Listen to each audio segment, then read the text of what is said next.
blade is like a tea leaf.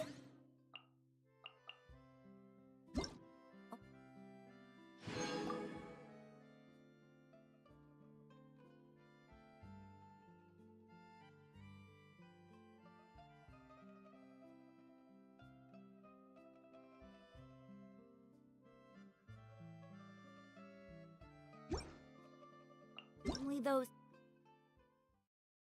who sample it many times can appreciate its true qualities.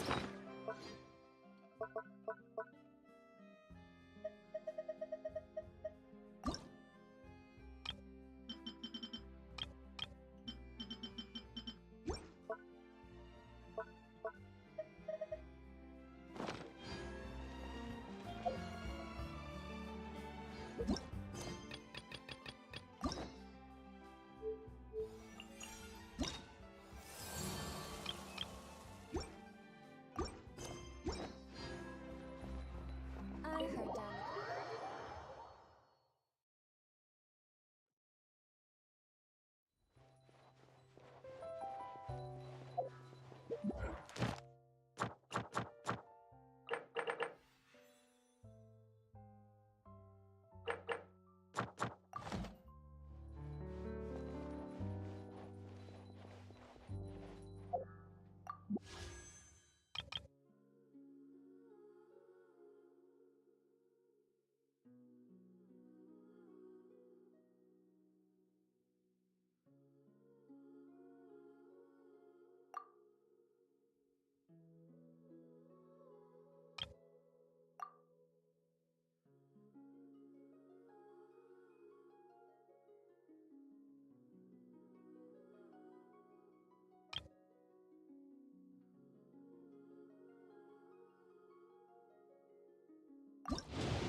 I am Chiori, the owner of Chioria Boutique.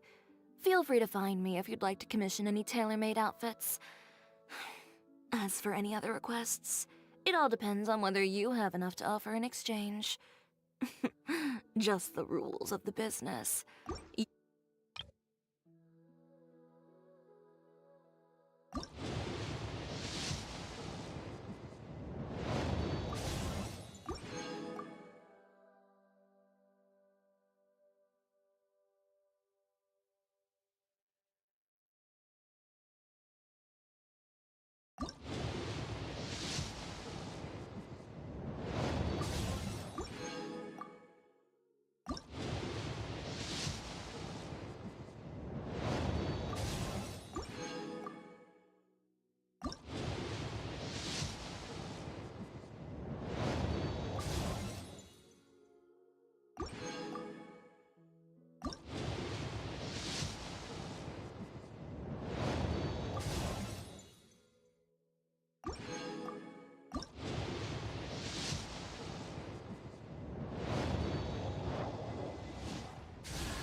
Sure.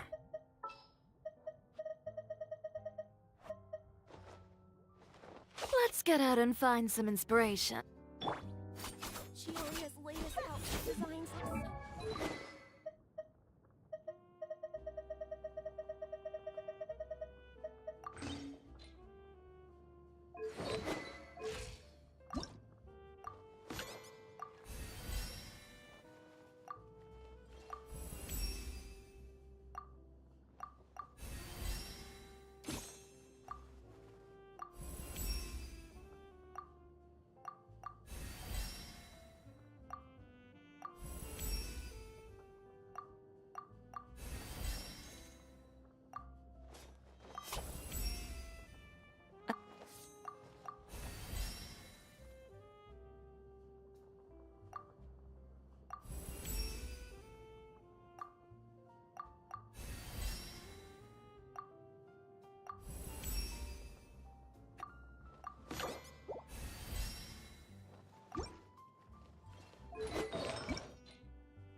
have been looking really rough for Natlan lately.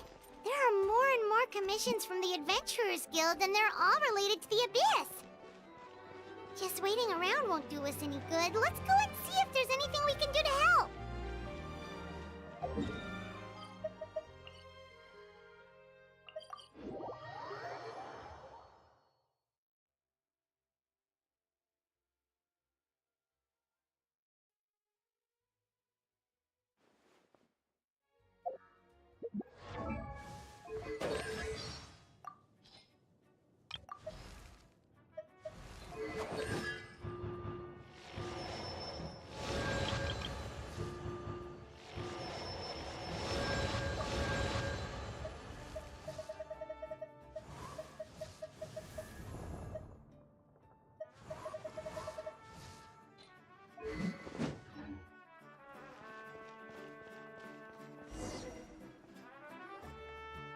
I see.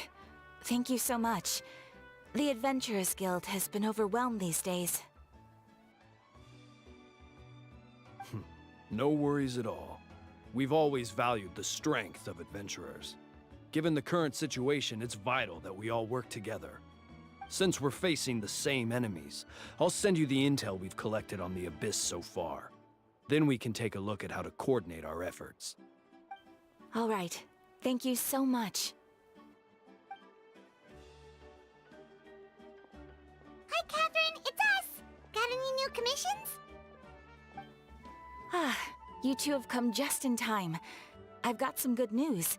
The Pyro Archon has finished assembling her forces and stationed them all across Natlan. Given how the Abyss has ramped up its activities lately, we can no longer afford to act only after receiving news of an invasion. So the Pyro Archon suggested that the Scions of the Canopy and the Adventurers Guild focus on collecting and disseminating intel. That way, we can stay informed of everything that's happening across the land. Once we receive word of enemy activity, we can notify the nearest camp and the stationed forces can take immediate action.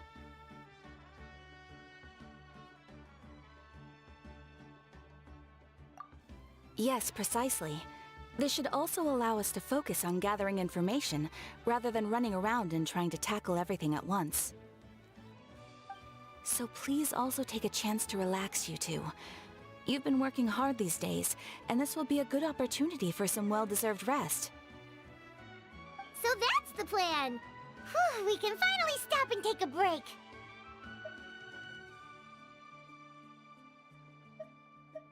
Keeping Natlan safe and sound is our priority now. The more can wait. The movements of the Abyss are always unpredictable. There have also been times when it suddenly became more active in the past. The people here generally see it as something like an acute natural disaster. Once the disaster is over, everyone will return to their normal lives. We just all hope that day will be sooner rather than later. Oh, right. Most people have no idea just how bad the situation has gotten in the Night Kingdom.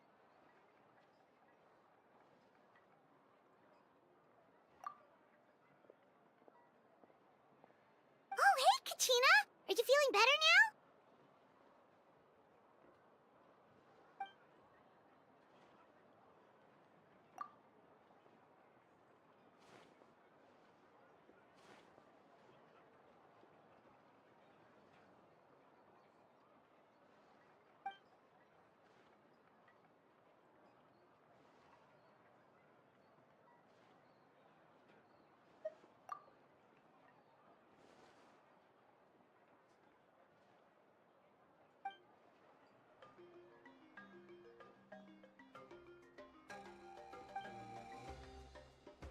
Wow! So we'll finally get to meet Shilonen, the legendary forger of ancient names! Paimon still can't believe anyone could forge those things.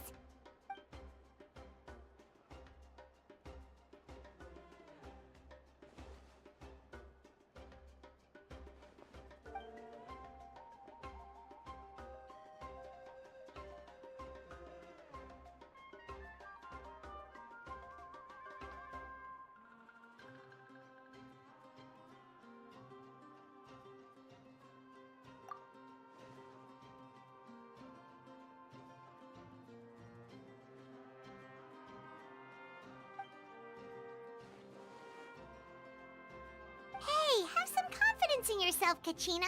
After all, you're already a victor of the Night Warden Wars.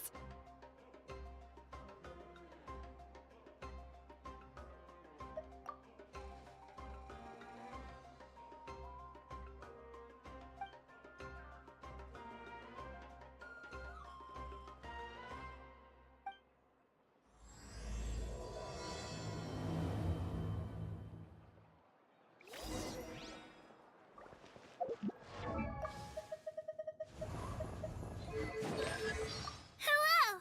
I'm Kachina, a member of the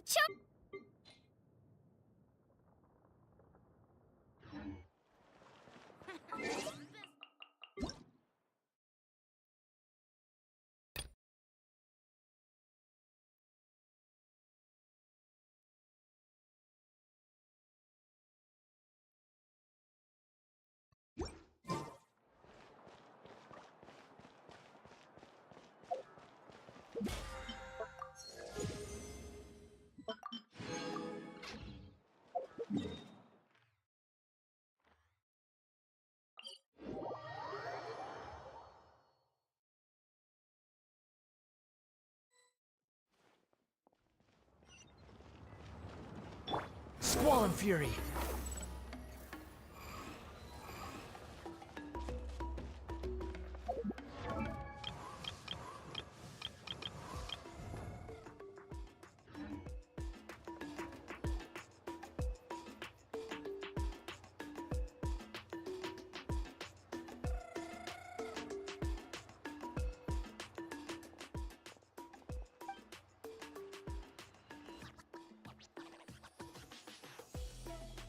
Ah, yes, so I've heard.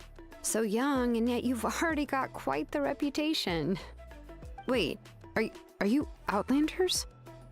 Yep, we're travelers who just arrived in Natland not too long ago. No, I mean, I was aware that you're travelers. It's just no one told me that you're Outlanders. No, the only thing she said is that a new hero had pledged himself to the plan. But we'd need to forge an ancient name to ensure he'd be able to return safe and sound. And she did mention that it would be quite difficult to forge an ancient name for them, but at the time, I thought she was just commenting on my skills. But I seem to understand where the true difficulty lies now. Oh, I wouldn't go that far. I'm used to it, really. I just need a moment to process things. The Pyro Archon's requests are always difficult to fulfill, and we used to argue a lot. Honestly, it's probably for the better that she didn't bring this up at the time. Anyway, I can't argue with her if she isn't here, and it'd be pointless to take my anger out on someone else. But, just because I understand her rationale doesn't make me any less upset, after all. She must have known that forging an ancient name for an Outlander is an impossible task. It's impossible? As you probably know, an ancient name is a symbol of a hero's sparing glory, which grows even richer and heavier as generations of successors inherit it. We forge ancient names by engraving the heroic deeds of an individual who will become the first hero of that particular name.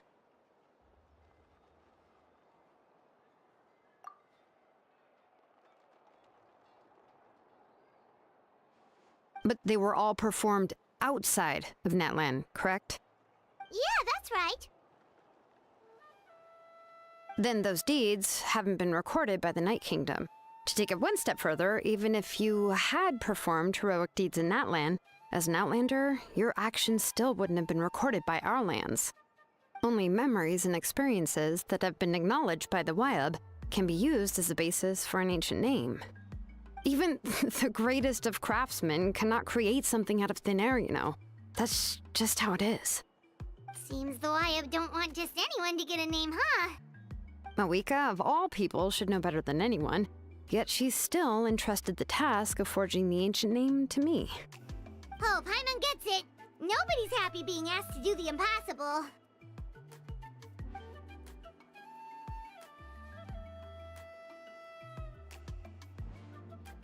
Ugh, don't remind me. Let's just focus on how we can pull this off. how to achieve the impossible. You mean you're already willing to accept the task? Well, what else can I do? What's happened is already done, and it's not like I can outright defy the order of my Archon. If she gave me this order, then she believes the ancient name is an indispensable part of her plan, and that I'll be able to find a way to make it happen. In other words, the order is an affirmation of my abilities. Whoa, not only has she accepted the task, but now she's looking for silver linings?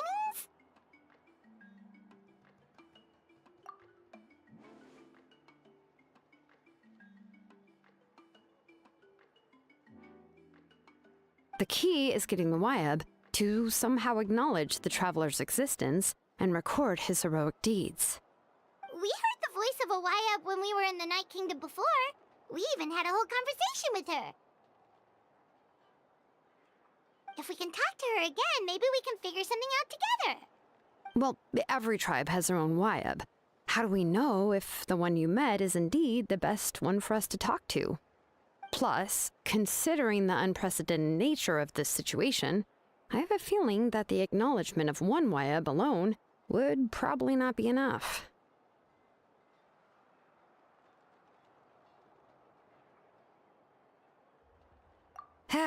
I don't know. That requires a level of knowledge that I do not possess.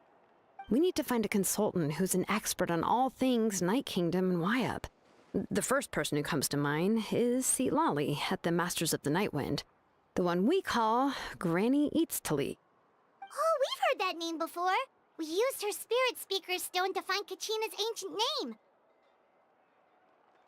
A person who can make something like that must be pretty impressive. I'm unsure she'd be able to help. Still, she's older now and quite eccentric. It's hard to even book a meeting with her, given that she's constantly holed up in her room and doesn't like to be disturbed. I've heard that to get her help, you have to be extremely patient with her and know how to keep her spirit up. I hate to break it to you, but... Huh. Why is that? I mean, didn't she already help you before? And you even managed to save Kachina. Well, yeah, at the cost of her Spirit Speaker Stone being split into two.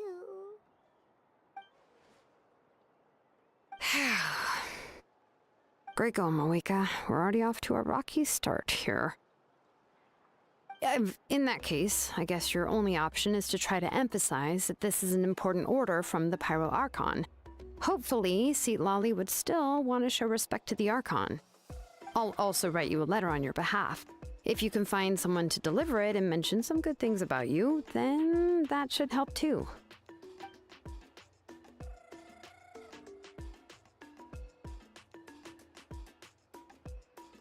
Paimon sure hopes a Hal won't interrupt when he's talking, though.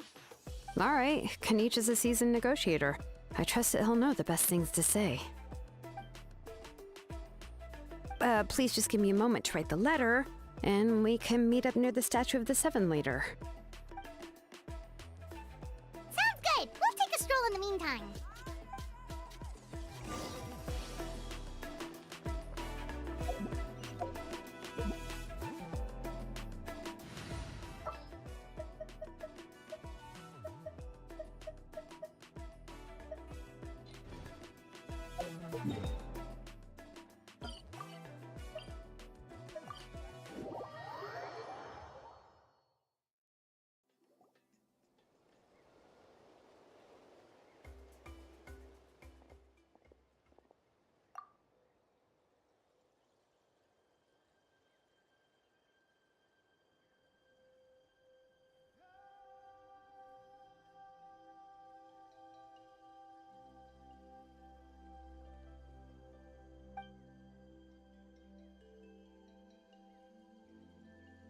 I'm sorry to put this on you, Kanich.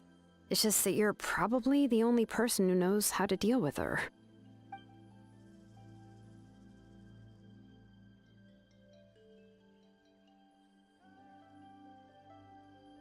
Oh, wait, so Kachina and the Traveler also know about the plan?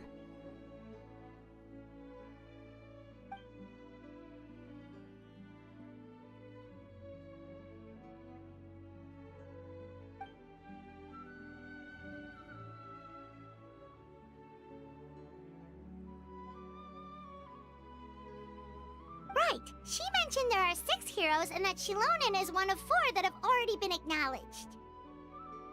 Oh, well, then I suppose there's no need to keep any secrets between us. Having companions walk by your side is perhaps the best solace when facing such a bleak reality.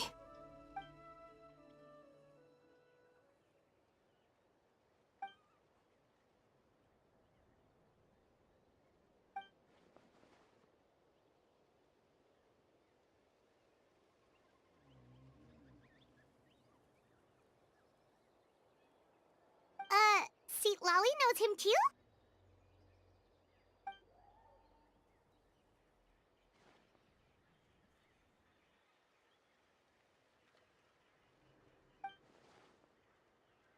Given how the Masters of the Night Wind love to babble about dreams and revelations, they're already a pretty strange bunch to most. I've never met Auroran, but if they consider him the odd one, he's got to be pretty far out there.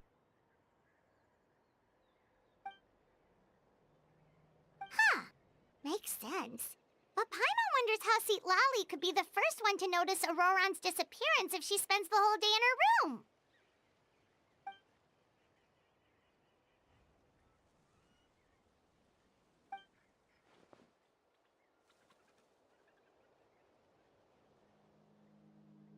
Huh, so if I'm following, you mean we'll help her investigate Auroran and the captain's whereabouts?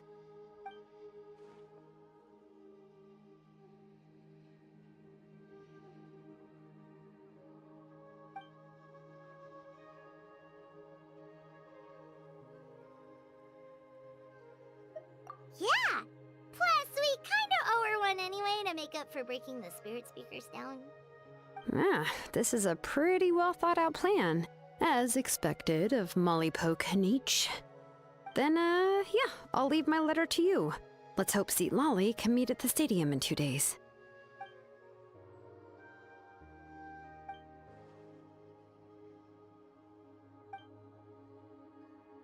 Okay, then let's part ways for now. I'll see you in a couple of days.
Oh, yay! Okay, let's go! Here goes!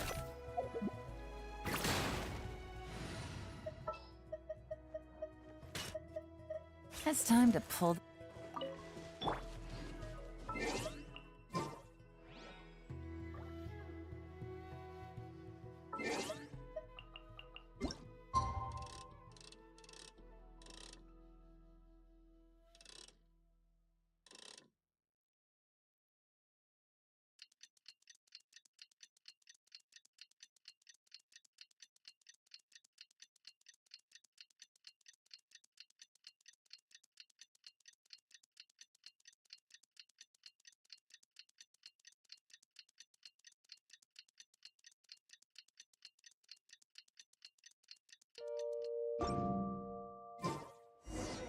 Oh, it's time to meet up with Shilonen. Let's ask her how things have been going.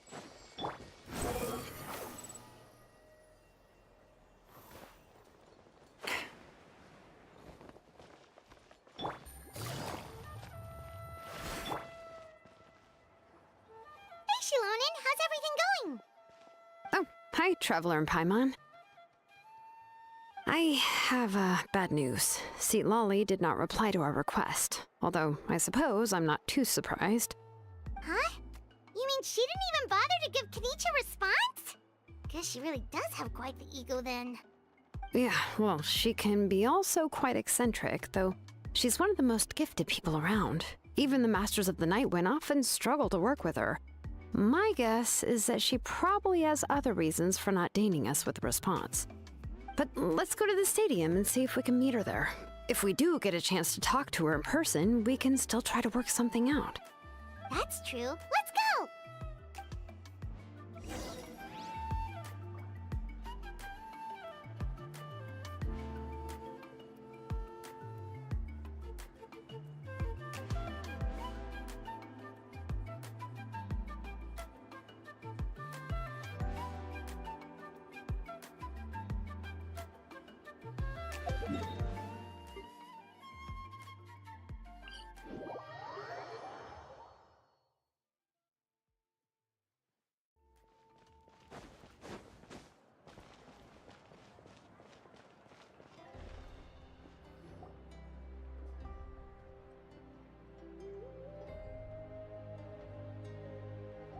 Paimon doesn't see anybody. Seems she's just not gonna show up, huh?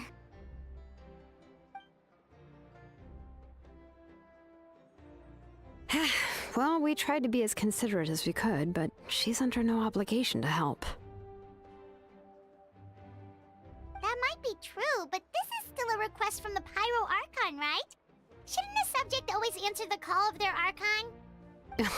A subject? Well, if you ask me, I'd say we're all more like friends with the Archon. Yes, Mawika is our leader, but that doesn't mean there's any kind of tall barrier between us and her. The only thing is that she often has very high expectations of us. Huh. So even though she's super powerful, it sounds like she's actually pretty down to earth and easy to get along with. Unlike that old hag Granny Eatstily, right? Does she think she can ignore us just because she's famous?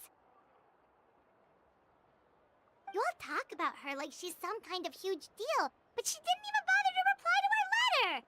Seriously, if she didn't want to come, she could at least let us know. If that's what aging does to you, Paimon never wants to get old. Oh, really? So, that's how you see me? Huh? Who's there? Who's talking next to Paimon? Oh, don't mind me. I'm just a disgruntled old hag, right? Come on, relax. I'm sure my bark's worse than my bite. Huh? See, Lolly.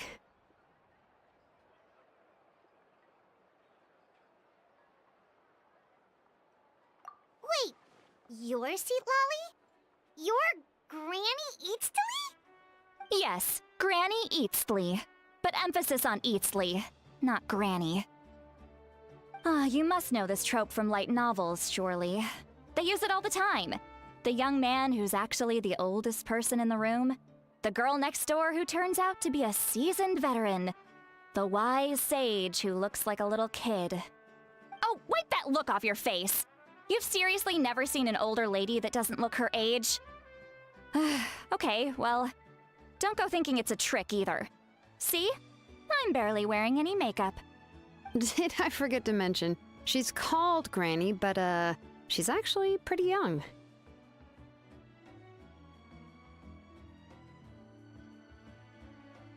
It was an honest mistake. I guess we've just gotten used to it. I'm sorry. So, how old are you actually? What? How dare you? Don't you know it's rude to ask a lady her age? Paimon really didn't mean to offend you, it's just that... your case seems really... unique. Oh, Paimon just wanted to apologize, but now she's putting more and more of her foot in her mouth. Really, Paimon just got a little mad since we thought, well, you were gonna leave us out to dry. It was my idea to invite you here, Seat Lolly. So if you're upset, you can just take it out on me. All right. I was only joking. I didn't mean to chastise anyone. There's really no need to take all this so seriously. If anything, I'm gonna feel awkward if we keep this going. I received Kenichi's letter and was planning to attend this meeting. Since I had already decided to come, I figured there was no need to draft a reply that simply said, "Understood." Besides, just showing up is the most important part, no? But, of course, it's also natural for people to get held up by one thing or another as they're trying to leave the house. It certainly was a bit awkward to see that everyone else had arrived before me. At first, I was thinking of quietly sneaking over, but since you were already here waiting for me, I started to think about how I should phrase my apology, only to hear you all talking smack about me. Anyway, that's the whole story. Honestly, it's not like I owed you an explanation anyway.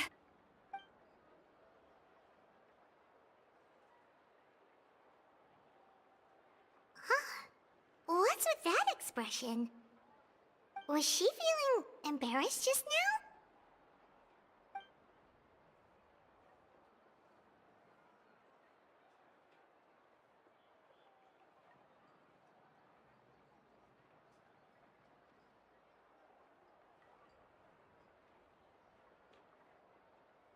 When the Masters of the Night Wind say they struggle dealing with her, I wonder if the feeling is mutual. She seems to be pretty awkward herself. Everything she does and says seems a little forced. Anyway, Shilonen, I heard that you require my help in crafting an ancient name. Correct. The situation isn't like anything we've handled before. Let me explain. I see. So Mauika has asked you to forge an ancient name for an outlander. Well, that would be a first. And you've also heard all about Auroron. I must say, he's always been a good kid. I can't see him joining the Fatui of his own volition. He must have been coerced somehow. Yeah, that's what we came here to ask you. We'll help bring Auroron back if you help us solve the problems of forging the ancient name. What do you think? I suppose I'll just call you Traveler for now. Traveler, come here. Let me take a good look at you.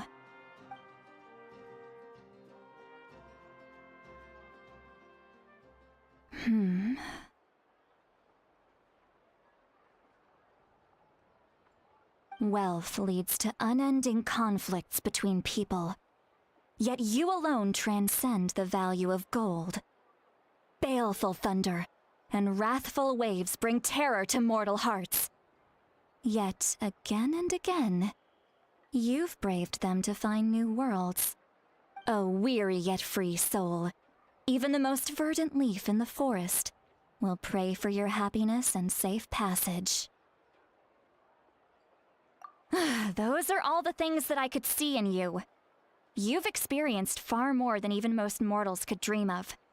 You possess the heart of a sincere hero, along with the conviction to lift a torch above your head and walk headlong into the night. Huh?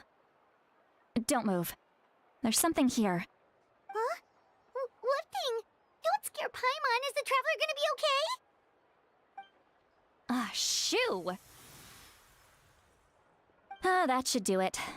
You've just returned from the Night Kingdom, so some fragments of souls were still stuck to your body. No need to worry. I've just cleared out the last of them. Isn't that kinda like having part of a ghost come back with you? It's nothing as serious as that. If left unattended, the most it could do is stir up some chaos in your mind, and generally worsen your mood. Well, in that case, better to get rid of them. It was nothing. Shilonen, let's follow your proposal. Once you've brought Auroron back, I'll take you to see the Lord of the Night. The Lord of the Night? But don't we need to talk to the Wyab of the tribes? Something this important is beyond their jurisdiction. Only the Lord of the Night can decide whether we can grant an ancient name to one who does not hail from our lands. The Lord of the Night is an ancient entity that rules over the entire Night Kingdom, constantly borrowing the power of the sacred flame to combat corrosion from the abyss. Oh, so you're basically saying it's even more powerful than the Wyab of the tribes. Well, that sort of makes sense, being the lord of the entire Night Kingdom and all. Not exactly.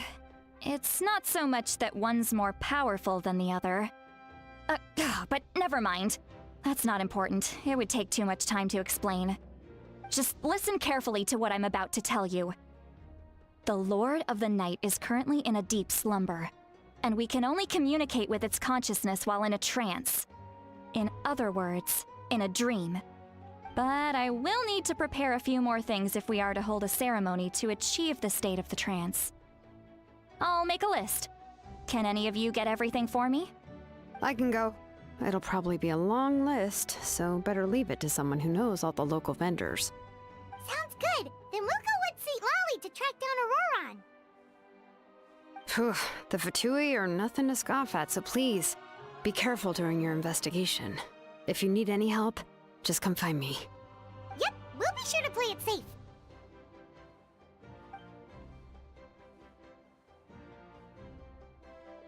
All right, now it's time for us to catch that brat and bring him back. I'm sorry I made you wait earlier. It was actually because I decided to swing by Auroron's place to look for clues. He has always lived alone, and I found a broken jar in his house. There was also something off about his phlogiston aphids, which I assume is because their keeper has been gone for quite some time. And interestingly enough, I saw some slash marks in the house that did not match any of our local weapons. My guess is they were left by Snezhnayan arms. Oh, sounds like the Fatui broke into his house and took him hostage. But why would they kidnap a kid who just spends his days living in the country and raising aphids? He's only in his 20s. What would they want with him? That's not to say that I believe he's totally innocent, of course. Since he's the only one who was kidnapped out of everyone in Natlan, he must have done something to attract their attention. In any case, we'll get to the bottom of this once we manage to get him back here. I'm truly sorry to put you two through all this trouble with me. But please help me get him back. You can count on us! All right, then let's start by heading to where Auroron was seen last.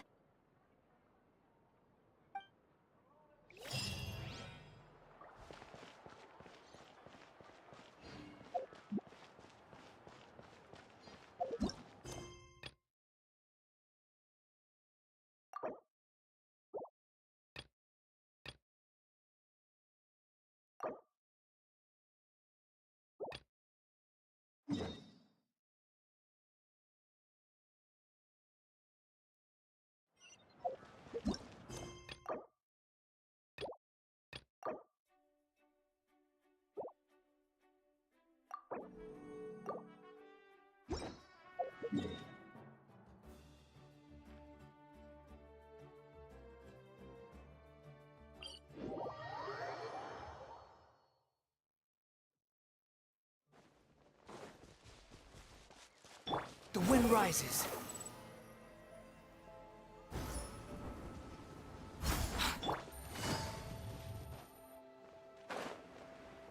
Take it easy. Squall and fury.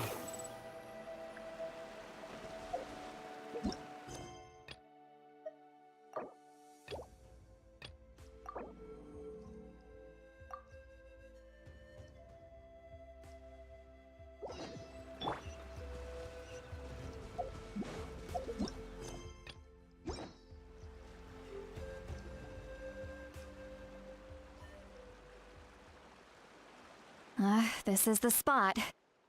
An eyewitness claimed to have seen Auroron speaking to some Fatui soldiers here. I don't know how much you're willing to believe me, but Auroron really is a good kid. I see no reason why he'd suddenly get involved with the Fatui. I'm convinced that what the witnesses saw was actually the Fatui coercing him, or perhaps trying to extract information. However, I doubt anyone would believe me, given there are no signs of a fight. Didn't Kanich say that she's a big name in Natlan? Feels kinda weird to see her so frustrated and helpless like this.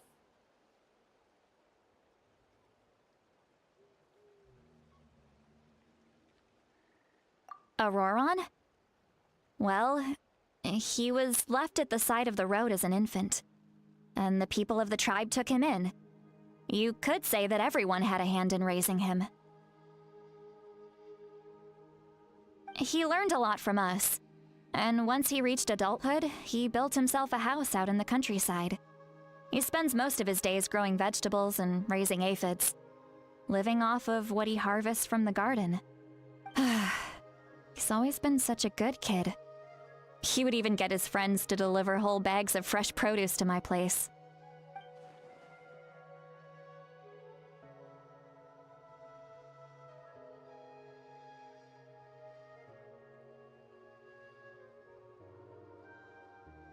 Oh well, let's keep looking. He can answer all of our questions once we find him. He's been raising phlogiston aphids for a long time, and since they were disturbed, they secreted a special type of phlogiston. We can use that substance to track his movements. Let's follow the phlogiston trail. Huh? What trail? Paimon doesn't see anything.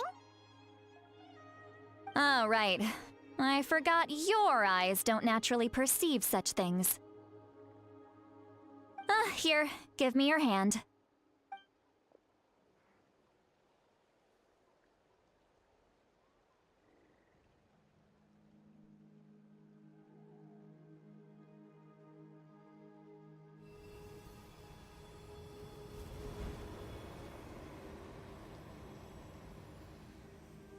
Huh? How about now? What do you see?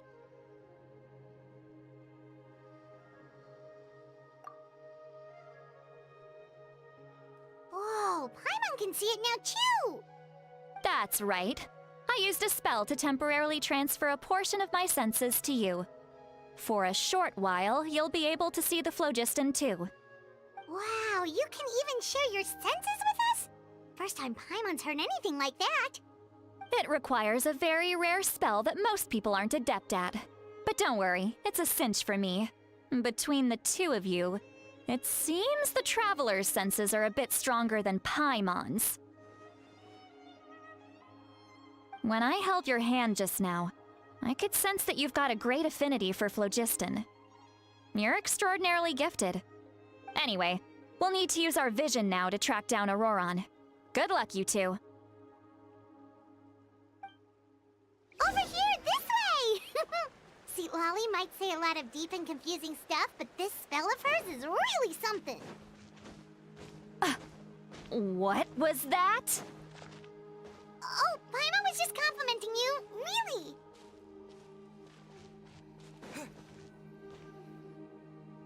What does she mean by deep and confusing? As far as elderly shamans go, I'd say that I'm already pretty easy to talk to. Is there any other old hag who's as fluent in the language of the youth as me?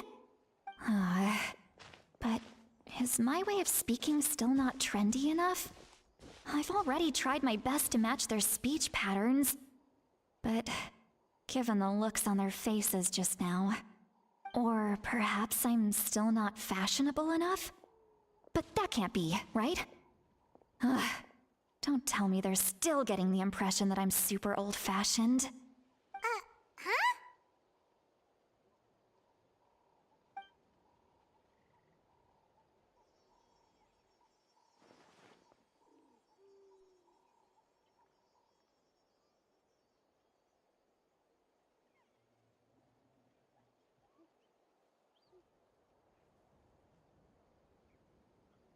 Was that Seat Lolly's voice?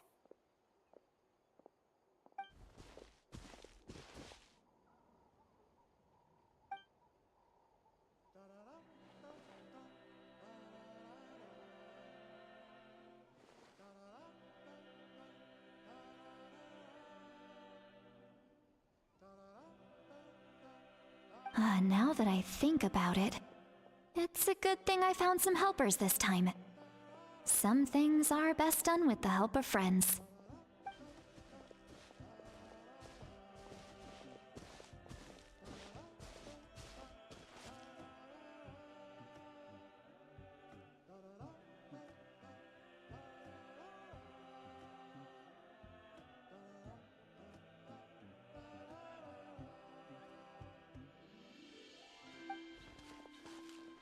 Oh? They appear to be feeling quite confident. Looks like our work will go smoothly.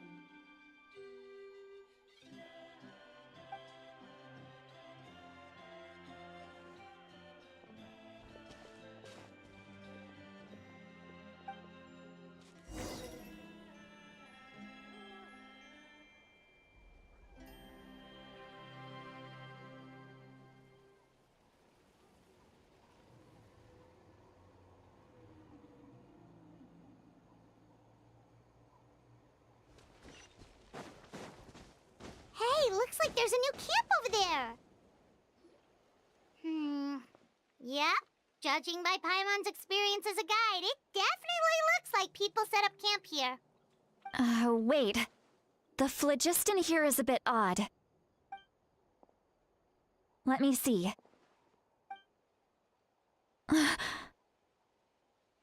sees a small shape here. Could it be some sort of symbol? This is a distress signal for the Masters of the Night Wind. Only someone from our tribe would recognize it. So Auroron was indeed being threatened. We've got to find him, fast. Leaving such a subtle mark implies that he was trying to be discreet. In other words, he was probably under the Fatui's watch. If they notice us, we can just charge in and fight them to the death. But what if my darling grandson is also there? I can't have him caught in the crossfire. No, I've got to be careful. Otherwise he'd get hit as well. How annoying. No, I've got to stay calm and keep my composure.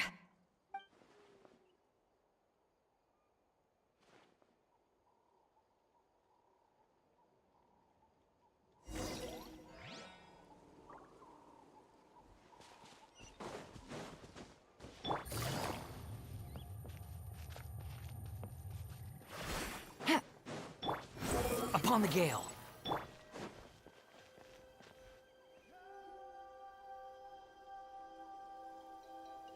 There are traces of people staying here too.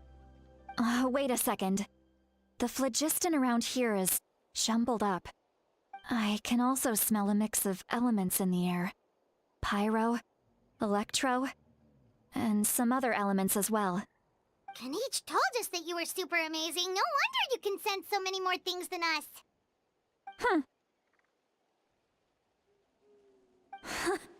It's about time that little brat said something nice about me. There are signs of a struggle here.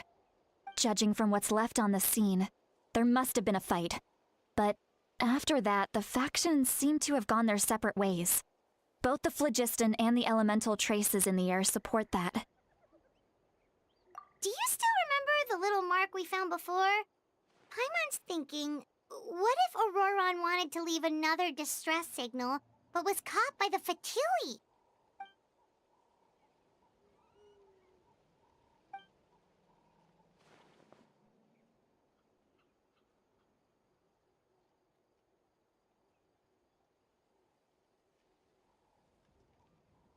Given there are two signals leading from here, we should split up as well. I'll take this direction, and leave the other one to you. Let's meet up again later.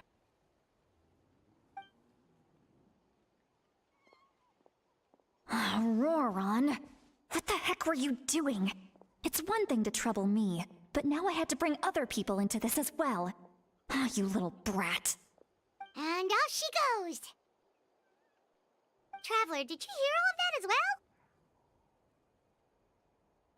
Once Seatlolly left, that voice went away as well. Paimon even tried calling her name inside Paimon's head, but there was no response. So you were thinking the same thing! Paimon also thought that if we could hear what she was thinking, then she could probably also hear what we were thinking in our heads.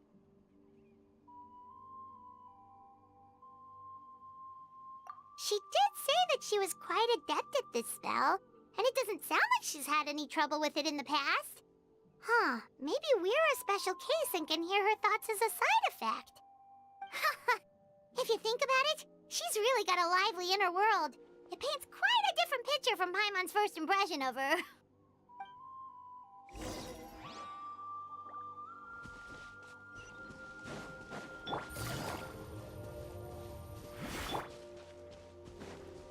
Paimon sees some traces here. Let's follow them and see if we can find anything up ahead.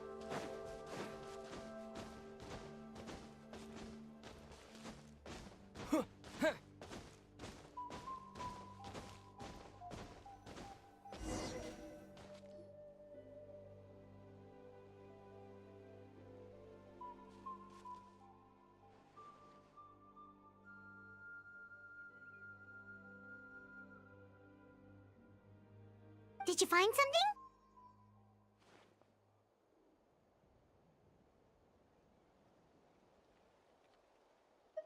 Huh. So we can't tell where Auroron might have gone from here.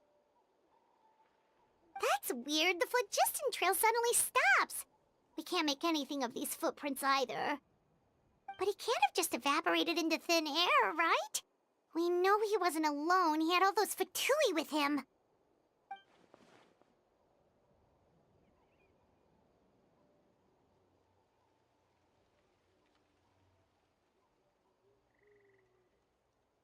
So, you can hear the sounds of the wind from beneath the earth.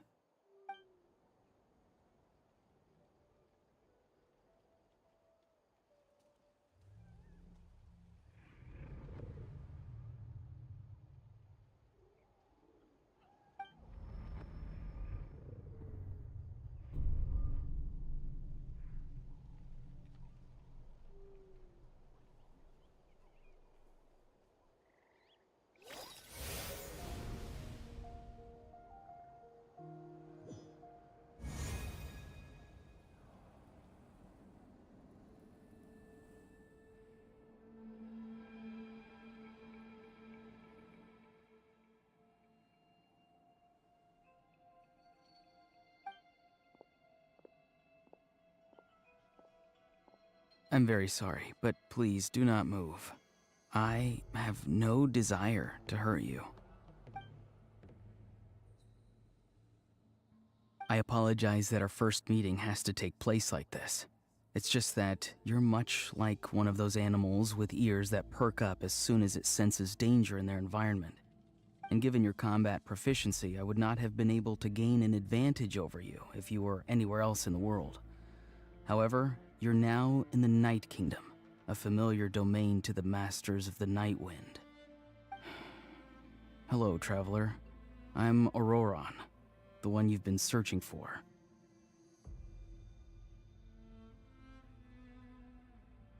Ah, the Fatui's custody. I see. So even Granny has told you that I was coerced by the Fatui. I'm afraid you've been brought here by a lie, like a false omen in the lingering smoke. My friend and I only left those traces to lure you here. Deceiving you was never our true intent, however. It was simply the fastest and most feasible way for us to set up a meeting. Greetings, traveler from afar. Be careful with this traveler. His soul is temporarily restrained by us, and it appears to have become more fragile in the process. It's taking all my concentration to hold on to him.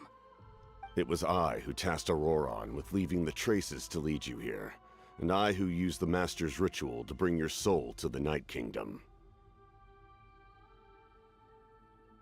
I've heard much about you from the past encounters you've had with my colleagues. Given the present situation in Natlan, I would like to sincerely request a formal meeting with you, in person.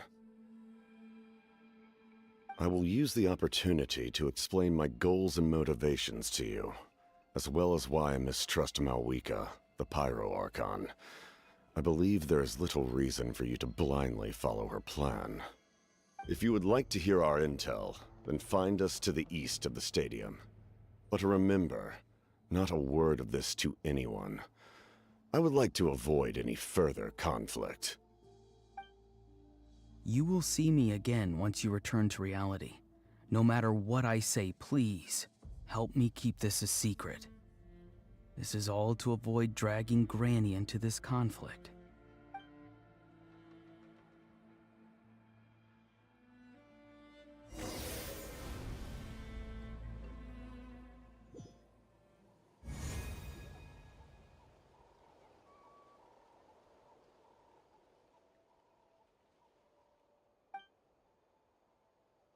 Hey, what happened just now? You suddenly collapsed and stopped responding!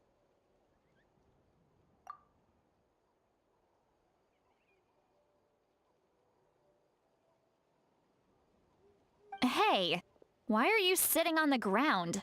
Are you okay? See, Lolly! He froze for a moment and then just collapsed to the ground! Could it have been those leftover remnants from the Night Kingdom? Do you have any itches or pain anywhere? Don't worry. We can take a short break. Sorry, I know I asked for your help. But had I known you were feeling unwell, I wouldn't have taken you on this trip with me.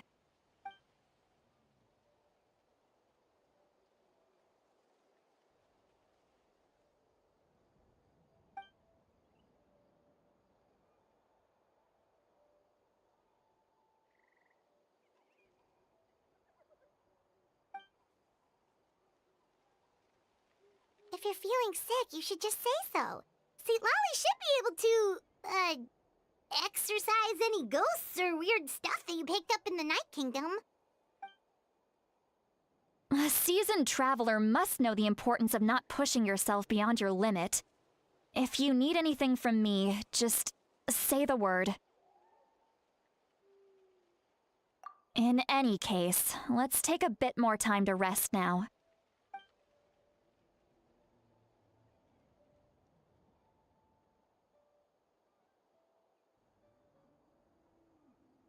Need to be more careful next time. Feeling better yet, Traveler? All right, let's get ready.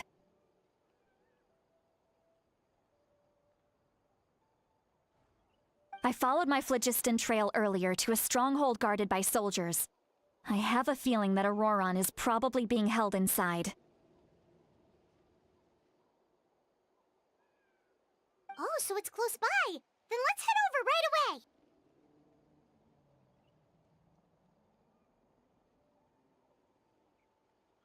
Well, I recruited you to be my helper, which means we're in this together.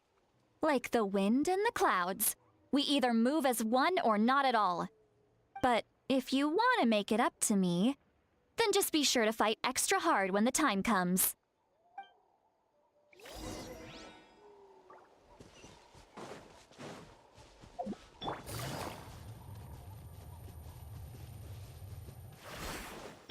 The wind rises.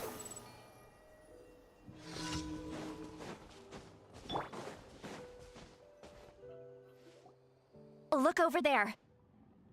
Huh? Paimon thinks she sees someone in the middle of the camp. That's Auroron. So he really was taken by the Fatui.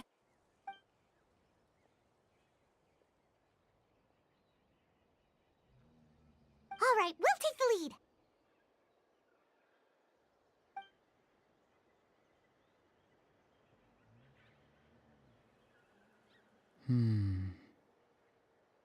Hey, quit daydreaming. Don't you have work to do?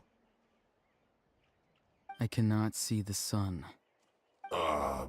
What? Without the sun, I cannot see the truth. You are currently blocking the light, so I must beseech you to move aside. Huh? Okay, Mr. Philosopher. That's enough mumbo-jumbo. Wow. I'm going to rip that guy's head right off. See, Lolly's struggling to control her temper now. Are you ready? Let's go kick their butts! On my count. 3, 2, 1! Still trying to resist? You've got no idea who you're up against! Strong. Busted. Here comes the catch. Squall Fury.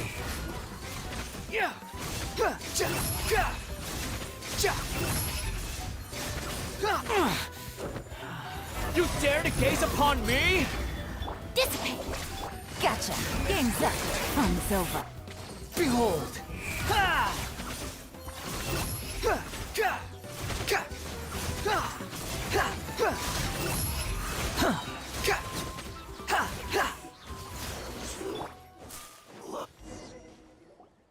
Auroron! Granny! Paimon knows she's called Granny Eats to Lead, but it's still kind of weird hearing someone actually call her Granny. And greetings to you too, Gramps. What did you just call him? Gramps? Is that not right? You're Granny's friend, are you not? You seem to be approximately the same age as her, so I figured you've got to be Gramps. How many times have I told you? It doesn't work like that. There are a lot of people who look about the same age as me. You can't go around calling everyone Gramps or Granny. Oh, wait. He's not a child, is he? Don't tell Paimon he's one of those people who look like an adult but are actually only 8 or 9 years old. Oh, your words have pierced my heart like a thorned vine. Given how hard those thorns are to remove, I may just need to find a pair of tweezers. Why are you so upset? You can just say yes or no. Of course I'm not a child. It's just Granny always taught me to show gratitude where it's due. And since the Masters of the Night Wind raised me collectively, I basically see everyone above a certain age as an elder I should look up to.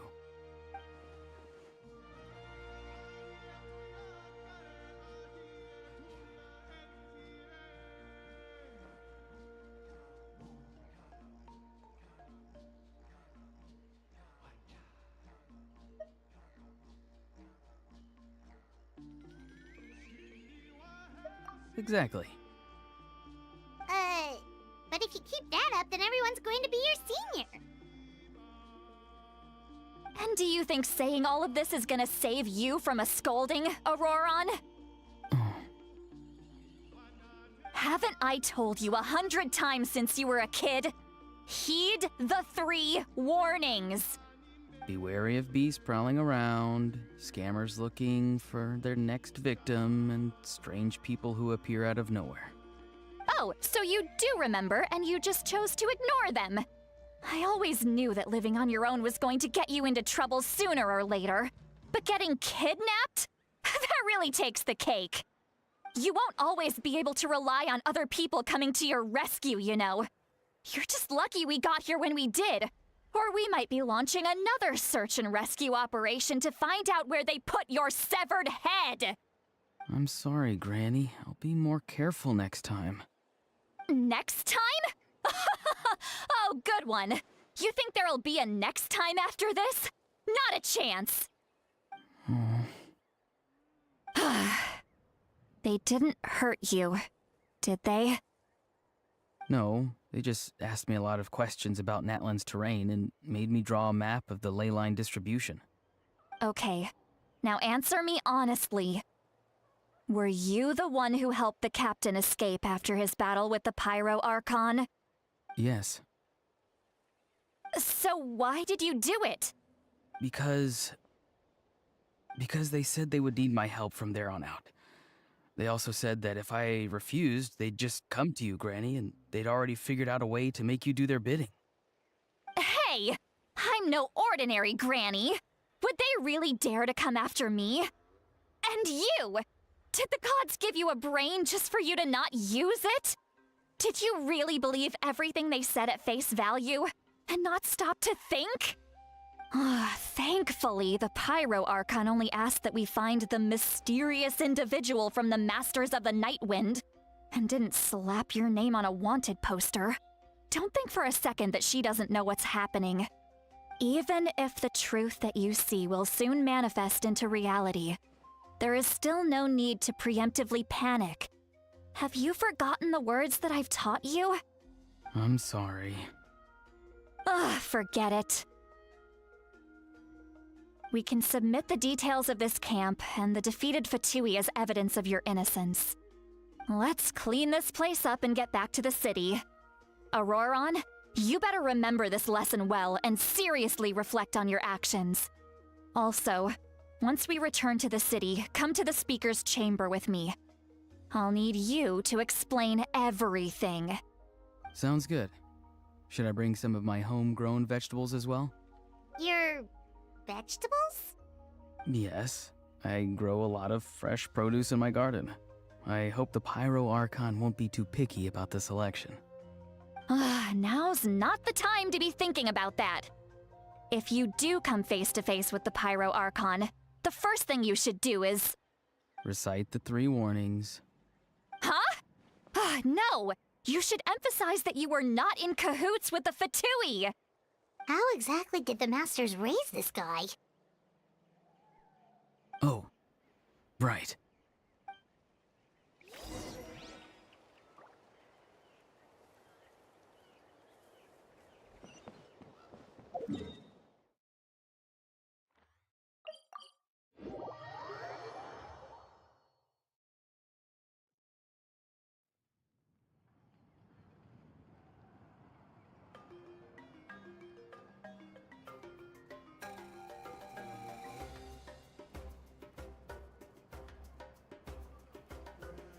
I see. So Auroron came to the captain's rescue because he promised to help him in exchange for Lali's safety. That's right. I'm sorry. Now that you know Auroron was only trying to protect another member of his tribe, could I ask you to petition the Pyro Archon for her forgiveness? We'll give her a full report. We'll let you know once she's reached a decision. Will I need to stay here? Technically, yes. But if Miss Lali is willing to serve as your guarantor, then we can release you from custody. Sure. I'd be happy to do that. I don't have any more time to waste here. I still have other things to do. Understood. Thank you very much. Mr. Auroron, please report back to the Speaker's chamber as soon as you've received notice of the Archon's decision. I understand. Thank you. And thank you too, Granny. Well, at least you won't need to hide your face anymore. Traveler, Paimon, thank you very much for your help. And don't worry, I haven't forgotten about my side of the deal. Once Auroron is settled, I'll go talk to Shilonen and get started on forging an ancient name for you. Oh, thank you!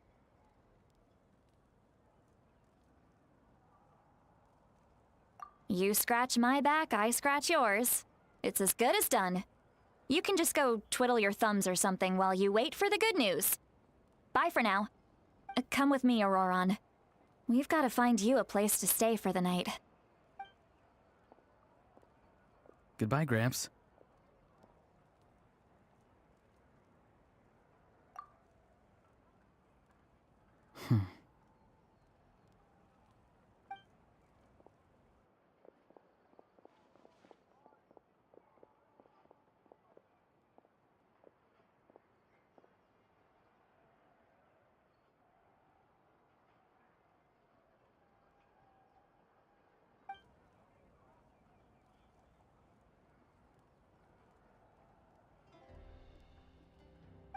We're finally done. Alright, it's time to find some grub. Huh? What is it, Traveler? What? The captain? Sorry. Paimon just didn't see that coming. So you really saw him in the Night Kingdom? And he didn't attack you? Oh, that Auroron, what is he up to? He sounded earnest enough just now. Paimon would have never guessed anything was happening. All that stuff about protecting Lali and being forced to help the Fatui when he's actually been a willing accomplice all along. Yeah, you're right. Still, Paimon appreciates you telling her about this. Paimon will support your choice no matter what, so if you want to go, we can go together. We still have another whole day before the meeting, so we'll just meet with them when the time comes.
Our bond is strong.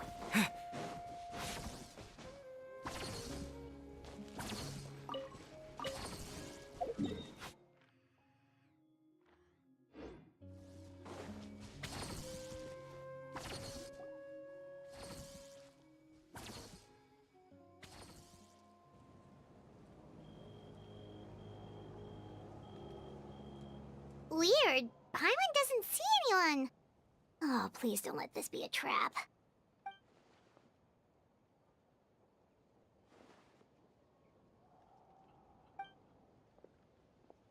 What was that? Good evening. Nice to see you again.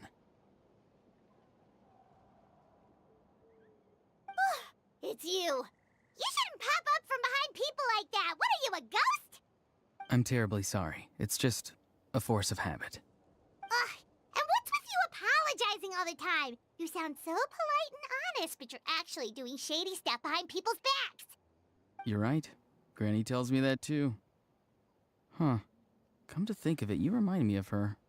Sometimes you two sound really similar, you know. Oh, so you're gonna call Paimon Granny too now? Well, I could.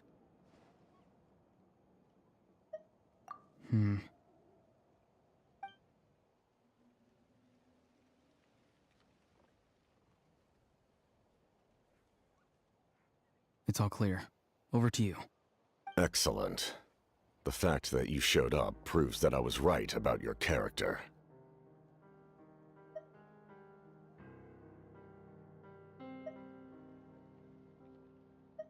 Yet, there's been a lot of talk about you. Child told me that you're passionate about the unknown and willing to take risks. Rather than facing you as an enemy, I would much prefer to bring you to my side. If we allow the current state of things to continue, we will inevitably clash, and that's a scenario that I'd very much like to avoid.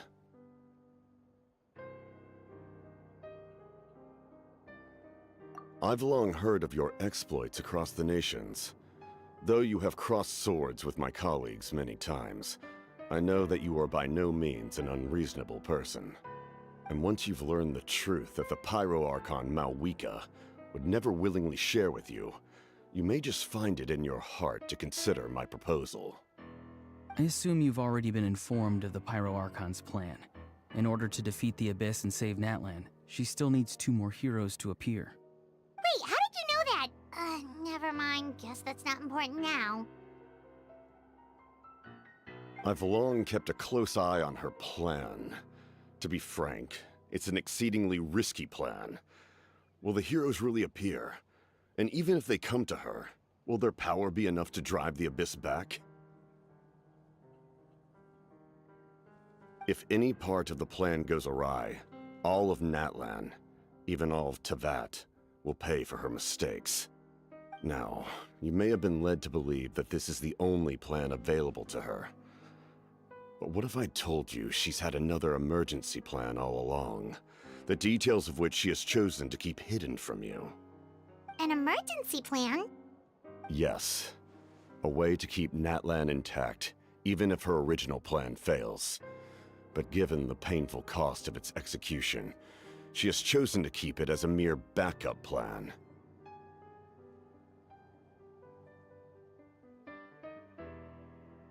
Whether this stems from hesitation, fear, or even naivete, I cannot say. But Natlan cannot afford to wait until she comes to her senses.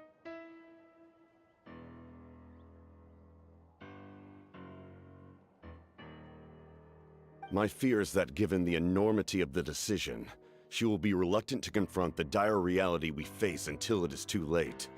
There will be no time left to execute the backup plan, and all of Natlan will be lost to the abyss. We have to make the decision for her, here and now.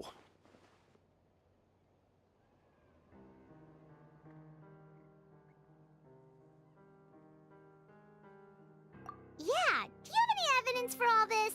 Just telling us a bunch of scary stuff isn't enough, you know. Besides, wasn't it you who tried to seize the Gnosis for the Tsaritsa's plan?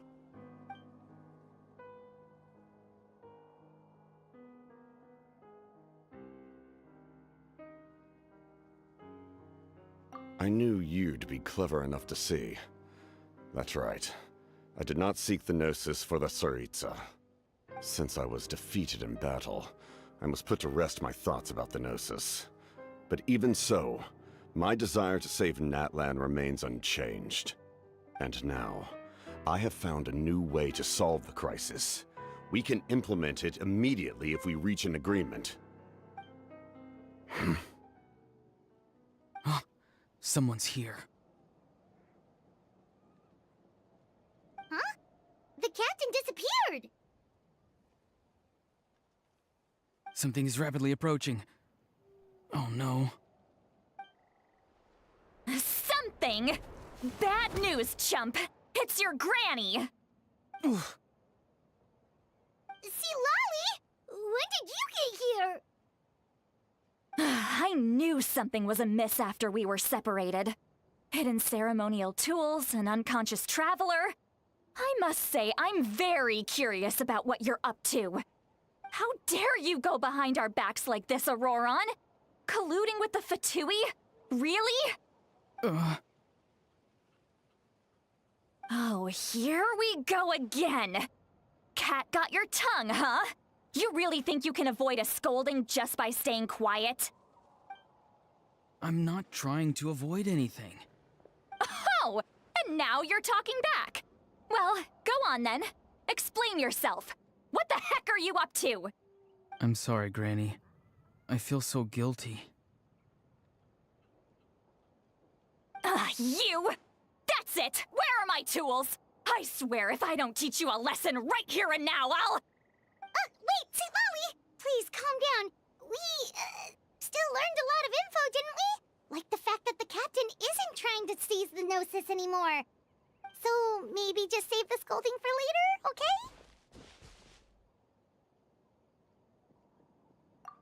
Listen well, Auroron.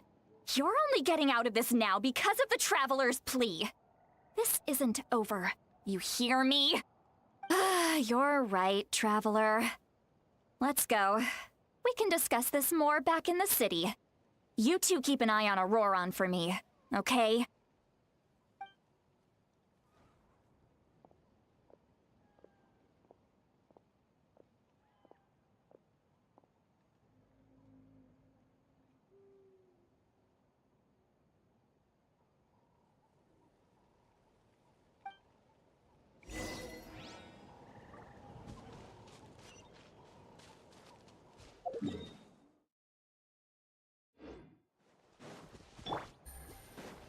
The wind rises.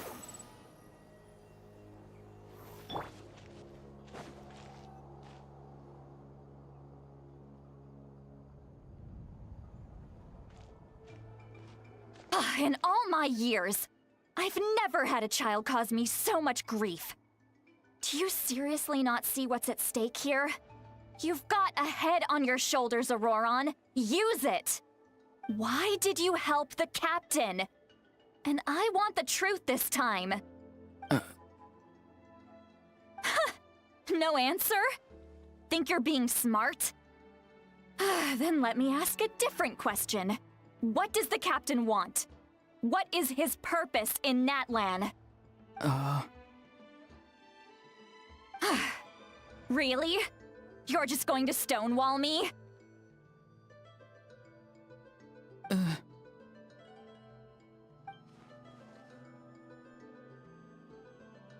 Just use your brain for a second. What do you possibly stand to gain by helping the captain? Only endless trouble awaits you and everyone in the tribe. You've always been a good kid. Why would you throw that all away now? If you're worried about something, just talk to me. Granny would much rather we had a conversation instead of constantly clashing like this. Why is he staring at us all of a sudden? I'm sorry that you have to hear all this.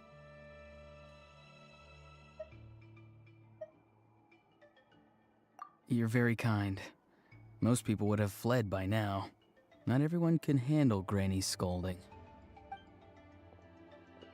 Oh? You dare gossip between yourselves instead of listening to me? You... Sorry, Granny. Sorry, Granny. Sorry, Granny. You know what? Fine. I'm perfectly aware that everything I say goes in one ear and out the other. You're all grown up now, so why would you listen to an old hag like me? You say all the right things, but then you go and completely ignore me. Well, if that's how you're going to treat me, you can stop sending Aoife over to my place to deliver your stupid vegetables! I don't need anything from you! Who's Aoife? A delivery person? That's irrelevant. The point is, he hangs out with this kid, so he must be no good. You kids get to a certain age and suddenly act like you know it all. There's nothing I can say to get through to you. Auroron, if you're still thinking about that so-called duty, then please, just forget about it. The ley lines did not fall to this state because of you. And we've long closed the book on that incident. Seems they've started talking about some kind of tribal history. I'm starting to get lost. That's not it, Granny.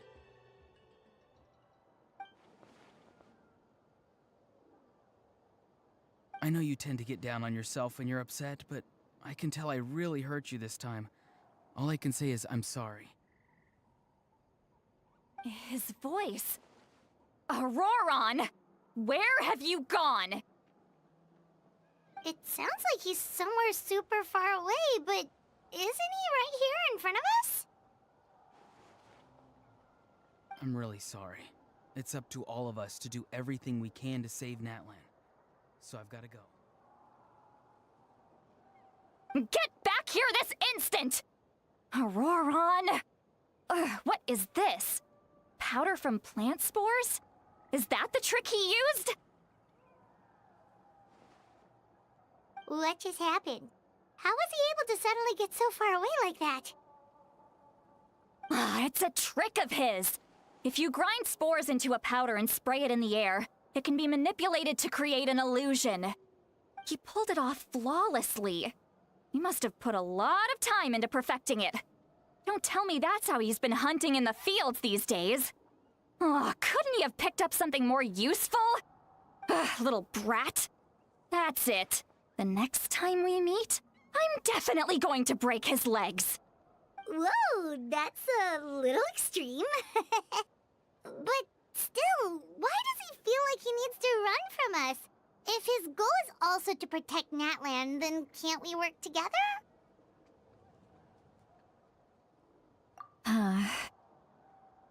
I'm sorry for interrupting your conversation with them earlier.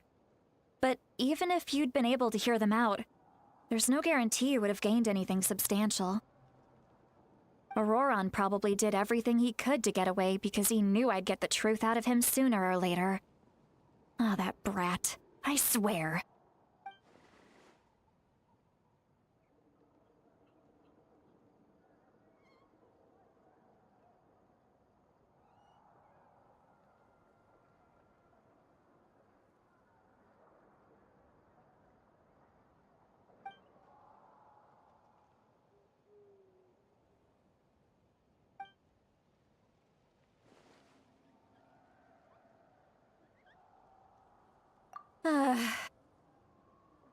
We've got quite a long walk back to the city.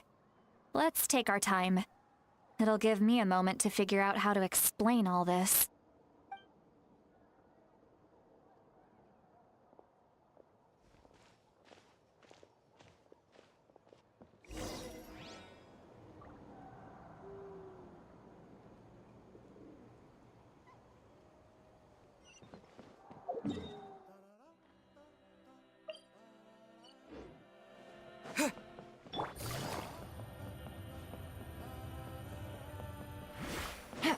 Behold!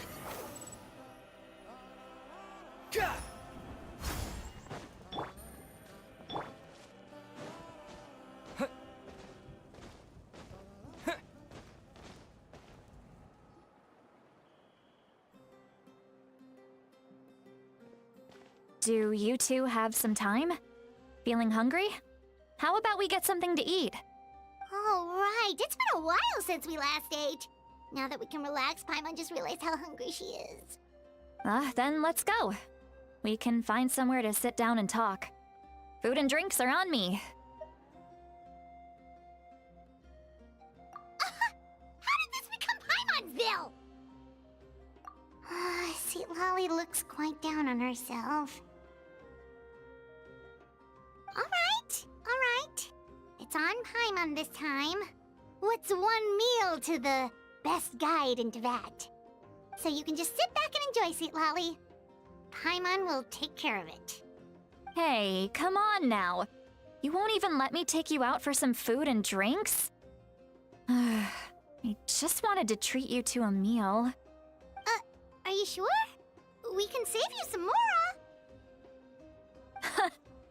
Mora is the least of my concerns.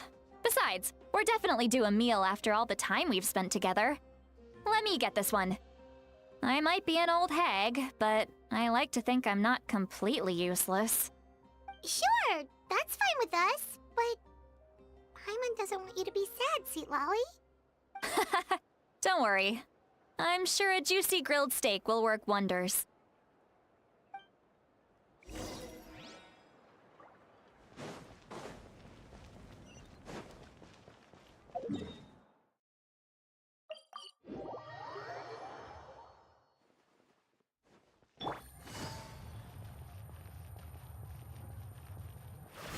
The wind rises.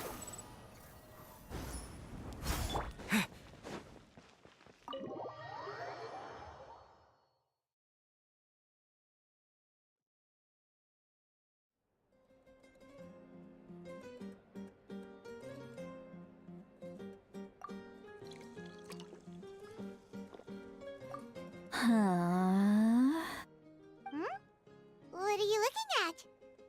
Do you see two people standing by the door? They look like spitting images of each other. Are they twins?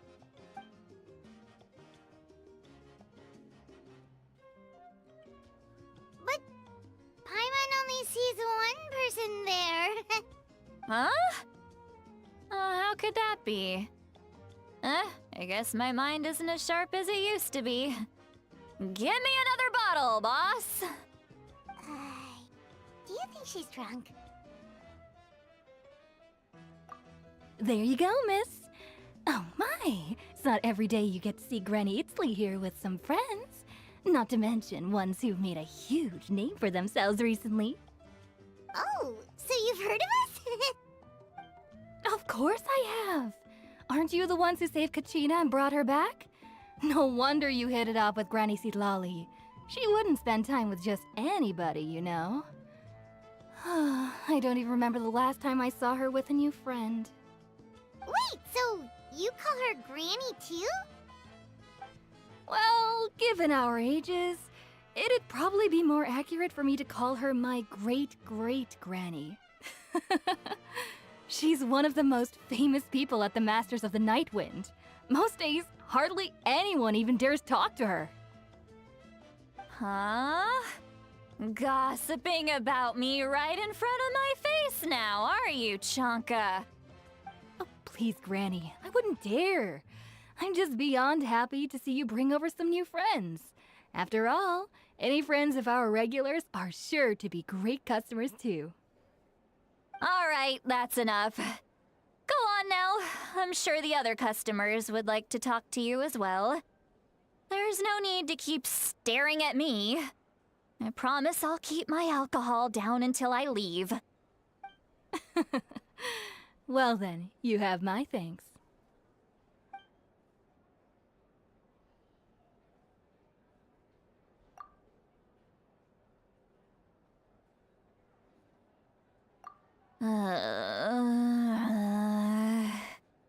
Seat Lally?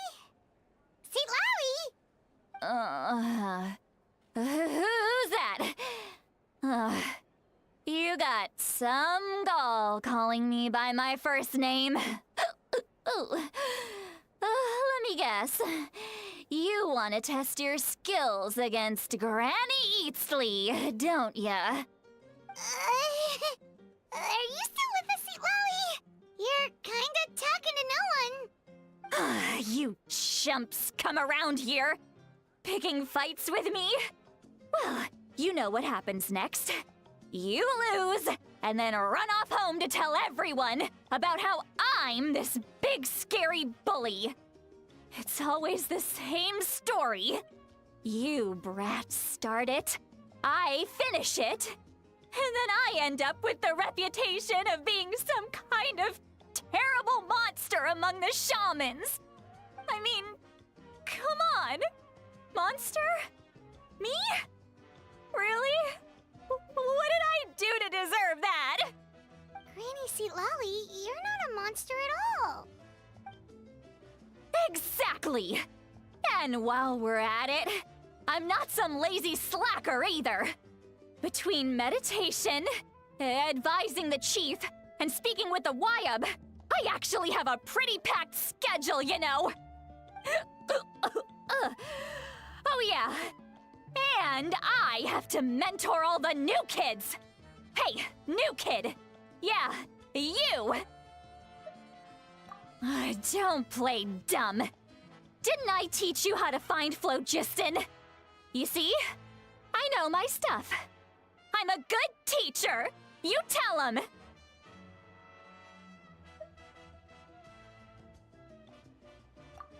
That's more like it! About dang time someone showed me a little respect. Yeah, Granny's a hard worker, all right. You can always rely on old Granny.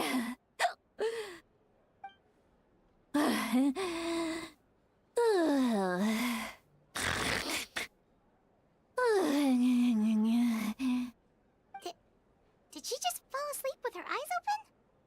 Oh, jeez. Behind this pitch-black curtain, a chapter of hatred reveals itself.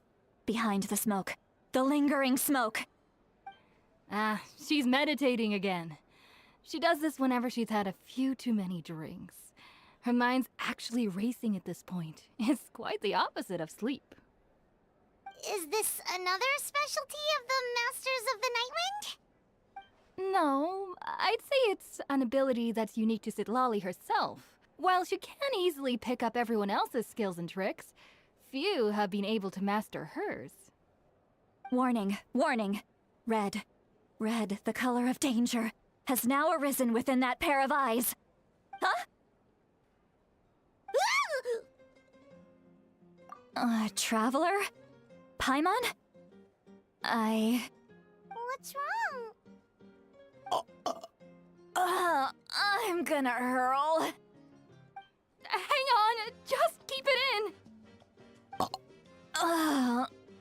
Phew. Okay, it's passed. That was a close one. You had Paimon worried. Paimon really thought you were about to barf all over the table just now.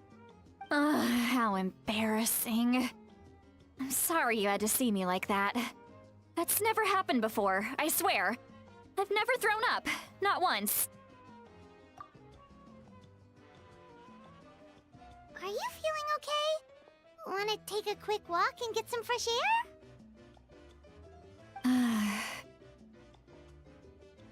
There's so much that I want to say, but I can't.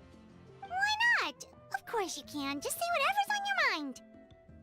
Please, Paimon, it's not as simple as you think.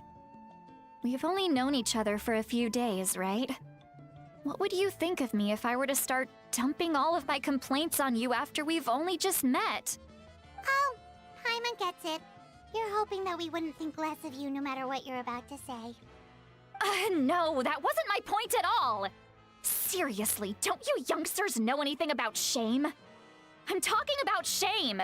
I've lived all these years and still can't get rid of it! Surely, you know the feeling too? Actually, about that. Huh? Tell me what? Yeah, this is as good a time as any.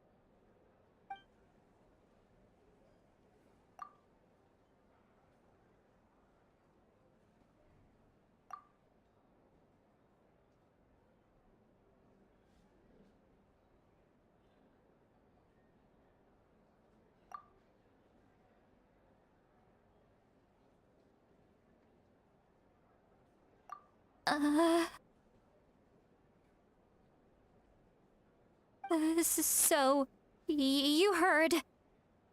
You heard my... It's okay, Sweet Lolly. You had every right to complain about those things. I can't take it anymore! Why do these things happen to me? Hearing me mumble under my breath is one thing, but hearing what I mumble in my own head? That's too much! It's just like when you're rolling on the floor in your pajamas, but you forget to lock the door, and someone bursts in to deliver cabbages and sees the whole thing! So that, happens to you a lot. It happens to people in general, okay? Doesn't matter if you're 200 years old or 1,000 years old. Everyone rolls around in their pajamas sometimes. I was just picking something generic.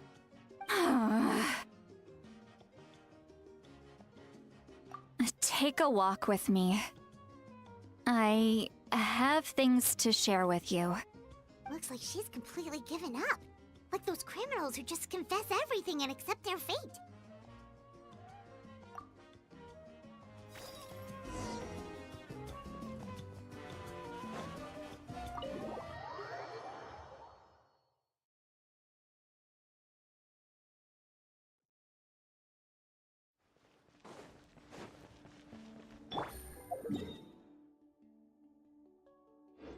Take it easy.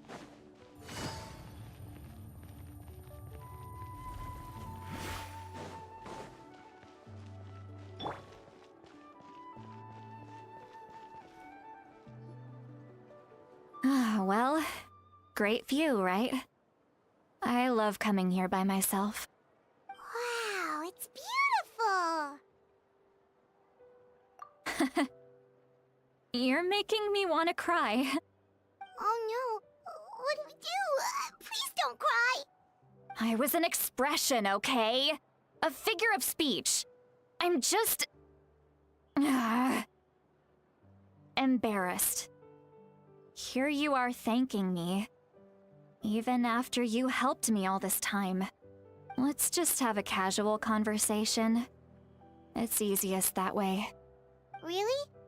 You don't seem like the kind of person who keeps things casual.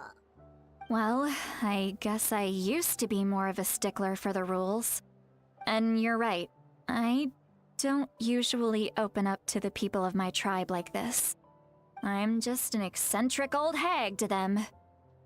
That story's been passed down so long, it might as well be true. But you're just a regular person. The kids of my tribe would have a heart attack if they heard you say that. Granny Eatsley is a powerful figure. Be careful around her. That's what they'd say. Well, you are powerful. Are they afraid of you? Some are. Others are mad I always come out on top. A few decades like that, and people stop knowing how to deal with you. What about you? Are you scared of me? We don't find you scary at all. That's because you're not from my tribe. You don't know how many delusions of grandeur I've destroyed just by existing. I make people realize that no matter how hard they work, they'll never become a living legend like me. Oh, not to brag or anything. Maybe it's hard to believe. Just pretend I never said anything. We believe you. Shilonen has full faith in your abilities, and Auroran didn't seem scared of you. He thinks of you as his granny, right? Yes, but Auroran's a special case. Mawika already told you about her plan. And you've given so much help to Auroran and me. You deserve to learn the full truth. Auroran's not like other people. As I mentioned, he was abandoned as a child. The reason being, his soul is incomplete. The Masters of the Nightwind view this as a bad omen, capable of bringing about illness and misfortune. No one knows who his parents were. He was just left on a rock in the wilderness. It's a miracle he wasn't devoured by some wild beast. The Masters of the Nightwind believe they can see human souls, and in Auroran's incomplete soul, they saw a possibility for Natlan. A possibility to turn Auroran into a vessel for lost souls. The ceremony would allow lost souls to gather within him. Auroran would then be sent to the Night Kingdom to return the souls to their rightful place, strengthening the ley lines and completing the ceremony. Wait, that doesn't sound right.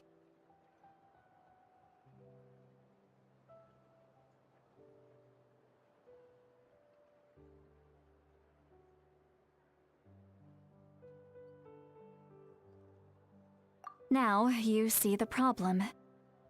When damage occurs to the Night Kingdom, the souls held within disperse and remain adrift, unable to find a way back to the ley lines.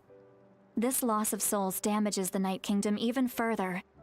The ceremony can send back countless souls at once, which would benefit the Night Kingdom and the souls themselves. Of course, the vessel, Auroran, would be sacrificed in the process. I wasn't surprised the chief at the time came up with the plan. The ley lines were already in a terrible state. A suitable candidate for the ceremony appears, and now you have the chance to make things better. Of course you're going to take it. When the chief asked for my opinion, I didn't give my approval, but I didn't object either. So they went ahead with the ceremony. It failed, and Auroran escaped with his life. Pathetic, isn't it? By not objecting, I basically gave them the go-ahead. Maybe they didn't have my explicit approval, but it's not like I did the right thing.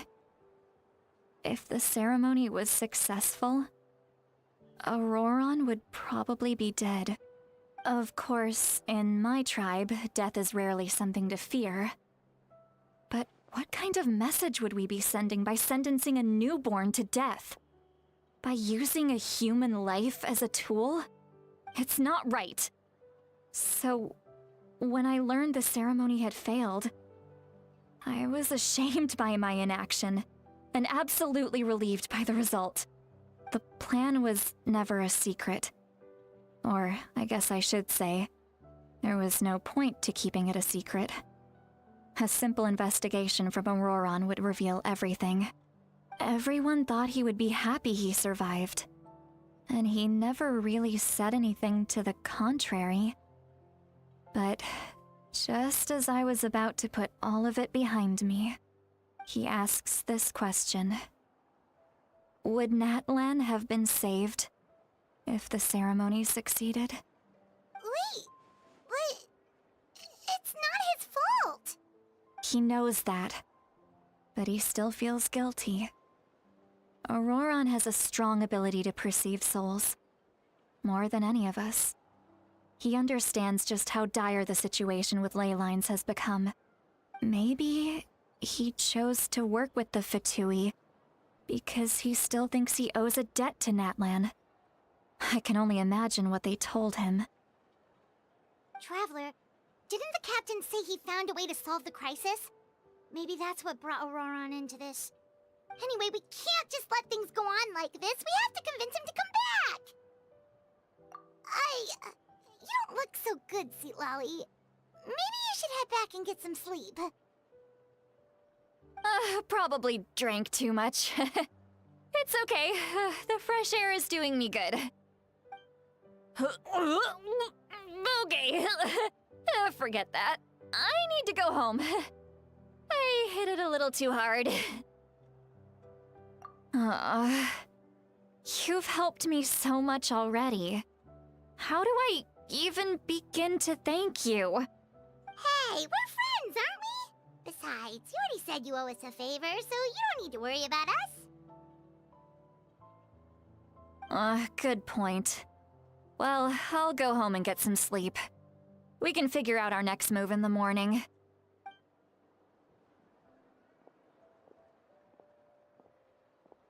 Friends. I like the sound of that. Auroron's probably back with the captain, don't you think? You mean about the backup plan? Do you really believe what the captain told us? Yeah, you're right. We should just go to her directly. But she's probably asleep. We can find her first thing in the morning. For now, let's...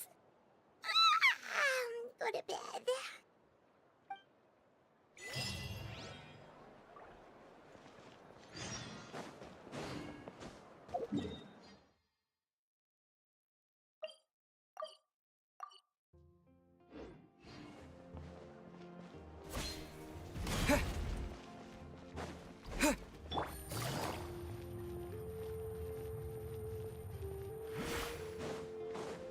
Behold! Dissipate!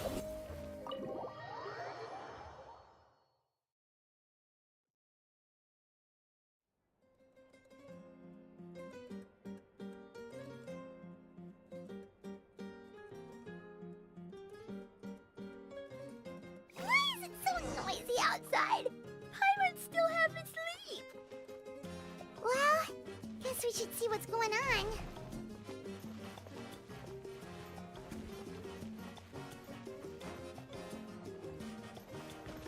Our bond is strong.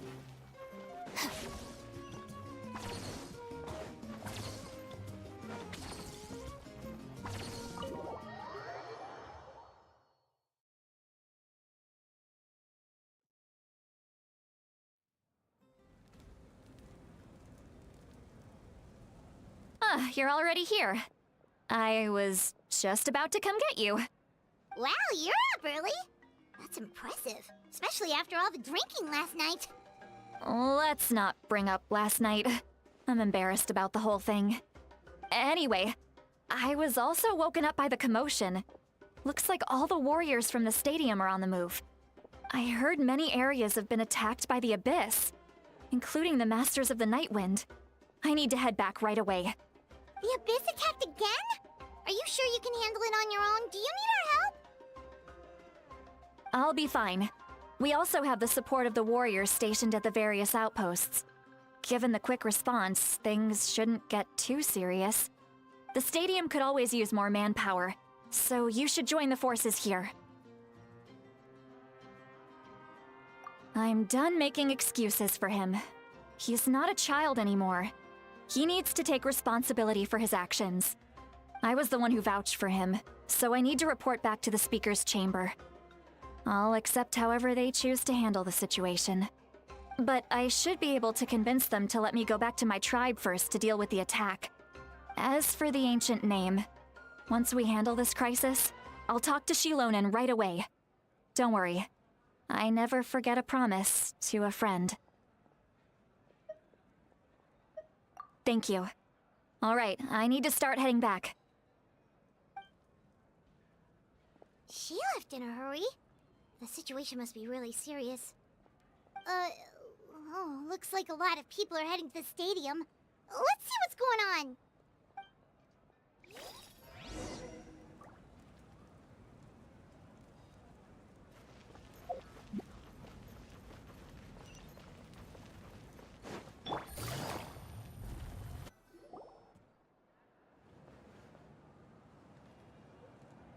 Traveler, over here!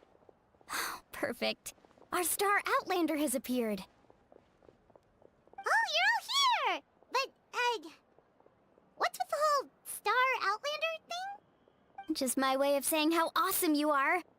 We've got a real emergency on our hands, so this is the perfect time for you to show off your skills. Alright, but can we get a quick rundown of the situation first?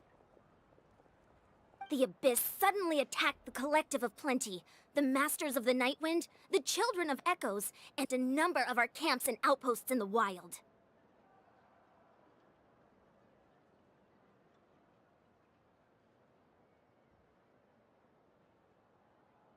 Yes, and the attacks are increasing in frequency. The tribes have plenty of defenses, so they're safe for now, but I can't say the same for the adventurers and merchants stuck in the wild. Chaska and I have been searching for survivors and treating the wounded. We just got back, but we need to head out again soon. I plan on heading back to the Collective of Plenty, just in case my tribe needs me. What about you, Mulalani? Where are you gonna go? I'll go help the Children of Echoes. They're the closest, so I can start fighting right away. What about you guys? We could go together. Yeah, that does sound important. No worries. Just leave the Children of Echoes to us. Who knows? Maybe yours truly will have the Abyss on the run by the time you're finished. That would be pretty great, actually. I hope my tribe gets through okay. It'll be fine. Your tribe doesn't do all that bodybuilding for nothing. Let's part ways here for now. And most importantly, be careful, everyone. Oh, and some of us need to avoid getting contaminated by dangerous-looking substances. That will make my job a lot easier. Koichi, do we really have to do this now? It's alright. She's just looking out for everyone. Alright, let's hurry up and talk to the Pyro Archon so we can help the others.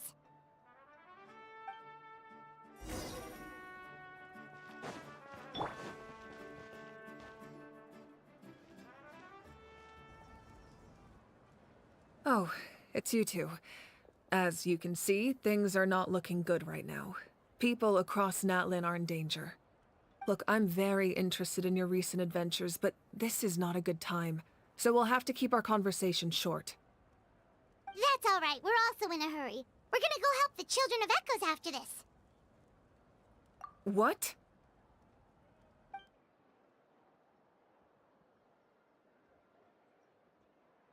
So he thinks my plan is too risky. He thinks I'm being stubborn.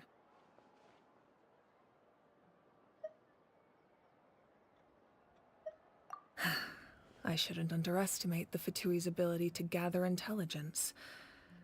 The Gnosis does have that function, but there's more to the story.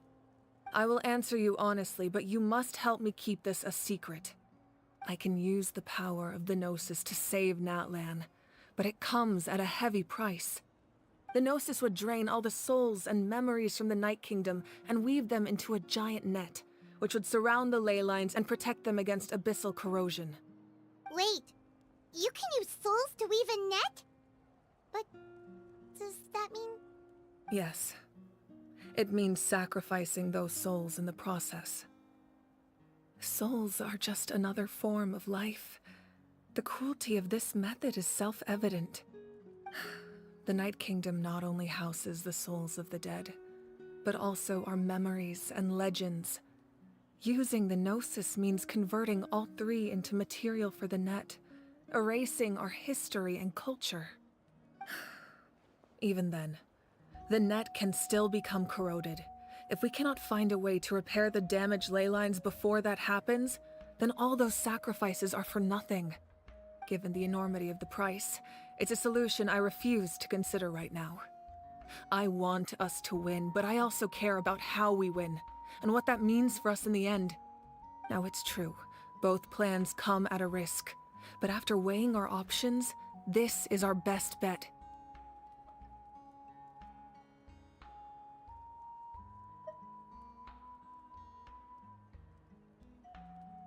Natlan is unique among the nations of Teyvat. Given the ever-looming threat of the Abyss, the Pyro Archons had to account for the worst-case scenario. Having a contingency plan is our duty, not just to the people of Natlan, but to all who live on this continent. Still, this has always been a well-kept secret. I'm very curious how the captain learned this information. Oh, one more thing? The captain said he found another way to solve the problem. Could be equally as extreme, though. Without the Gnosis, he should have no other option. But I see no reason for him to lie. Seems like our only path forward is to track him down, so he can answer that question for us.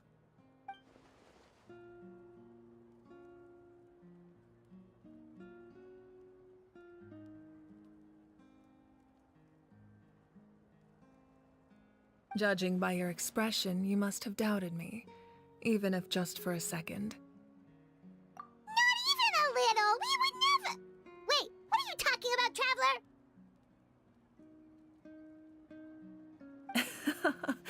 Just as expected. I appreciate your sincerity. Maybe it was out of caution, anxiety, or simple curiosity, but know this.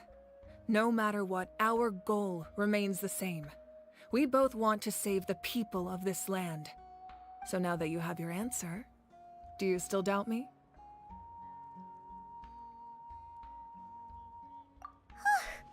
You scared Paimon. You've really got a lot of guts, Traveler. That's a good thing. Oh, and feel free to call me Mawika. It's what all my friends call me, and I like it that way. As for the captain, the intelligence officers we assigned to the Fatui should be back soon. We'll get our answer then. That's great! Sounds like we just have to wait a little longer.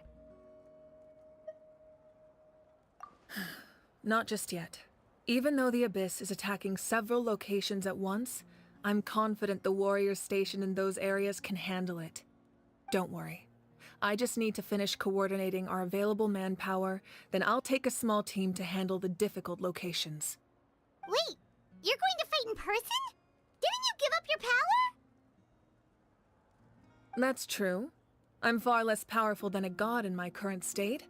But don't forget, I was an experienced and powerful warrior before I ever became the Pyro Archon. No matter how you look at it, my duty is on the front lines.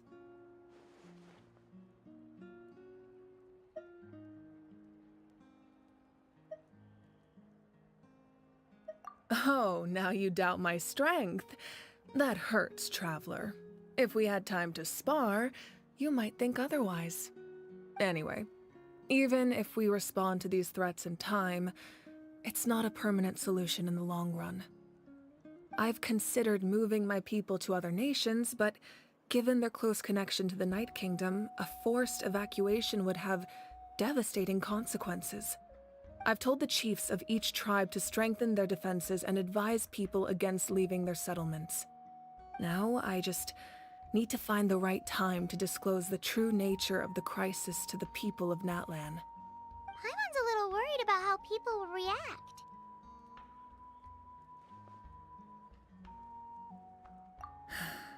Yes, but that won't be the only response. In any case, that's for me to worry about.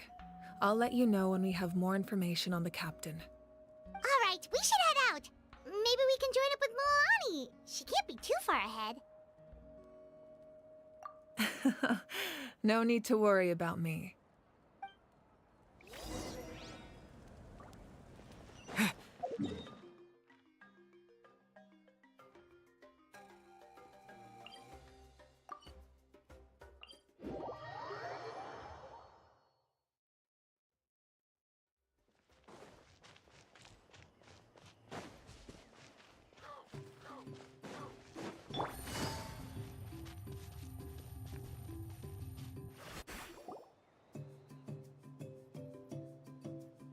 Quick, over here! To safety!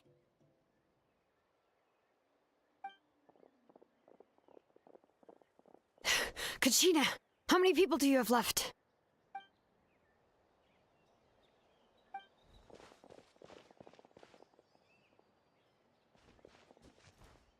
What's the situation? There's a trapped caravan that needs our help. We need to rescue them as soon as possible. We'll go together.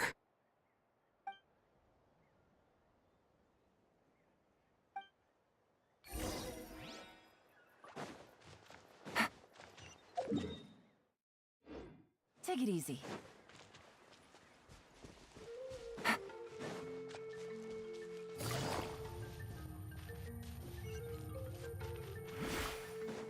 The wind rises.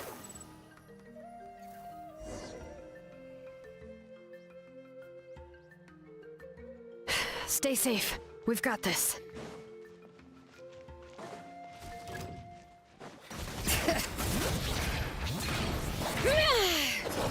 Hear the echoes of the valley! Clear the area! Woohoo!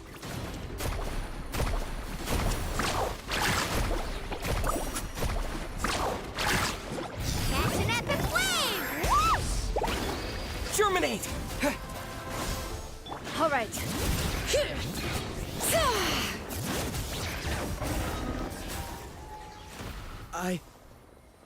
I really thought I was done for. I can't thank you enough. Don't worry about it. We're just glad you're okay. Let's see. Your goods look fine too. Guess the Abyss isn't after Mora. That should be the last abyssal pylon near the Children of Echoes.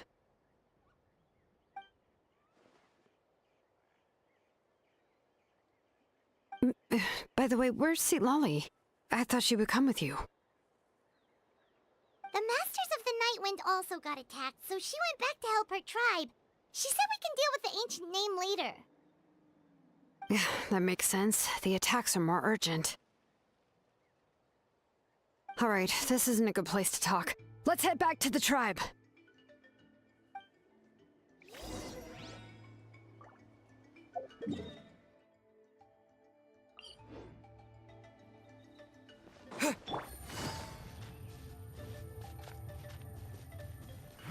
Squall and Fury.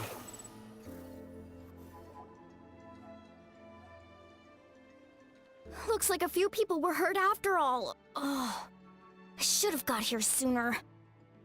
The Abyss threw a lot at us at once. I rushed out as soon as I heard the alarm, and there were already so many monsters. Before long, Kachina brought over a whole group of warriors, and just like that, we destroyed several pylons as a team.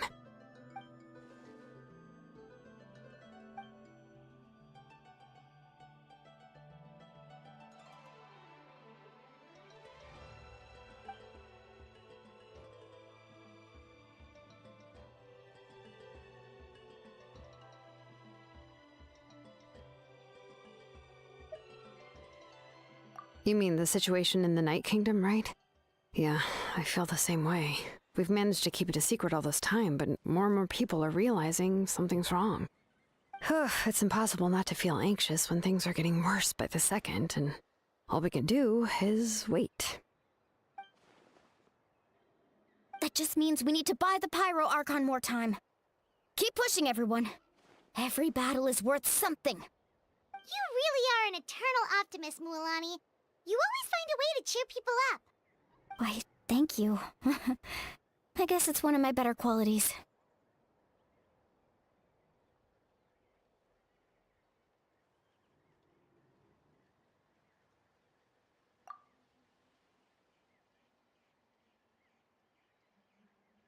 So, specifics aside, the Pyro Archon confirmed the Gnosis can resolve the crisis, but it comes at a huge price. And somehow the captain finds out about it, goes to fight the Pyro Archon, and calls her out for having a solution but refusing to use it. Honestly, if he has the same information as us, I can't really blame him.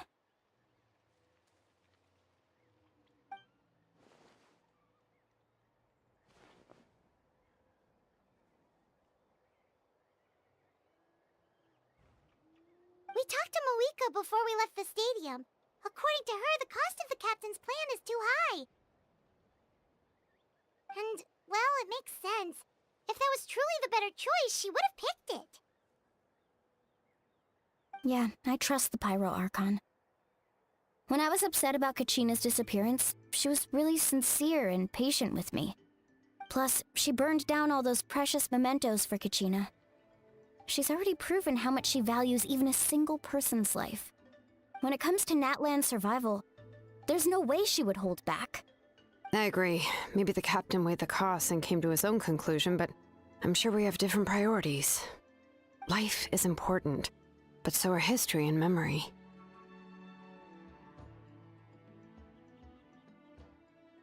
As the Archon, she can't tell us everything, but it seemed like she wasn't holding anything back this time.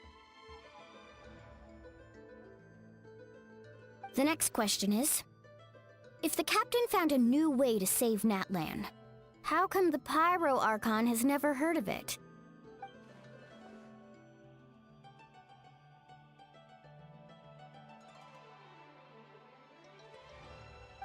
This is all super confusing. We still don't have enough information.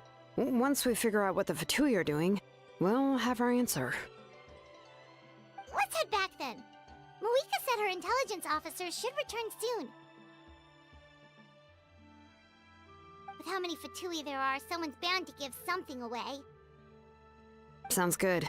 I have a few theories of my own. With a bit more information, we just might get to the bottom of the whole thing.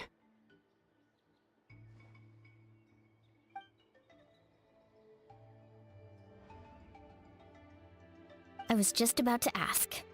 Count me in.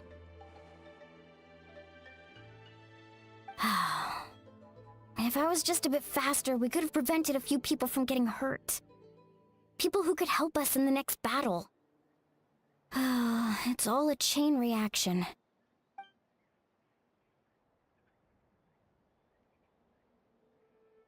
Register?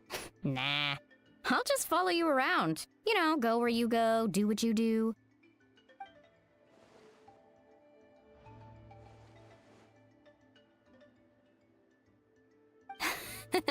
You got it.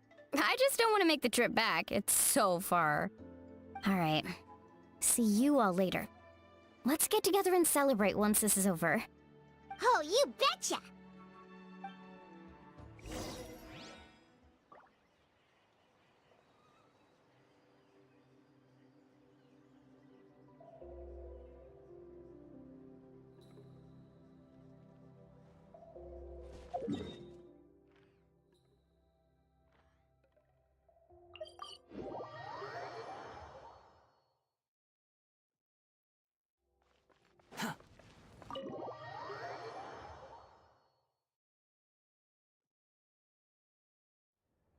Moika! Oh, Chaska and Koichi are here! Wait, are you okay, Koichi? I'm fine. No need to worry. They ran into the Fatui while out on a mission and decided to follow them. The Fatui?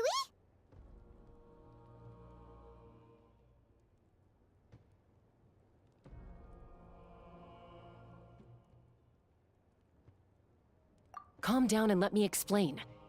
Here's what happened.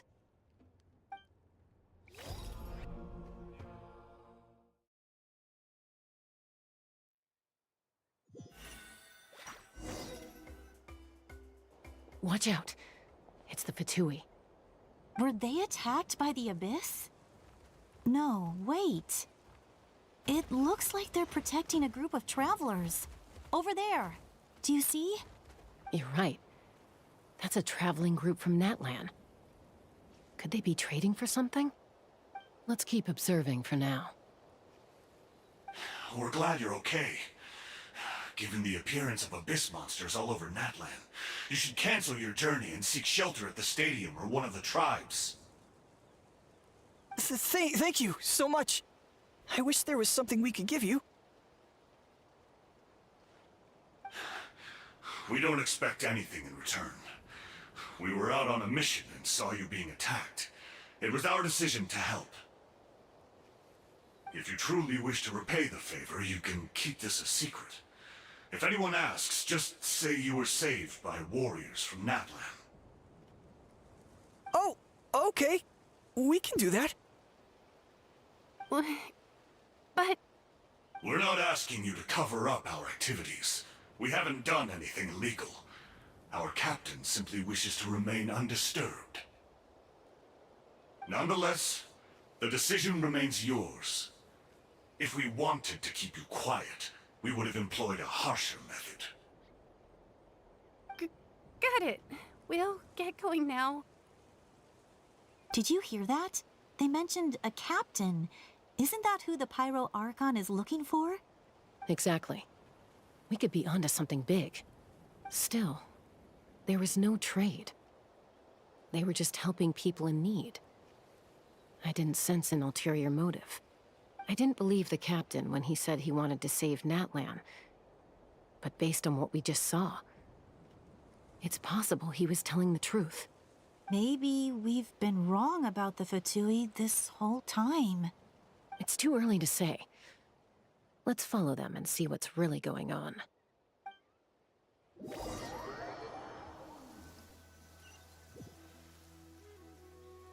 So this is where they were headed. Looks tricky. It's heavily guarded on all sides.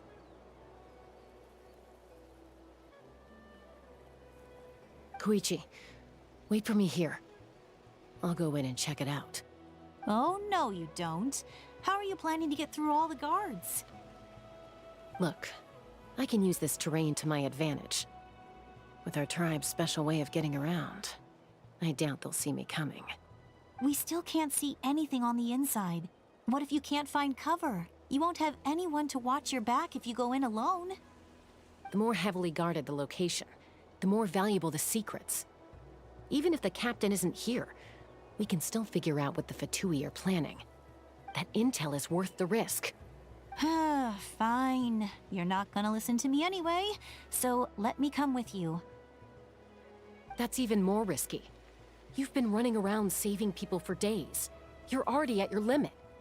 I'm confident I can protect myself. I'm not sure you can say the same. At least right now. I can. You really believe that? Fine, don't believe me. But you can't honestly tell me infiltrating a heavily guarded Fatui hideout all on your own sounds more reasonable. You know, growing up, even if I insisted on doing something, it never gave you any trouble. I'm not sure you can say the same. All right. If we start arguing, this will never end. We can't let this opportunity go to waste. Guess that means I win. Don't worry, you're not the only capable young person from our tribe. I can handle this. All right, same plan as usual. We split up, communicate with hand signals, make sure our blind spots are covered, and support each other once we strike. Got your ropes? Yeah, let's go.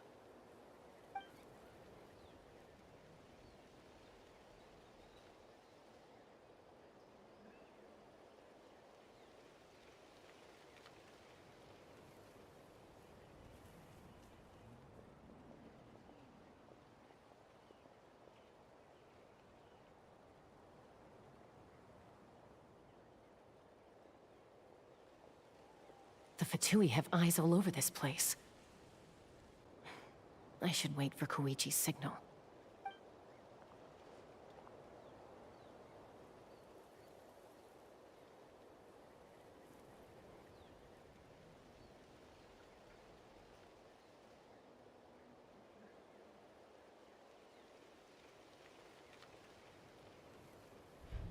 Now.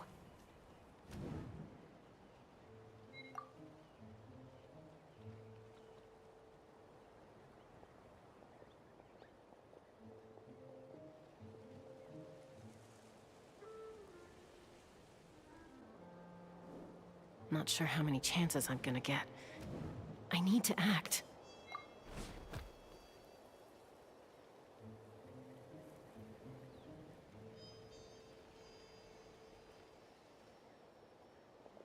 Good. I made it without getting caught. I should get to that platform over there. But it's guarded by the Fatui. Koichi should have line of sight. I'll wait for her signal.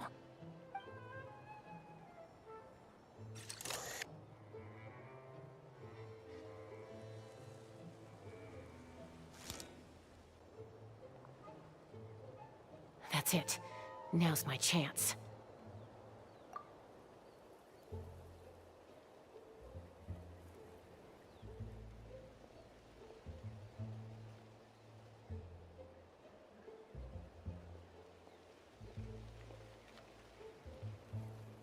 It's no use staying in one place. I should keep moving. Looks like Chaska is helping me by keeping an eye on the Fatui movements. I'll wait for her signal.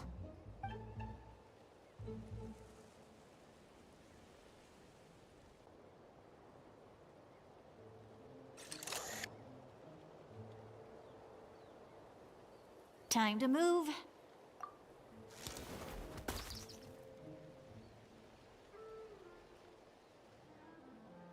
Whew! That was close. Almost got caught. Probably can't make it over in one go. I'll wait for my next chance. Now's my chance.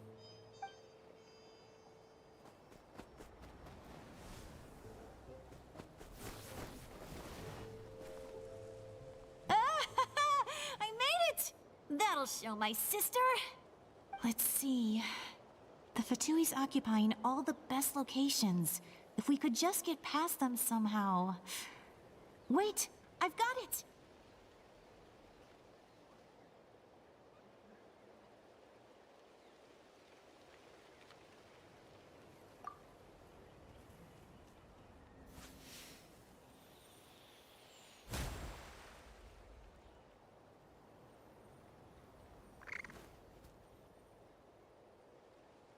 Huh?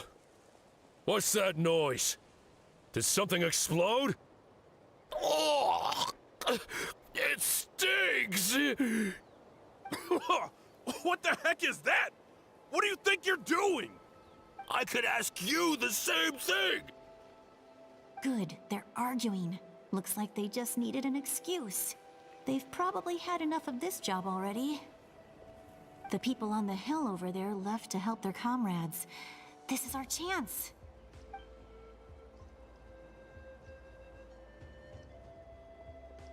Come get me, Chaska. I hope she gets this hand signal. That's Koichi's signal. Smart idea. Alright, time to move. Give me your hand, quick. Coming!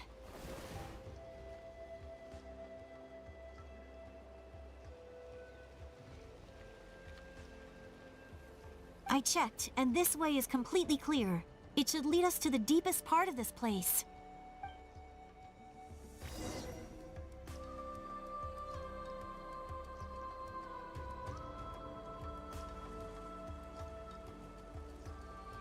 Well, I was pretty helpful, right? You know, everyone usually jumps at the chance to work with me. Not my own sister, though. No, she avoids me like her life depends on it. I was wrong, Koichi. You've done well. Wait, you're just gonna admit it? Now I look like the mean one. Let's focus on the task at hand. We're in the heart of enemy territory.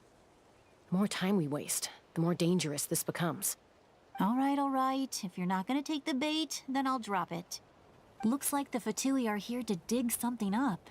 I'm surprised they mobilized this many people. I doubt it's because they're interested in our culture and history. It seems like they're looking for a dragon relic called the Source Mechanism. The device is ancient. Barely any information survives to this day. And even people from Natland don't know how to use it. Why would this be the Fatui's target? Not bad. Looks like it's in good shape. This should be what our Lord's looking for. Took us long enough. Come on, let's get this thing back. Back? Back where? Should we keep following? You really want to keep going? Of course. We make a good team, don't you think? No reason to stop now. What was that sound? Uh-oh. We've been spotted. Time to go. Falling rock incoming! Watch out for your gadget! What? You'll regret that! After them!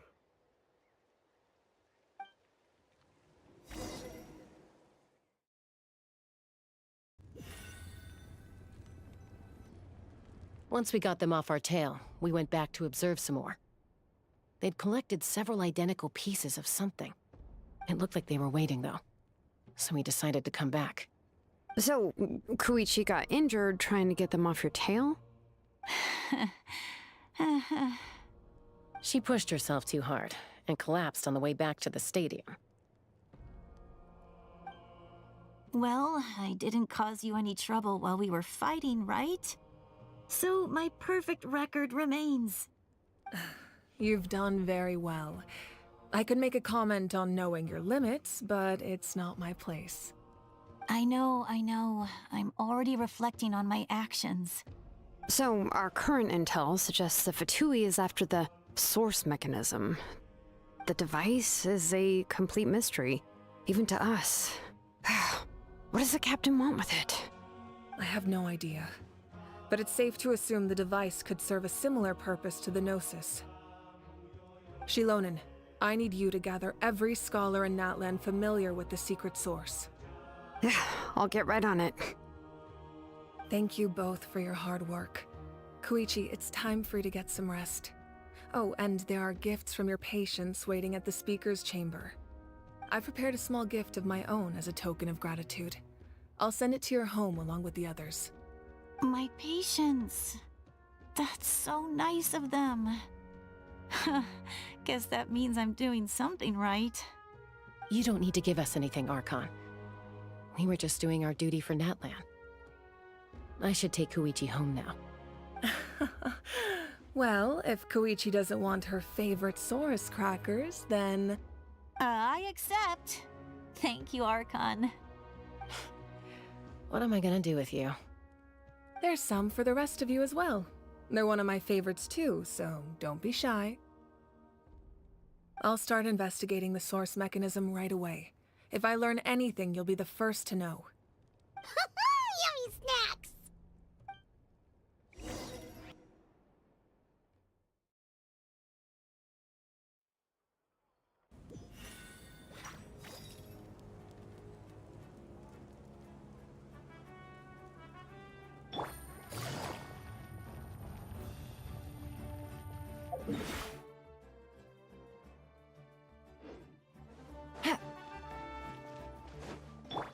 The wind rises.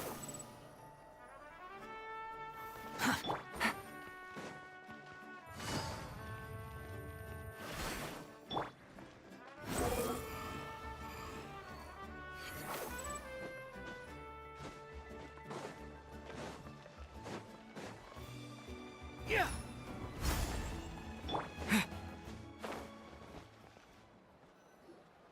What's next for you two? I'm taking Koichi home. With our parents there to keep an eye on her. I can make sure she actually rests. Hey, it's not like I'm some kind of prisoner. I'll be fine in a day or two. There's no need to go all the way home. That's what you always say. Everything's no big deal until you collapse. What if the Abyss attacks again? You're saying if I let you rest in a hotel, you're not gonna rush out the minute you hear the alarm? I won't. Triple promise I won't. Mm-hmm.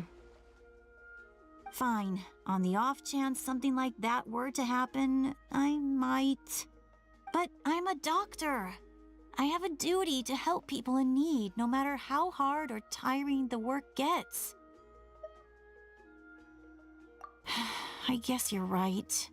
But I don't have to like it. This reminds Paimon of when we first met. Except you were the one trying to stop Chaska from doing something dangerous. I'd do the same for anyone trying to put their life in danger. As a doctor, I don't want people to get hurt because of a rash decision. Then try to see things from my perspective. You clearly want to protect your patients. So can't you understand why your own sister would feel the same way about you? The two of you are the same, you know? I disagree. I understand the risks and costs of my decisions. Who wants to be like her? Overconfident, always making excuses when things go wrong. That's just not true. You think I don't have proof? Okay, don't get into another fight. Just pretend Paimon never said anything.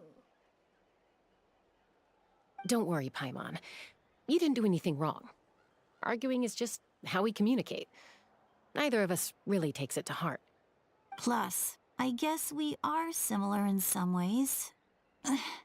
Maybe I rush into things without thinking, but I learned that from her. We're family. I can't help it if my older sister is a bad influence. Okay, you don't have to put it that way. So, you're all good now? Neither of us are really the type to back down, so we'll always have our differences. But still, we get along in our own way. Plus, I know you'll wake up one day and realize I was right all along. I just need to wait. Be my guest. Come on, let's get you home. See you later, Traveler and Paimon. I'll be back once everything's settled at home. There's no rush. At least grab a nice meal with your family. Bye, you two. Take care of yourselves out there.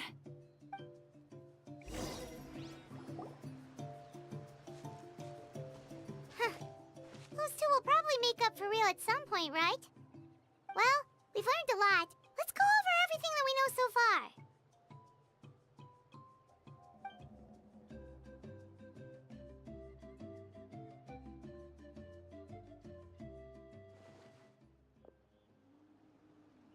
Ahem. Sorry for popping up out of nowhere. Again. Why do you look so awkward? Oh, is there something you need from us? Okay, I won't beat around the bush. Oh, and I'm sorry for interrupting your rest. I'll treat you to some charcoal grilled steak to make up for it. Awesome! Just give us your orders! Hey, friends don't order each other around. I'm just here to share some news. Remember what we talked about before parting ways? Oh yeah, you mentioned how Auroron has always wanted to save Natlan, and something about his soul being fragmented. Paimon and the Traveler discussed it after you left, and we think Auroron is probably back with the captain. What do you think? I agree with your hypothesis. And just now, I confirmed it myself. Auroron came back. He helped the Masters of the Nightwind defend our camp. What? He came back? I told him to give up whatever he's doing, but he refused. He said they're just one step away from success, so there's no way he can back out now. Apparently, he came back to fulfill his duty to our tribe. When he left, he said it was because he still has a duty to Natlan as a whole. I'm surprised you let him go at all. I had to prioritize my tribe. Besides, the situation was intense. I couldn't focus on outside and inside threats at the same time. Plus, he was on guard. He knew I would try to go after him, so he made sure to keep his distance. I kept an eye out for a good opportunity, but it never came.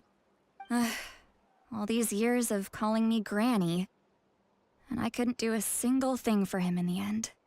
Don't say that! Your tribe all raised him together, right? That couldn't have been easy. You're right. Seeing him come back reminded me of when he was little. Running around the tribe, dropping by random houses right and left. He's not only a child of the Masters of the Nightwind, but a child of Natlan. It's only natural for a child to want to do something for their family.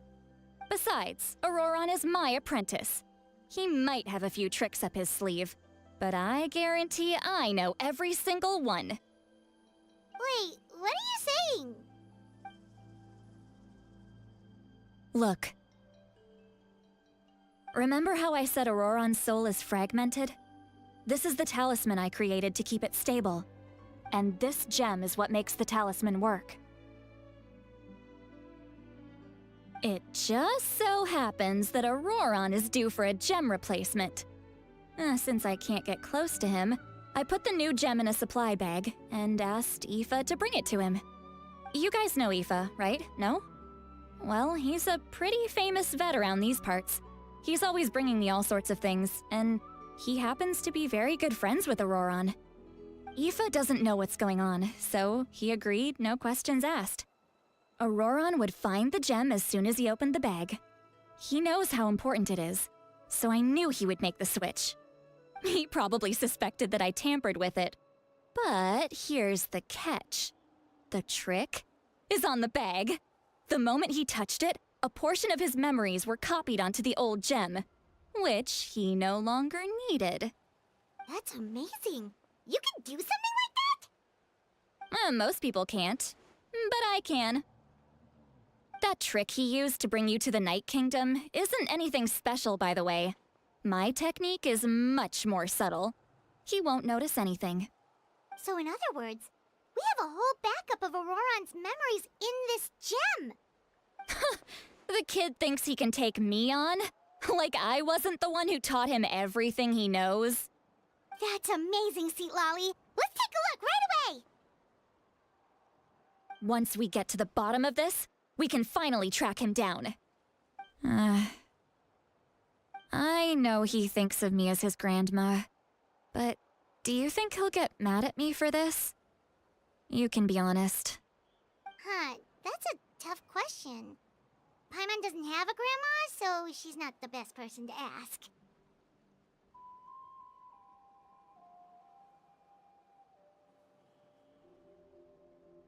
To be honest, I've always doubted my ability to look after him. I didn't stop the ceremony all those years ago, and now I'm useless again. But if I stop here, it will haunt me until I'm 500 years old. Every night I'll wake up in a fit of anger. Yeah, you're right. First anger, then tears. Oh, wait! Who are you calling a crybaby? You're just making it worse, Traveler. I need to look at his memory. Even if he resents me, refuses to see me, or runs away for good, I don't care, and I won't blame him. A family does whatever it takes to protect their own. You sure you'll be okay? We can come with you if you want. Did you just say you'll come with me? Is that okay? We have a pretty good reason to see it too, don't we? Because, right, we need leads on the Fatui. You really mean it? Fine, you can come. Just promise me you'll see this through. No backing out. Got it? Don't worry, we're professional adventurers. Then I place my trust in your professionalism. All right, time to sneak into someone else's memory and engage in some, unwanted spying. You heard it here first. I wouldn't be doing this if I had any other choice. Are you ready?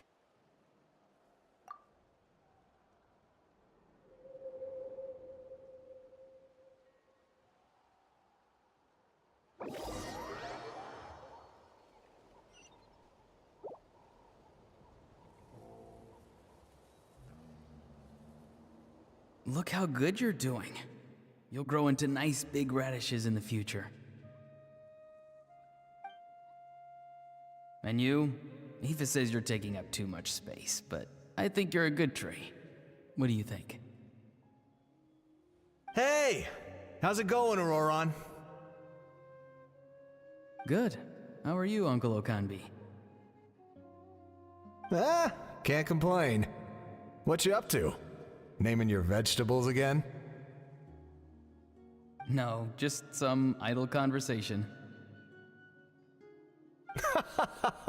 Sounds fascinating. What did they say? They told me you were coming and that you would take some produce with you. Ha! Only if you're offering. By the way, I ran into Aoife yesterday. He told me Chaska's fostering a saurian at his place. Said the thing trampled over a part of your radish garden.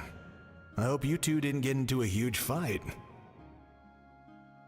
No, don't worry. I'll find a way for him to make it up to me. I've already wrapped your share of the produce. Here you go. You really knew I was coming. That's pretty amazing. Light up the smoke and you can see the path through the shadows. That's what everyone says. Hey, have you seen that strange group of people that just appeared out of nowhere? Appeared out of nowhere? I don't think so. It's the Fatui. Their leader seems like a big deal. He didn't bring many men with him, but they're all elite warriors. It seems like they're looking for someone, but I wouldn't go around asking too many questions. If you run into them, be careful.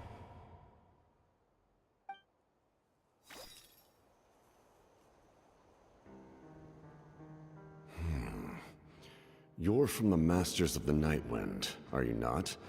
Why do you live here alone? I enjoy living by myself out in the wild. I guess you're from the Fatui, the one everyone's calling a big deal. Not an inaccurate description. I'm looking for someone who may be known to you.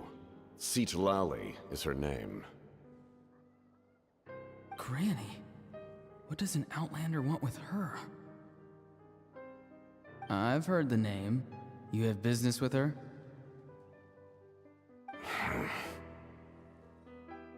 There's no point to further questioning if you insist on hiding things from me. I shall seek answers elsewhere. Oh, he could tell I was lying and now he's leaving? He gave up just like that? Hey! At least tell me why you're looking for Citlali. It's none of your concern. I have my own means of tracking her down. Why are the Fatui looking for her? What does she have to do with them? I can't just let them go like this. I have to figure out what they're planning.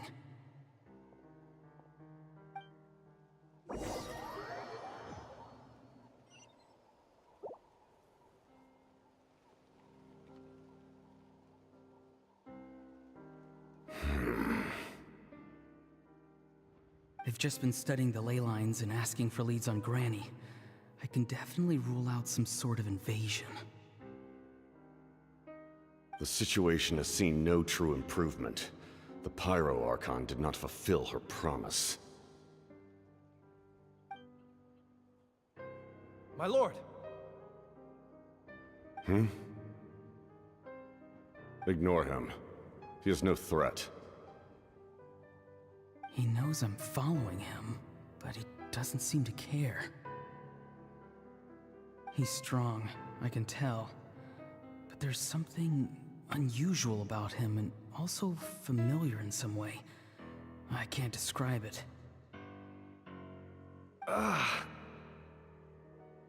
What is it? My lord, I feel dizzy. A ley line disturbance.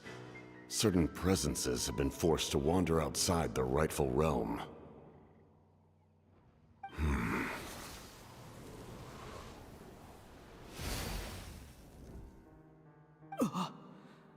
That was a spell from the Masters of the Nightwind.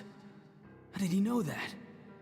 Is he sending those escaped souls back into the ley lines? How did he do that so easily?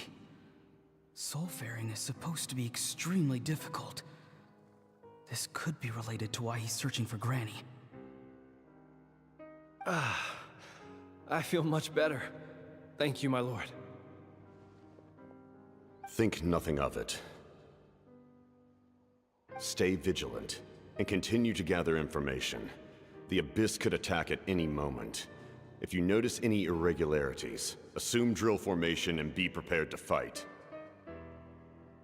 However, there is no reason to over-engage. Information is our first priority. Yes, sir.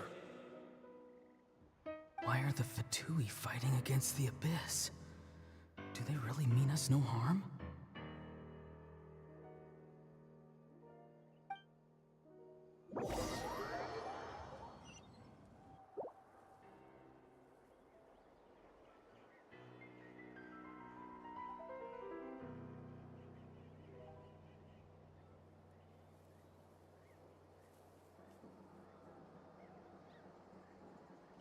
I've been following him this whole time and still they ignore me?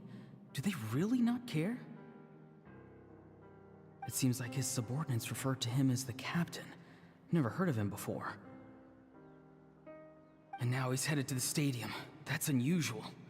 Oh, what is he gonna do? You two, with me. Everyone else, wait here as instructed.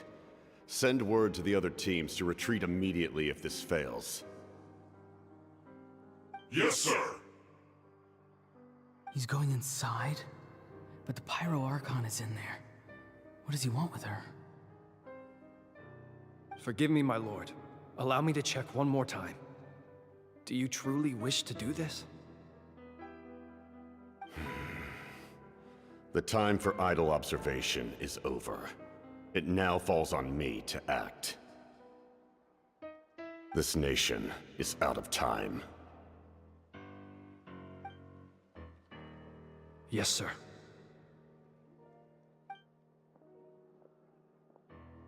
He just walked straight into the stadium. What is he gonna do?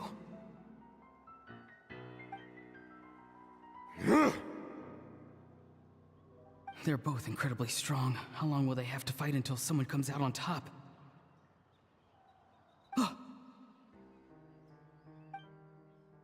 Wait, this feeling. Just like the other day near the ley lines, it's faint, like a soul's trying to escape. Where is it coming from? Is that why he's looking for Granny? If he dies here, then all clues will be lost. I can't let that happen.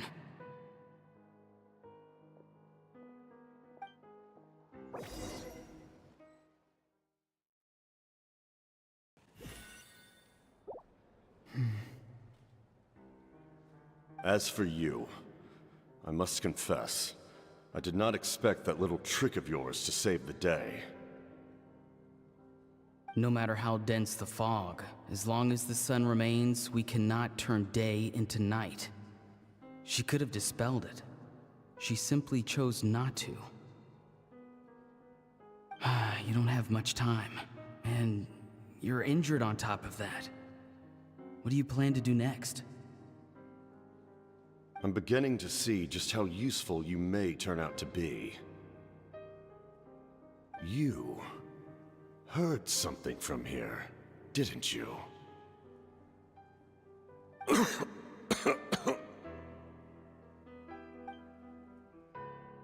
No need to force yourself. I've never seen anyone match the Pyro Archon in battle before. I didn't expect you to intervene at such a critical moment. You know I've been following you. Why didn't you stop me? When walking in the forest, it is only natural to encounter wild beasts. However, not every beast has the courage to come out and bite. And yet, one of those very beasts saved your life.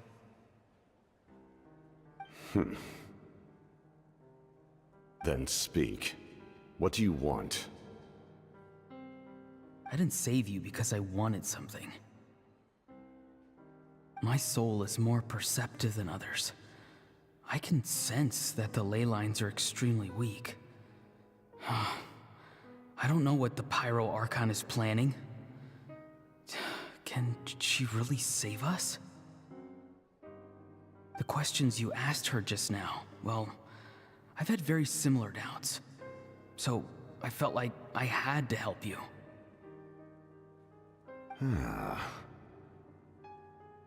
So, you can tell the truth. That was quite a reckless decision to make. I'm not sure you realize that. There's no turning back for me now. What I did back there is going to get me in a lot of trouble. You attacked the Pyro Archon in broad daylight, and I used my spell to save you. A single glance was likely all it took for her to recognize my tribe. So, we're in the same boat. You seem to care little for my thoughts on the matter. It's too late for that. Start from the beginning. Why are you looking for Citlali? Do you know her? Explain your relation to her first. I know you two are acquainted. It was obvious the moment I mentioned her name. Citlali is my elder and my teacher.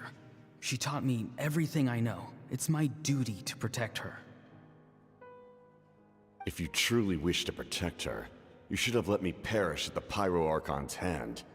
Yet, you chose otherwise. Do I really need to tell you what that means?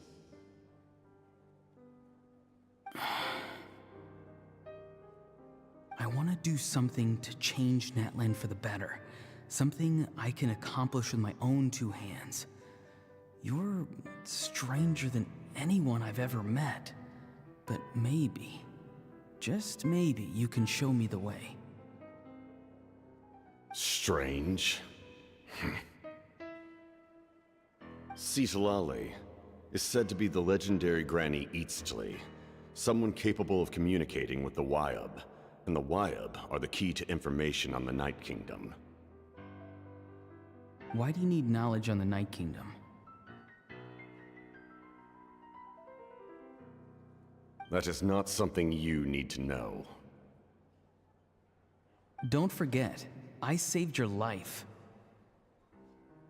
Do you not believe the Fatui capable of betraying a debt? People can lie, but souls cannot. I can tell there's a weight to your soul, a sense of justice. You may not live among your tribe, but you certainly know their tricks. I apologize for my rash judgment. You are more capable than I imagined. Let's go. We'll see if you have what it takes to join my plan.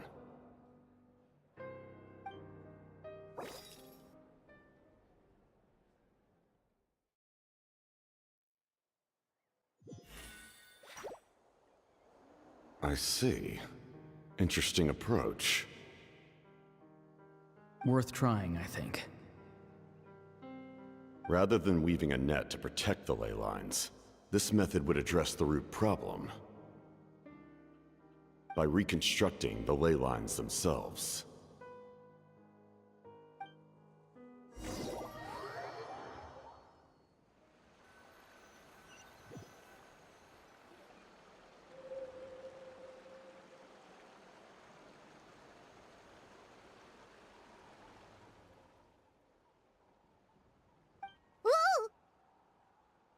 Traveler, Paimon. Are you two alright? Paimon's fine, just, a little dizzy. Of course. I'm so mad at him. After everything, he still can't let go of the past. For some reason, he thinks he owes something to the people who cared for him. Stubborn, self-righteous fool. Where's that gonna get him? Now that he's all grown up, he thinks no one can tell him what to do? He thinks he can just run away whenever he wants. I'll show him. If he tries to run one more time, he's got another thing coming. Maybe stubbornness runs in the family. Like grandmother, like grandson, as they say. Is that supposed to be a compliment? Huh, that kid's got nothing on me. Anyway, back to what we just saw. I don't even know what to make of it. Yeah, the captain seriously wants to reconstruct the ley lines? What does that even mean? Something like the loom of fate, maybe? But how does that help with the abyss? The loom of fate? Oh, it's kinda hard to explain. Basically, it's a device from Conrio that has unbelievable power. Anyway, if he really wants to manipulate the ley lines, everyone in Natlan will be affected. Oh, this is big. Which means the captain has been honest from the very beginning. Auroron's memory proves that. Why is he so obsessed with saving Natlan? Oh, we've got to tell Moika about this right away! Yes. She needs to know about this. Now.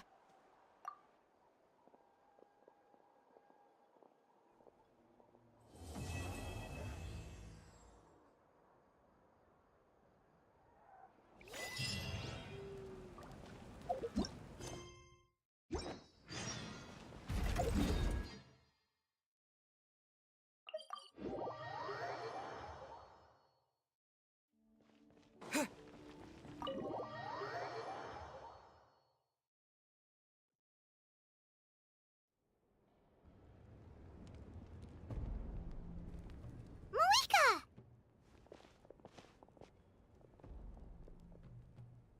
Traveler, Paimon Sitlali. Perfect timing. I've located the captain. Oh, really? That's great! We also just took a peek at Auroron's memories and discovered something huge! Oh, all with his granny's permission, of course. Or no, actually it was... Calm down, Paimon. I'll take it from here.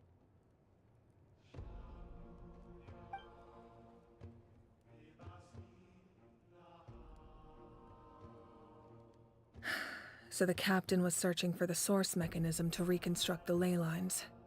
If his plan is already in motion, that means he knows exactly how to accomplish his goal. We have to stop him. Is reconstructing the ley lines a bad thing? Yes. It's not a simple fix. It would mean sacrificing nearly everything contained within the current ley lines, very similar to the price of using a Gnosis. If he activates the mechanism, it's all over. We need to mobilize our forces as soon as possible. But what forces do we have? Kanich, Shilonen, you two, and myself.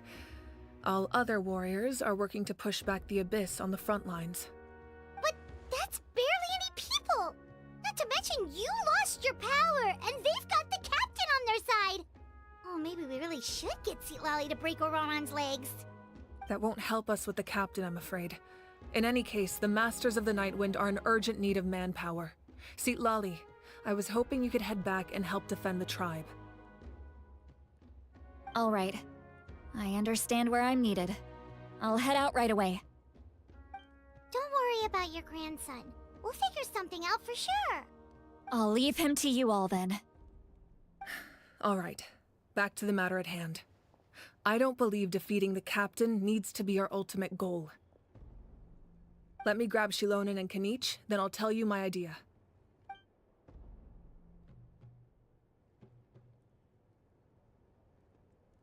As you all know, Auroron is working with the captain and we need to stop their plan. The captain is a formidable opponent, but that shouldn't deter us. In any case, a head-on confrontation isn't the best way to solve the issue. Their plan hinges entirely on a single element, the source mechanism. If we leverage our forces, we can destroy it, and then success is ours. We'll head out together. In the event that a confrontation becomes inevitable, I'll stall the captain while you advance.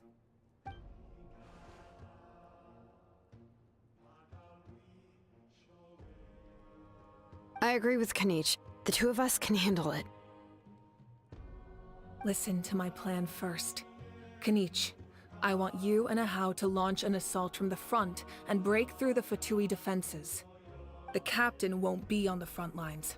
As a seasoned warrior, he'll be stationed in close proximity to the device to ensure its protection.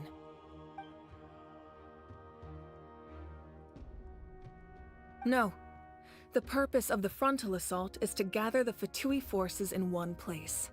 That way, it's easier for the rest of us to avoid them. Shilonen, I need you to do what your tribe does best, and dig a tunnel from the outskirts of the ruin. Once we get close to the device, we just need to destroy it. Exactly. The Traveler and I will join her as well. No one can create a distraction better than you, Kanich, not even myself. By combining our strengths, we just might manage to break through the captain's defenses. Understood. Then we should, head out now. Just promise us you won't do anything reckless. You cannot face the captain straight on unless you have no other choice. You mean everything to us. Losing you would be the worst possible outcome.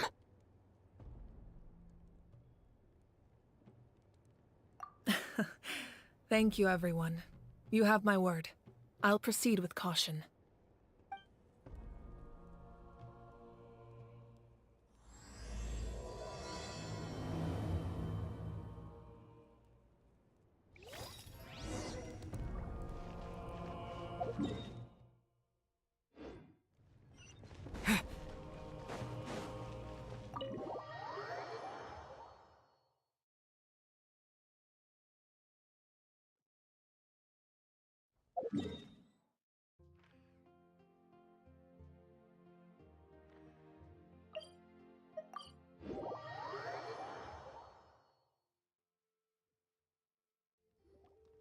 All right, this is the place. Their tunnel must be behind that gathering of Fatui guards. Any of the nearby mountains could be a good infiltration point, but if we want to stay under the radar, we should approach from the side. There are only a few Fatui stationed around the perimeter. We should take care of them first so they can't alert anyone.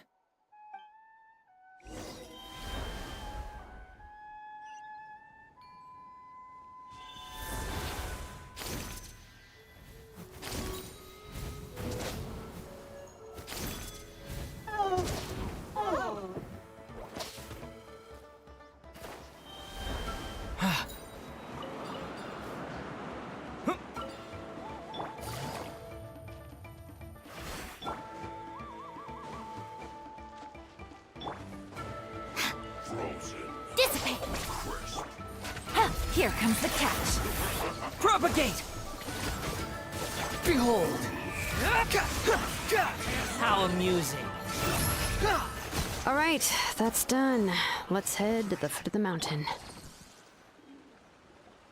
What do you think, Shilonen?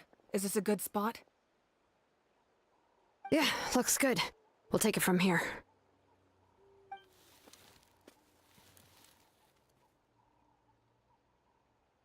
I can see the inside!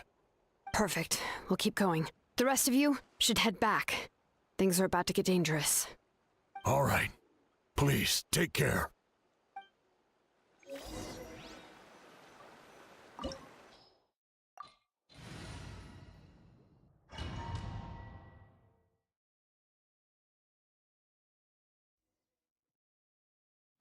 The Fatui wouldn't concentrate all their forces in one place. There's sure to be guards on the inside, so stay sharp. Oh, nice job smashing those rocks, Moika! You look super cool. Ah, that was some expert level rock clearing, even by my tribe's standards.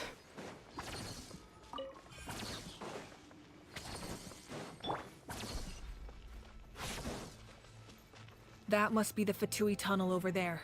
We should steer clear and approach from the side.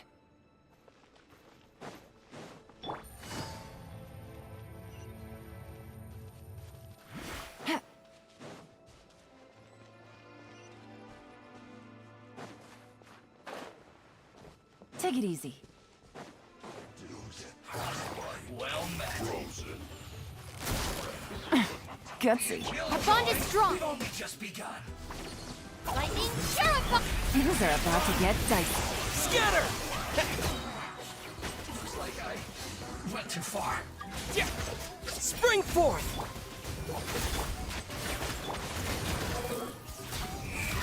That's far enough! The price for my sins.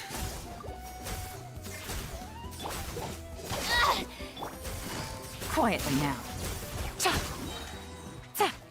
Here comes the catch. Dissipate! The wind rises. Can't run from death. Too slow.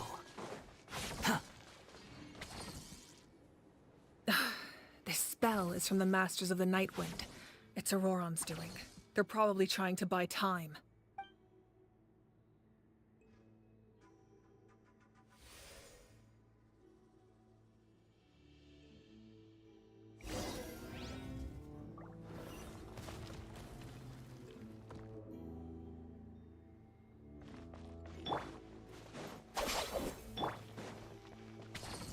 Take it easy. These wheels are relics from ancient times. We should try to restore them. These mechanisms probably directly control that wheel, right? Let's give him a try.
Stand with me! Busted!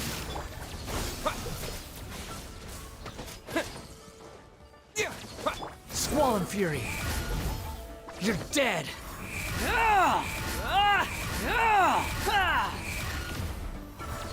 I'll settle this! Dissipate! Gotcha!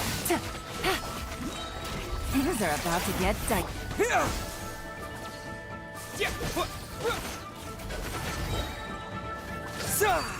Behold!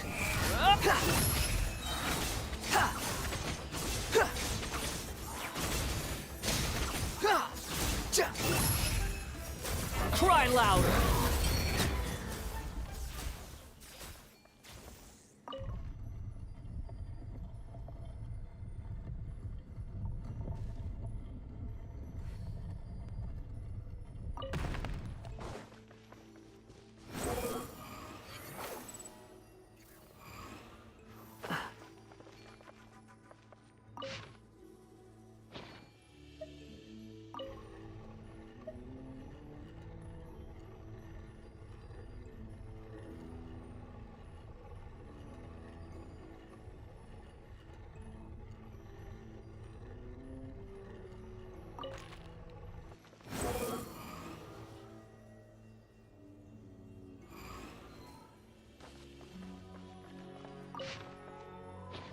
Quit following me.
There's no such thing as pure freedom in this world.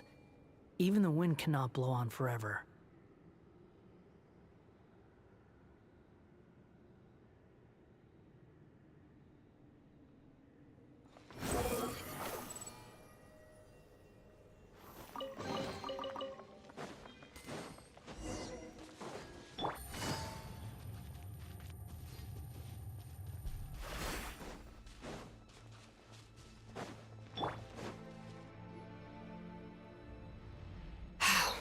This must be it. There they are! Oh, the captain's here too. Perfect. Looks like they focused their defenses over there. Oh, they're here. Huh. I thought the Pyro Archon would choose a frontal assault. It doesn't matter. They're too late anyway. Stop! It's too late. We need to turn it off! I won't let you do this!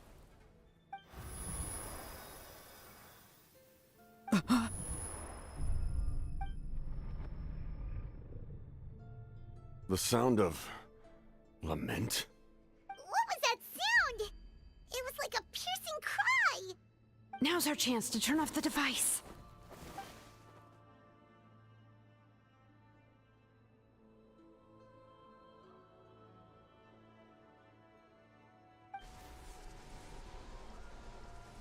Oh, Auroran? How did he just... His movements have gotten a lot faster. Was Auroran always this good in battle?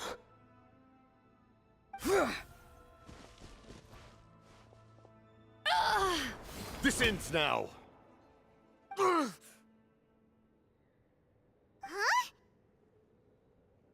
Something's wrong.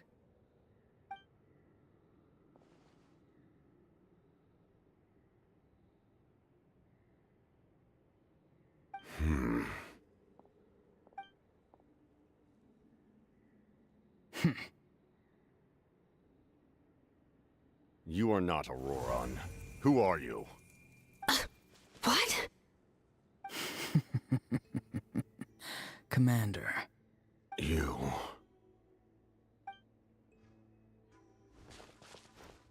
So, you still recognize me, Commander? I'm glad. Although, I believe you have some more pressing concerns at the moment.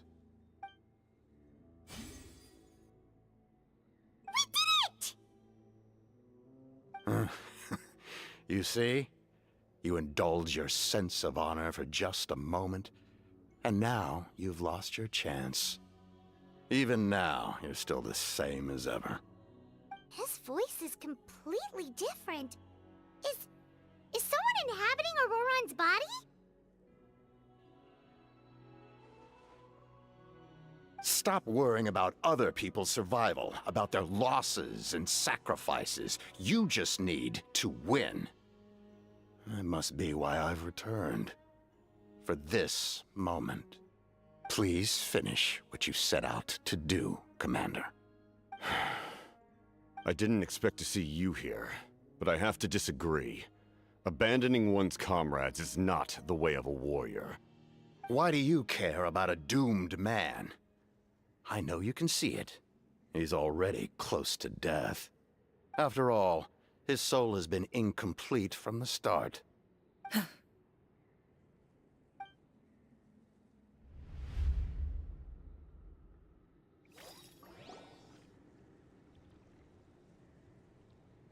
Oh, someone said I'm close to death. Is it because of that noise just now? The piercing cry came from underground when I activated the device. What's down there? Natlan's ley lines must be hiding some kind of secret.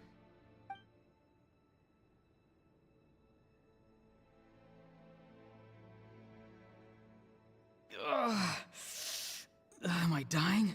Oh, no. It's too soon. Ah, Auroran, it's you. What'll it be today? Oh, why the long face? Don't tell me you still haven't let that go. I knew it was a bad idea to tell you. I heard everyone wanted me to be the savior. Savior? Ha! Sounds nice, doesn't it? But, does such a person truly exist? Even if they do, why would you have to become that person? Auroron, is that you? Oh, here, have a seat. Let Granny cut you some fruit. We just got a fresh batch. Can I get you anything else? Some grilled meatloaf, maybe? Ask for anything you want. We've got plenty of ingredients. What about those spiced rub mushrooms you made me last time, Granny Kuimi? Ah, you liked those, did you? An outlander taught me that recipe, actually. A merchant, to be exact. Never thought about going into business yourself, my boy? You could travel all over. Our Auroron? A merchant? He's far too honest for that line of work. Well, at least an honest merchant like him wouldn't prey on old-timers like us.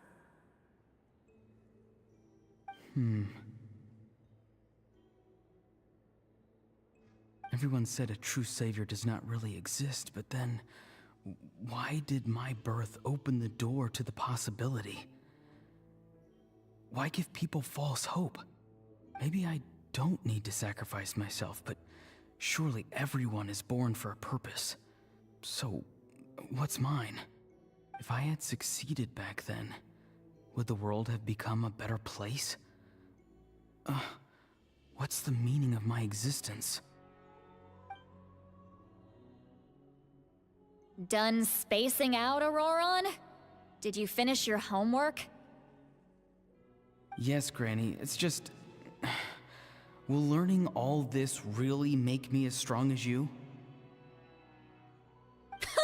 Of course not. I'm a special case. Other shamans study their whole lives without reaching a fraction of my abilities. Because you're a genius, right? You could say that. Or maybe I've just been alive longer than the rest of them, and picked up a few tricks that they didn't want to touch. It's rude to bring up a woman's age. Never do that again, no matter the circumstances. I wasn't the one who brought it up. Anyway, class is canceled tomorrow. Go have fun. What about my homework then? Do what you want. What use is it being as strong as me anyway?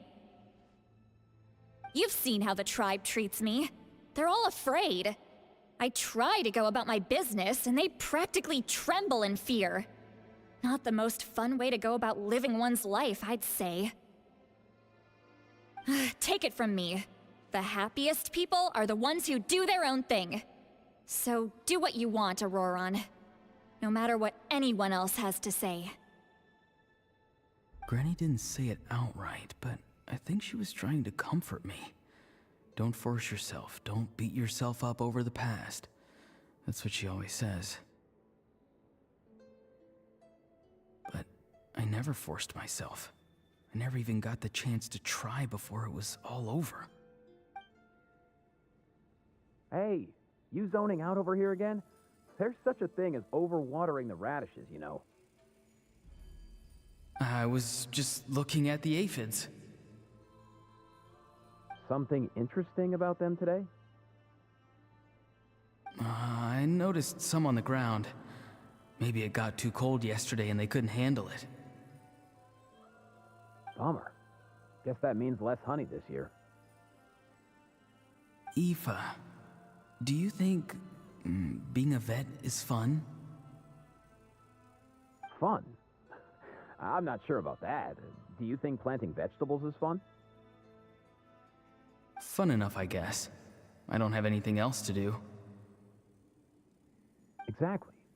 Most people live like that. No special purpose or calling. That's just how the world works. Oh, jeez. That troublemaker's at it again. Auroron, my man, come inside and give me a hand, would you? Why should I? I thought being a vet was no fun. Well, I guess there is a fun part. Trying to outsmart these rascals. Come on, give me a hand. Maybe Aoife was just too nice to tell me the truth. That attempting something above your capabilities will kill you.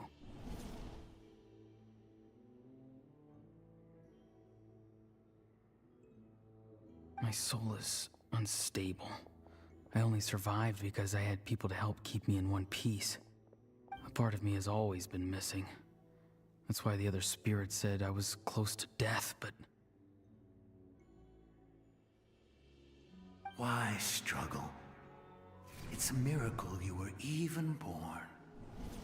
Just close your eyes and wait for death. It was you, the thing that came out of nowhere. Thing? I'm a warrior, far stronger than a weakling like you.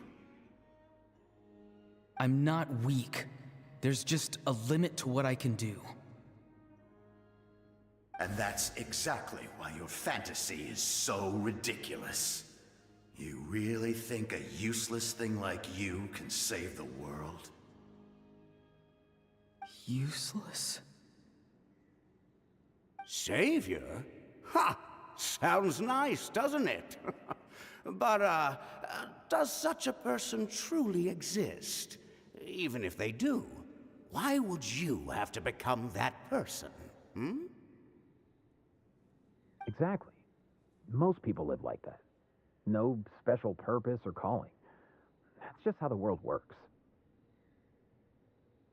Take it from me. The happiest people are the ones who do their own thing. So do what you want, Auroron. No matter what anyone else has to say. But I don't want things to end here. Auroron? It's all right. We'll take things from here. Every time they marched into battle, I had to stay behind. Don't worry. With the Archon on our side, the Abyss doesn't stand a chance. All the best warriors are fighting on the front lines. I want to do my part too. Both of us are bound to disappear. But your end will come sooner than mine, because you've been broken from the start.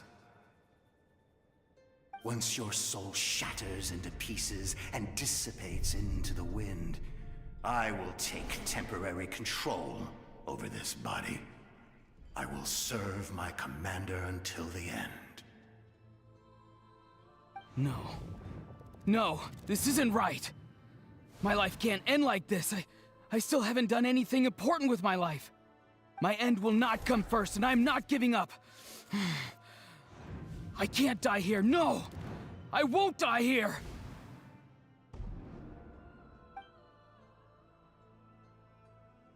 Auroron! Auroron!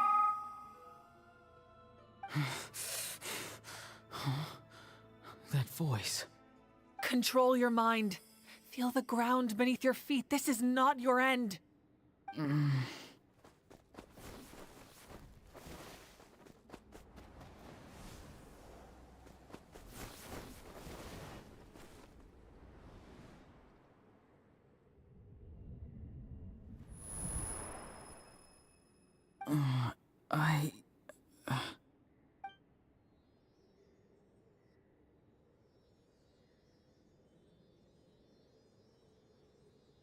His eyes are open! He's alive!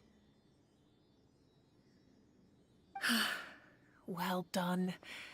You managed to do the impossible. Uh-huh. What do you mean? Don't try to talk. Focus on holding yourself together. I can't believe the captain did that.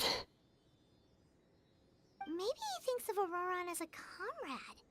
He was helping to rein him in all this time.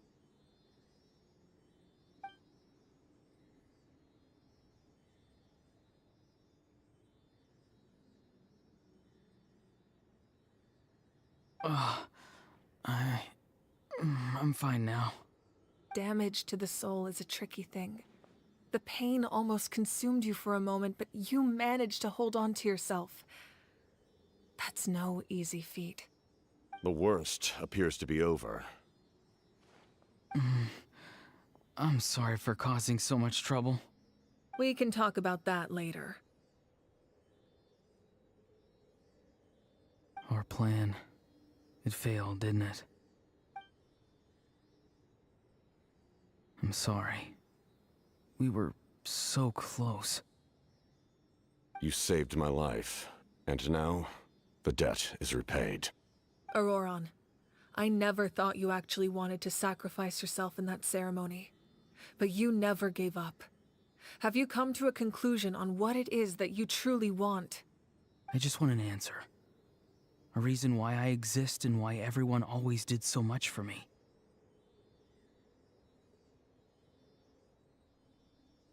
No one is born a hero, and no one should be treated like one from birth. I had a chance to do something important back then, but I failed. All I want is to find some more ways to make up for that. The answer you seek now lies before you.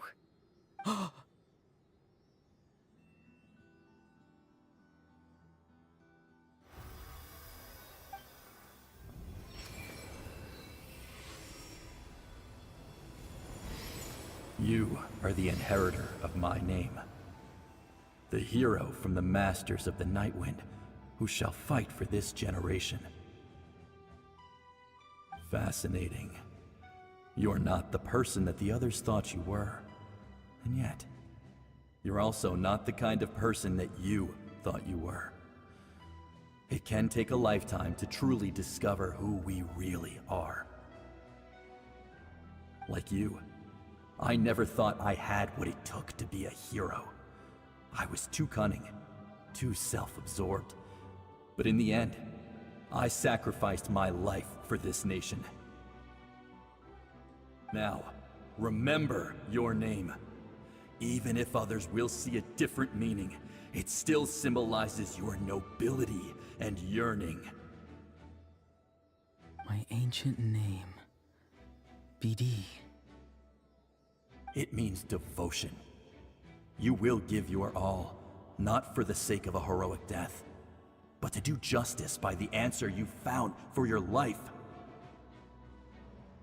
For that answer, you will offer all of your strength and be born anew. Through your devotion, you will prove your worth. Having foretold his own death, the omniscient man holds a feast in celebration. Let us raise our cups in honor of his heroism and send him off with this final tribute. For at last, his wish is now fulfilled. It's nice to see you again, Sunhudge.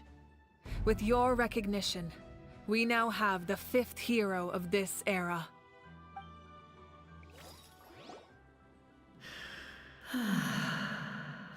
I am happy to see your plan advance one step further.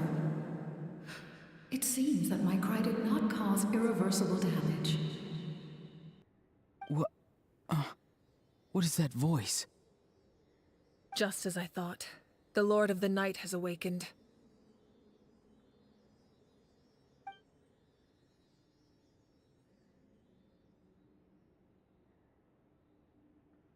The Lord of the Night? As in the one who rules over the Night Kingdom? I preside over a realm of souls. Due to my limited power, sleep is the only way I can extend my existence. When you activated the device, I awoke and could not hold back my cry. It is a sound that agitates souls. Most of you are unaffected because your souls are intact. But with a damaged soul, the effect on your friend was heightened, and his soul almost shattered as a result.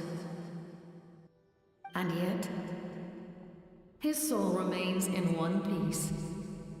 He managed to overcome this obstacle through sheer strength of will. A truly impressive feat for a human. So, was that what caused all his strange behavior earlier? No. An additional soul was affected. It tried to take refuge in the missing part of your friend's soul, but was ultimately expelled. However, this soul does not hail from Natlan or the Night Kingdom. Its origins remain a mystery to me. Activating the source mechanism was supposed to reconstruct the ley lines. Why did it awaken you instead? Because I was the one who originally constructed Natlan's ley lines, otherwise known as the Night Kingdom. The ancient battle between the Descender and the dragons destroyed the corner of the world, allowing the Abyss to invade. Natlan's ley lines took the worst of the damage. To aid the people of Natlan, the Lord of the Night used the fragments of the old ley lines to reconstruct a similar network. That's how the Night Kingdom was born. The first Pyro Archon, Xbalanque, strengthened that realm and established the rules that aid our fight against the Abyss. The Ode of Resurrection and the Pilgrimage, both of which are practices that survive to this day. Oh, right! You said before it all came from the power of the heavens. The ancient dragons tried to use this device to strengthen the ley lines by imbuing them with power. Back then, this method was rather ineffective. They lacked the skills to navigate the intricate structure of the ley lines. And now, the structure of the ley lines has also completely changed. I am the only possible vehicle for the power generated by the device. It was an incredibly crude and painful method, but I managed to absorb some of that power. Now, I can speak to you like this and provide you with aid, such as rebuilding the ley lines once more, at the cost of my own existence. But why would you make that kind of sacrifice? The people of Natlan worship me and call me their lord. In the ancient past, before we died out, we were also known by a different name. Angels. But adventurers like you are probably more familiar with our devolved form. Seelies.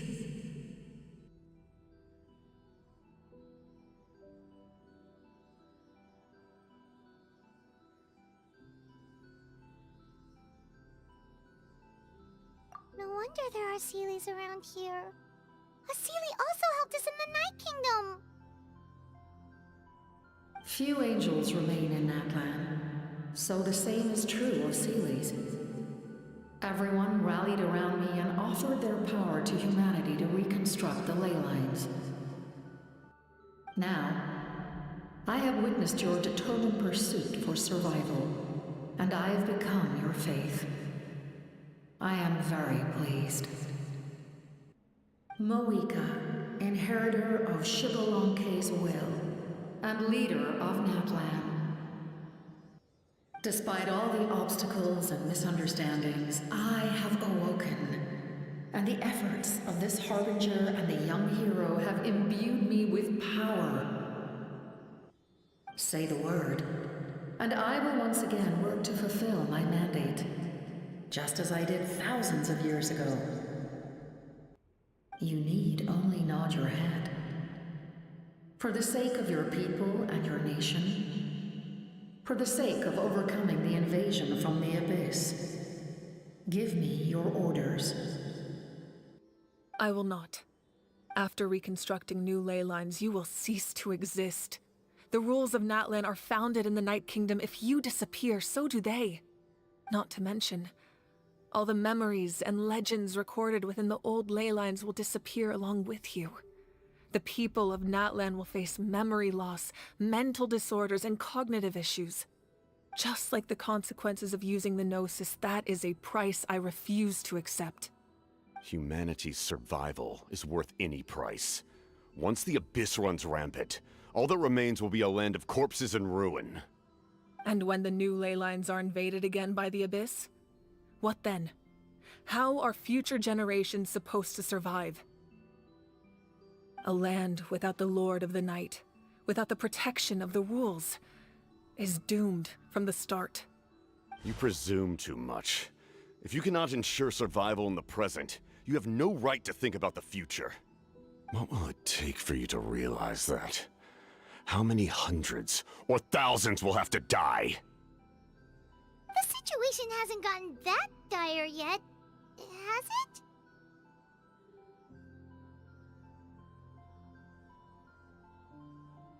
Why? Because I am a survivor of Conria. I've witnessed the devastation and terror of the Abyss with my own eyes. Conria? That's right. My family, my comrades, my homeland, were all lost to the Abyss. It is an unforgettable pain. One that no amount of time could ever dull.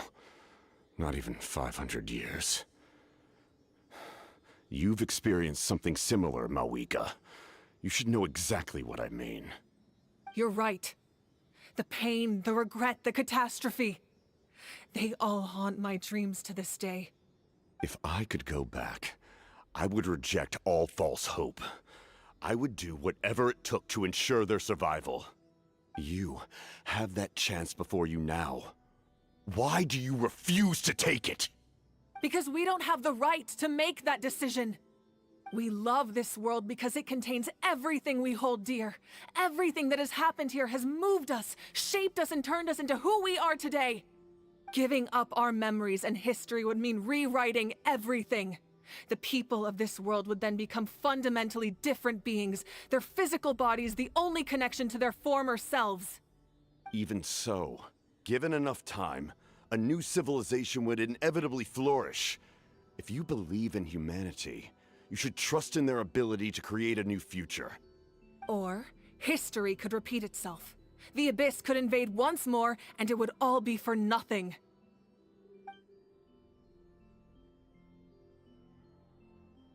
Can I say something? I once carried the hopes of many people, and I was also desperate to save our nation. In the captain's plan, I saw a chance to ensure our survival. But as I was on the brink of death, my wish for life and purpose was rekindled. I've been very fortunate to be well cared for by all the people in my life. I refuse to forget that. My feelings were so strong, they overrode my compulsion to sacrifice myself for their safety. No matter what path lies before us, we still have a destination. If we lose our way now, we will lose the meaning of our existence. That's right. Natlan's heroes gave their lives so we could have this chance against the Abyss. Their sacrifices are our blessings. Not only are their deeds and spirits exceptionally meaningful, they may also well be our path to victory. I don't want to give up just yet. Yeah, we're just one hero short.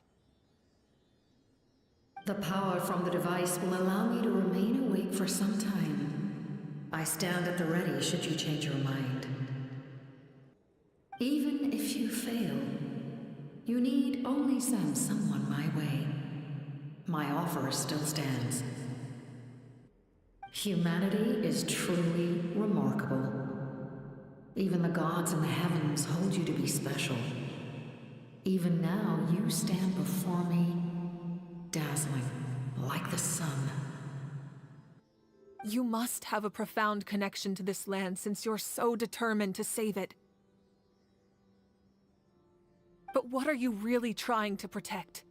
The land or its people?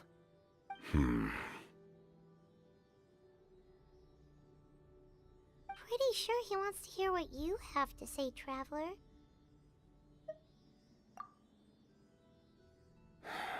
Fine. I suppose we can wait. Now that Auroron has inherited the memories of his forebearer, there's only one hero left. Your plan does have the potential to generate the best outcome. In the meantime, you shall have the aid of all the Fatui under my command. Thank you. Having such a powerful harbinger on my side is a big advantage. I know we may never completely see eye to eye on what it means to protect life, but for now, I'm willing to fight by your side.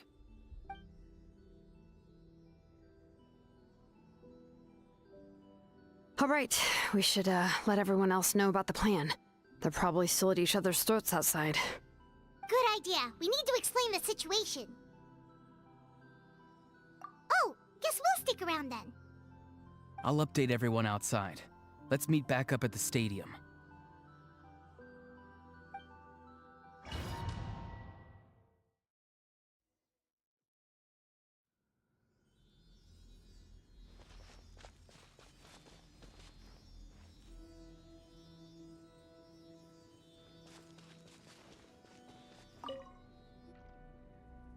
You come to me with many questions, and you should be rewarded for your bravery.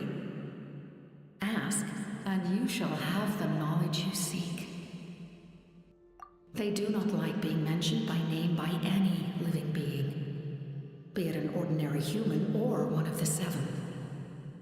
They prefer to remain in the shadows as shades. The one you wish to know about? I call her the Ruler of Death. She helped Natlan establish the rules. It was also under her guidance that I created the Night Kingdom. It was an expression of love, as well as an act of reparation. She was seen as having significantly overstepped her authorities as a shade, which quite displeased the almighty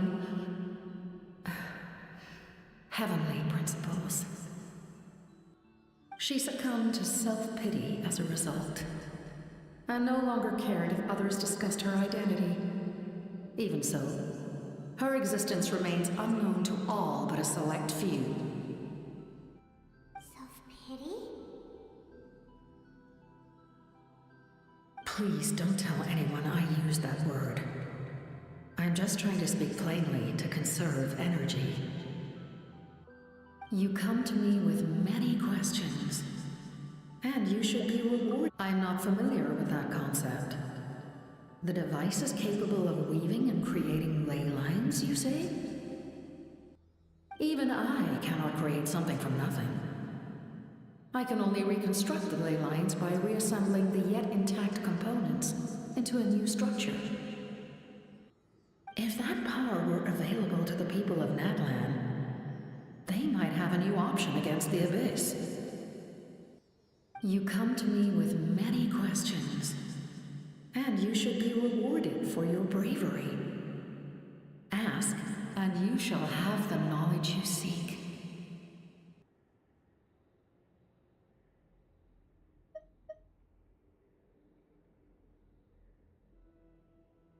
Phlogiston is Tevat's primordial form of energy. The heavenly principles used phlogiston as a basis for the creation of elemental energy, to develop a power to better counter the Abyss.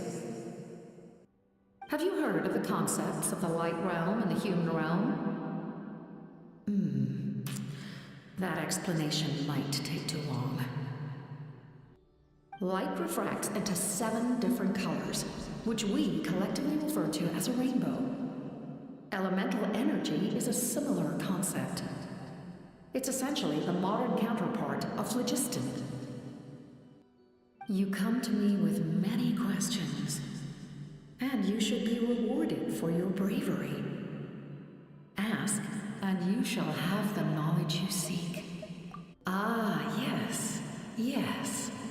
The artisan from the Children of Echoes has yet to mention the matter to me. Probably because the young girl from the Masters of the Nightwind is absent. No matter. I'll reach out in a dream and tell them what needs to be done.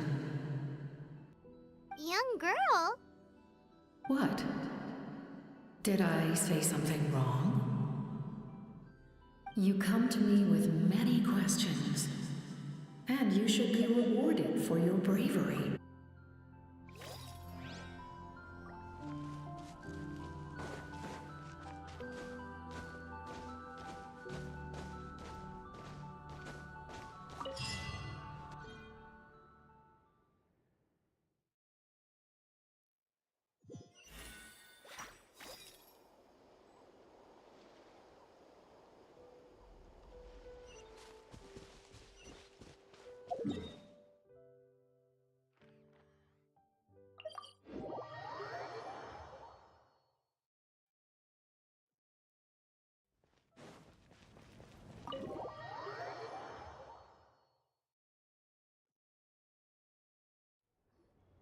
In that case, allow me to formally welcome the Fatui to our cause.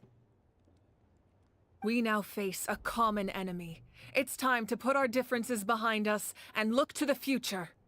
As for Auroron, his actions may have been out of line, but I don't intend to punish him right now. I'd rather give him a chance to prove himself. A magnanimous decision. We're back! Whoa, seeing the two of you chatting like this, Paimon almost feels like she's dreaming. This may be an unexpected outcome, but a favorable one nonetheless. Now that we're all here, I have some questions of my own. Tell me, how did you discover the source mechanism? We weren't getting any closer to obtaining the Gnosis, so I had my men scour Natlan for a different option. Auroron helped as well. We tracked down 3 scholars, Abarawa, Bosomtwe, and Kushtal, and combined the results of their research to locate this ancient device. I've never heard those names before. Seems like my own investigation failed to locate some critical personnel. I'm just not sure how I missed them. Strange. Perhaps they simply live in seclusion. In any case, their results speak for themselves. That's true. Now we have another option at our disposal. Compared to using the Gnosis, our current plan will buy us some time. And if all else fails, we still have this plan as a last resort, even though executing it will come at a heavy cost. But that means making everyone forget their past! We should definitely try to avoid it if we can. Oh, actually, speaking of the Gnosis, how did you know what it could do? That story begins with the Cataclysm 500 years ago. I failed to save Conria from the rampage of the Abyss. When the situation became unsalvageable, I fled to Natlan with the remainder of my platoon, only to find that Natlan had fallen victim to the same tragedy. I defended this land for quite some time, and, in the process, met the chief of the Masters of the Nightwind, Aizu. I'm sure many people viewed Conria as the cause of the tragedy, but Aizu was kind to me all the same, and even helped me in my time of need. From that moment, I made it my mission to aid Natlan. In battle, a warrior fights to win. Even though my homeland was lost, I was already committed to this fight. Together, Aizu and I fought many battles and overcame countless hardships. However, he was unable to escape his fate, and, in his final moments, told me the secret of the Gnosis. So it was him. He recommended using the Gnosis on several occasions, even before the tragedy. But I turned him down each time. You knew him, and you fought for Natlan all those years ago. Why don't I recognize you? It must be the mask.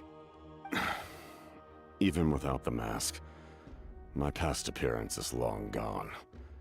Even with the curse of immortality, the flesh still rots. Wait, do you know someone named Dainsleif? That problem doesn't seem quite so extreme for him.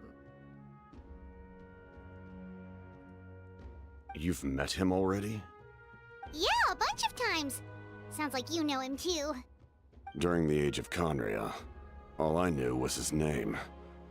The last time I saw him in person, he was traveling with a princess. He carries a degree of pain and hatred that far surpasses my own.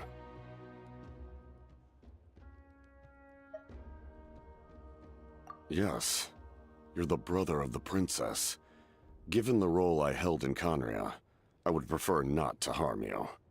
Although, this is likely a self-imposed burden. If the princess saw me now, I doubt she would even recognize me. As for your question, I don't know how Dane managed to slow the deterioration of his body. My appearance is much changed, and that's not the only thing. Even my physical strength is a shadow of what it once was. I would have never known. During our battle, it felt like I was fighting against the pinnacle of human strength. And I still lost. I deserve no praise for that outcome. Still, it's a shame we never faced off 500 years ago. You could have seen what I was truly capable of. I agree. Had we fought then, I'd also have been more motivated to go all out. So, all that commotion back at the stadium, and you're saying neither of you were using your full strength? I'd say we're evenly matched. If we face off again, victory will come down to who wants it more. I imagine you held back since there were spectators around that could have gotten hurt. But capitalizing on that situation would have only led to a hollow victory.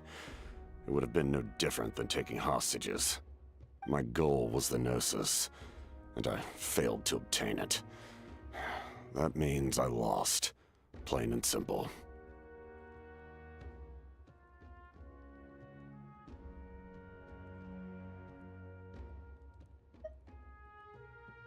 Her Majesty the Tsaritsa allows every Harbinger the freedom to pursue the meaning of their existence.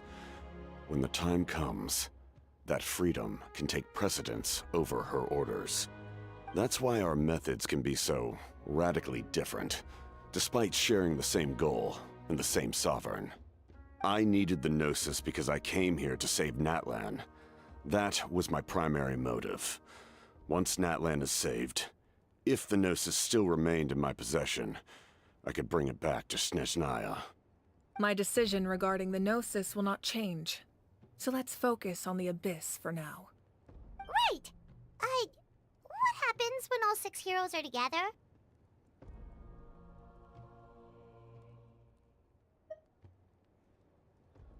We will unleash a great power that can be used to thwart the Abyss. But only once. It's a power that Xbalanque gained from Renova. Renova is a god whose existence predates any Archon. You can think of her like an emissary of the heavenly principles. She controls the power of death. Wait, is that why you have the Ode of Resurrection? Yes. Renova also orchestrated Natlan's rules.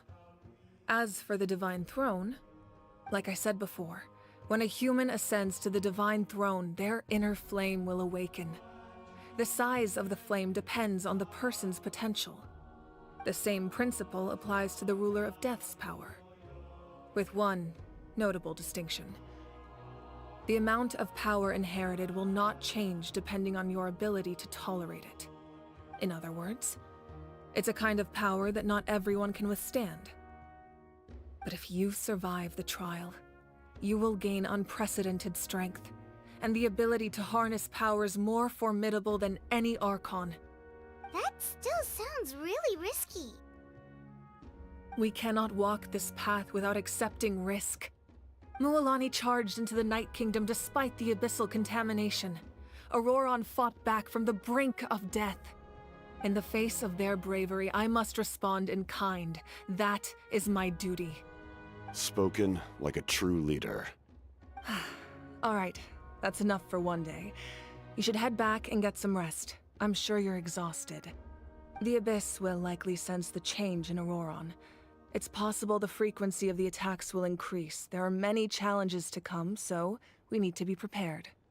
When you put it that way, Paimon feels even more exhausted. All right, let's head back.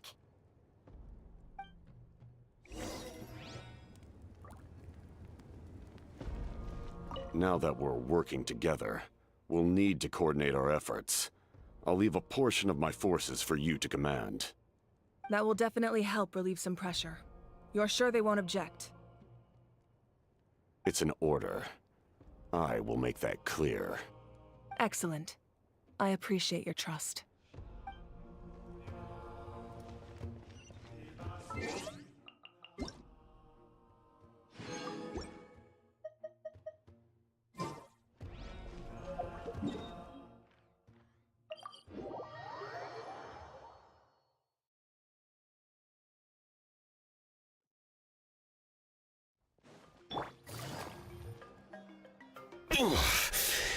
That hurts.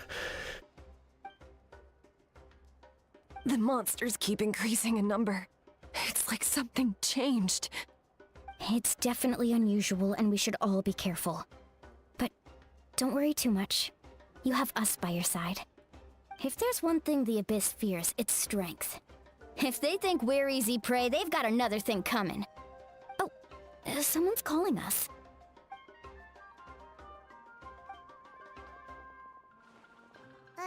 Something wrong, Traveler?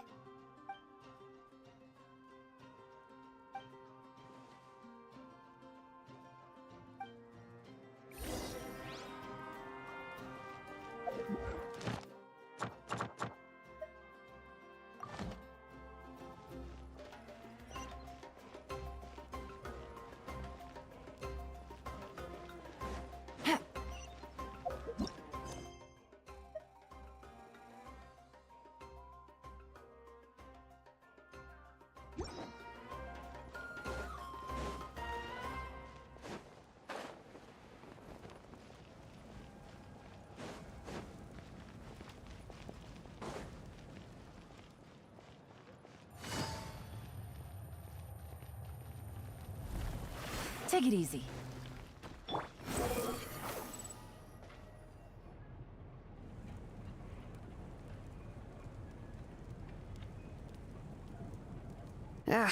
Nope. We can't give any of these to our soldiers. They were not tempered correctly at the forge. Well-made weapons and shields are vital for the survival of our people. I know we're under a lot of pressure, but we can't compromise on quality. Listen, I'm not blaming you. I know this isn't your usual standard of work. Why don't you all just take a break and I'll take care of the pieces.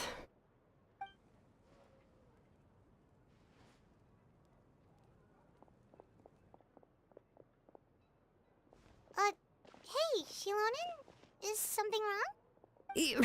Nothing I can handle. Just, some rushed defective goods, that's all. Even the most skilled craftsmen make mistakes under pressure, and if you two want to avoid the same fate, you should really get some rest. You must be exhausted too. Don't worry. I like it that way.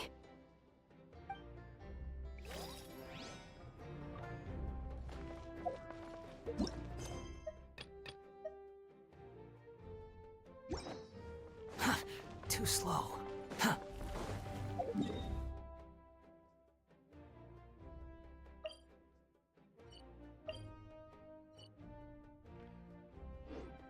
Squall and Fury! Quit following me!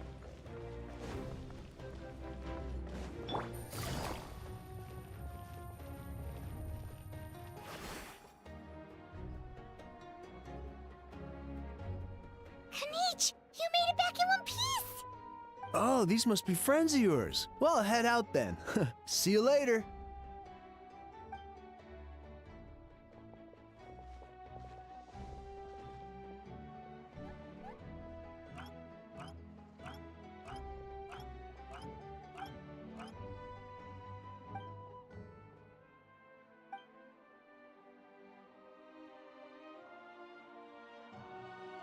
Yeah, a lot happened while we were in the ruin. We'll tell you about it some other time.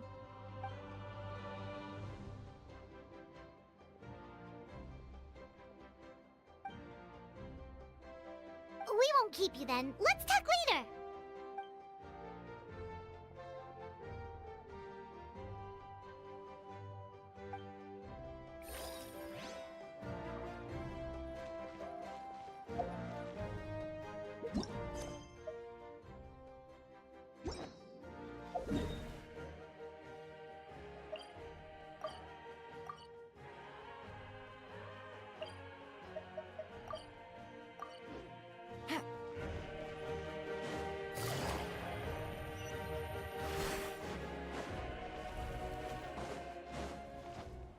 Take it easy.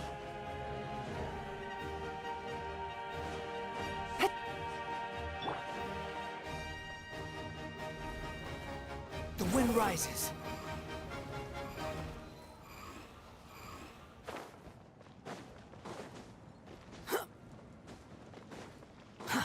Too slow.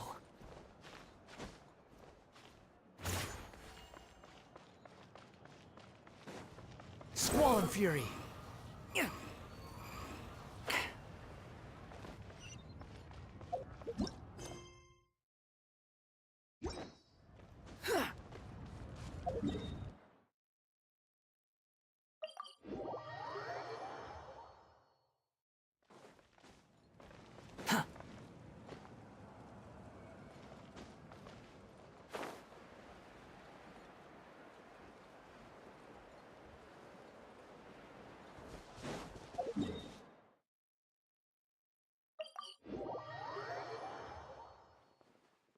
Behold!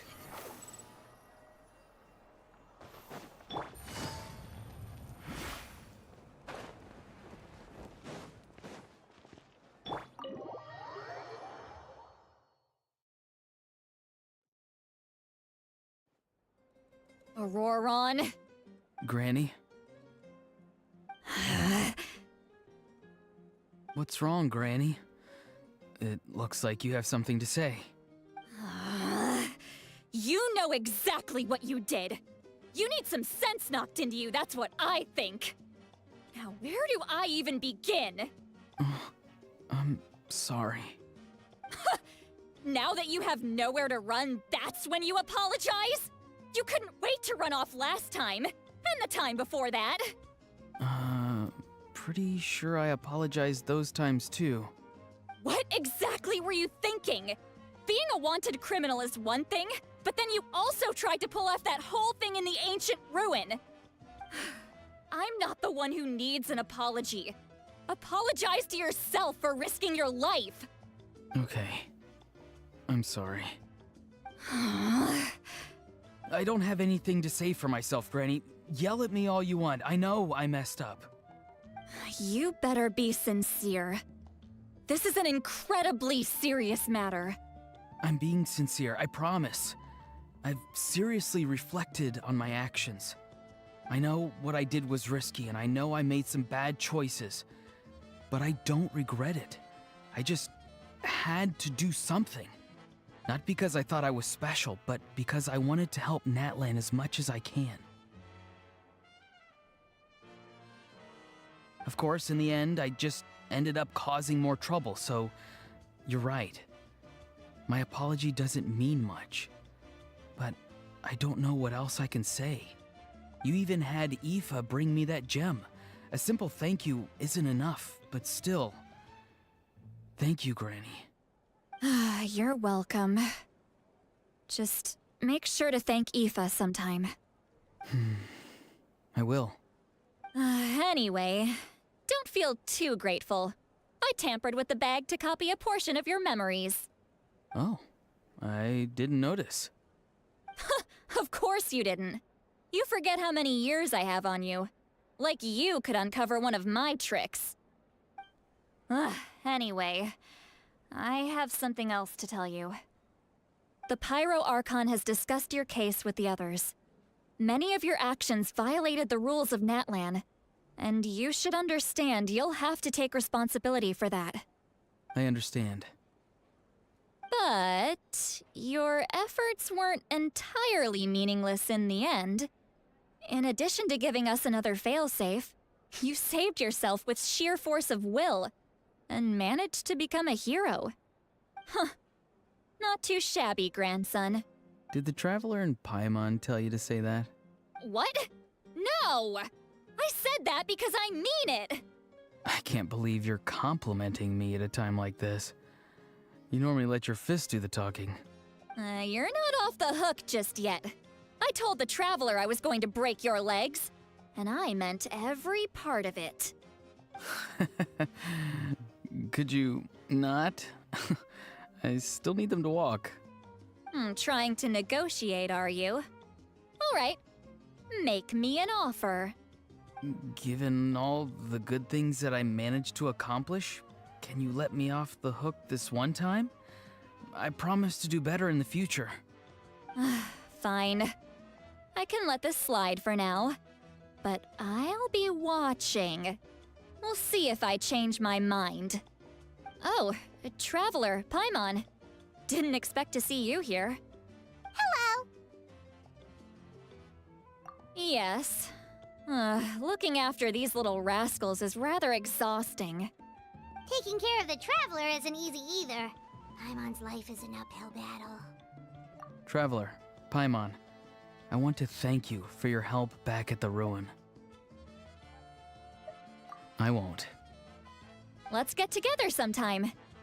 If Auroron really wants to thank you, he can treat us all to a tasty meal. Sounds great! We'll be there!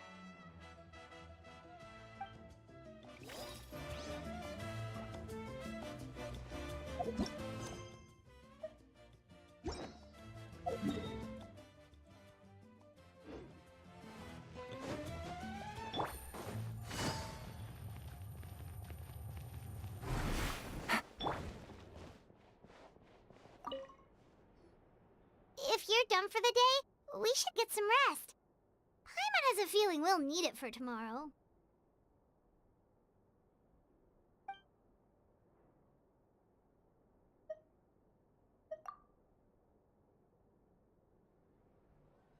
You ready?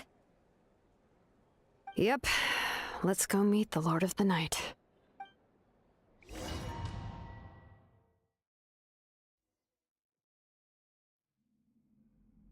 So, this is where you heard the Lord of the Night? Guess that means she really has awakened. Hopefully we made it before she falls asleep again. Fret not. I'm still here.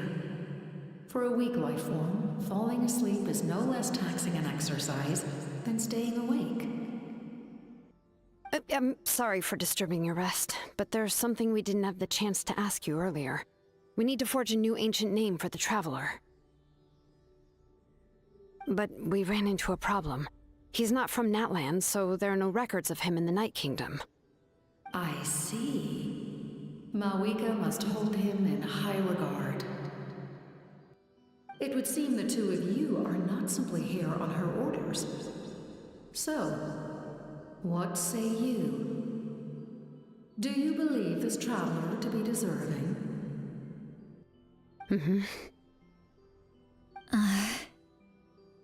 Speak your mind. There are no others here. You are both my children, both children of Natlan. I would hear your opinions on the matter. He is special. He saved Kachina and devoted himself to helping us avert this disaster. Natlan owes him a debt. But that debt has not been repaid, and with an ancient name, we can at least guarantee his safety. Even though that guarantee will come at the cost of your own life? Yes. So, it's true. Forging an ancient name consumes the life of the craftsman. Forging an ancient name is an act of creation. It involves taking disparate concepts throughout the Night Kingdom and condensing them into a heroic epic. But it takes time for the new concept to be integrated into that realm. If the ancient name is like a seed, then the life of the craftsman is the outer shell, serving as its protection. Once that process is complete, the seed will sprout, and having served its purpose, the outer shell will gradually disappear. Forging an ancient name is no easy task, and creating one for an outlander makes it even more challenging. Still, if you're here, that means your mind is set. Yes, because I believe forging this name will be well worth it. We don't know how long we'll be able to hold back the Abyss or what the final price of averting this disaster will be. If giving up my life means that all the people of Natlan can have a future, then the sacrifice is practically negligible. Even when I'm staring death in the face, I don't think I'll regret this decision. I bear the name Baraka. This is a part of my duty. I understand. The chance may be exceedingly slim, but you still want to seize it, because this could be the final step to victory. And you, Sidlali? The anxiety you feel. It's because you saw something, yes? Something you were not meant to see. So, you know about that too. What is she talking about? I've had concerns for a long time. Malika's plan needs too much time, and too many things can go wrong. The Masters of the Night Wind have a ceremony that can be used to glimpse the future. It's just... using this power on the Pyro Archon has always been seen as a taboo. And you did it anyway? What did you see? Death. How? A key part of Malika's plan is using the 6 heroes to release the power Xbalanque obtained from the Ruler of Death. Considering its origins, the price of using that power is death. You're saying Malika is going to die in this war against the Abyss? Yes. I can't just ignore what I saw. That's why I need the Traveler's power. I need the power of a Descender. Don't forget, Sidlali. Even if it may seem like someone is fated to die, the nature of death and fate are different. Fate indicates what will happen in the future. The time, manner, and place are all predetermined. But death is different. Death is a rule. The ruler of Death's power will allow Malika to triumph over the Abyss, but she must offer her own life in the process. The ruler of Death cares little for the time and manner of a death. She simply guarantees that it will occur. Fate may be able to influence the timing, but that is all the Traveler can change. Wait, you're saying we might be able to change when she dies, but not the outcome? I cannot help you with this, I'm afraid. It's beyond my capabilities. Malika knows about all this, doesn't she? Yes. I imagine she has long accepted this eventuality. Well, I can't. She's so strong. She never gives up, never rests until a problem is solved. She's not the type of person to just quietly accept her death. The Traveler shares that quality. That's why I think this gamble is worth it. Together, I know they can overcome the impossible. Be it fate or death. We shall have to wait and see, but I will curb my expectations. My time is running out. It is my honor to witness humanity in this moment of absolute determination. We won't forget your contributions. Once we deal with the Abyss, we'll find a way to keep you alive. Thank you for saying that, but there is nothing you can do. How many years of life are enough? 10? 100? 1,000? 10,000? The Night Kingdom will disappear. The humans will continue to fight against the Abyss, and in the end, all will cease to exist. When you consider all of that, extending my life is meaningless. That's what makes us different. Even if our end comes tomorrow, humanity will still do whatever it takes to survive today. Exactly. Times like these always fill me with admiration and reinforce my commitment to the mandate I shoulder. My creator was right in esteeming you as special above others. Here. This is my gift to you and an extension of my will. It can record the traveler's experiences in this land, whether from the past or the future.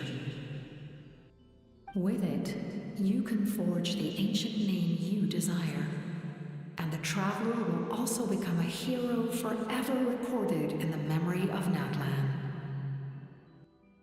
Thank you. We're sorry to ask this of you when your strength is already all but spent. Really. Thank you so much. Your thanks are unnecessary. This is the least that an angel can do. Time for you to leave. It's getting dark.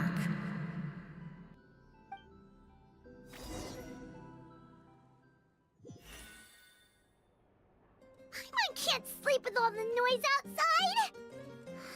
Forget it, let's go check it out.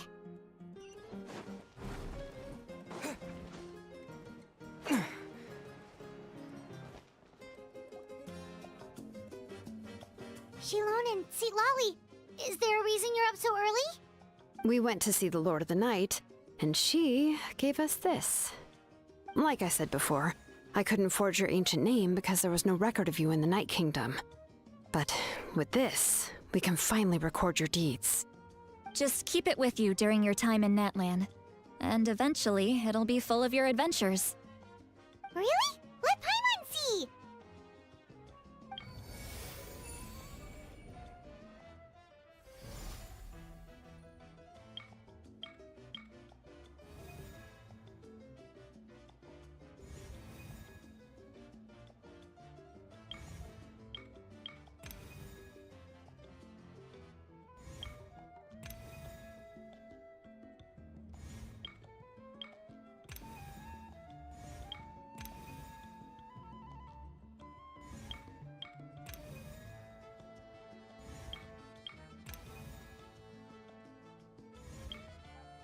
Whoa, it's the two of us! And a sun in the middle! Oh, and that must be... Kachina? It's not a concrete medium. It reflects the Lord of the Night's will, and shows what she wants you to see. Oh, in other words, don't worry about its form. When you want to check the contents, just take it out and have a look. Sounds convenient! It's also super light and doesn't take up too much space. This is a really awesome gift!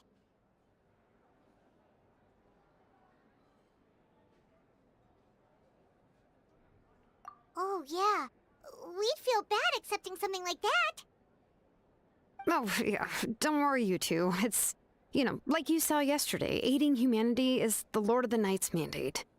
She would have willingly reconstructed Natlan's ley lines at the cost of her own existence. She wouldn't ask anything in return for this. Exactly. Just take it. Well, if you say so.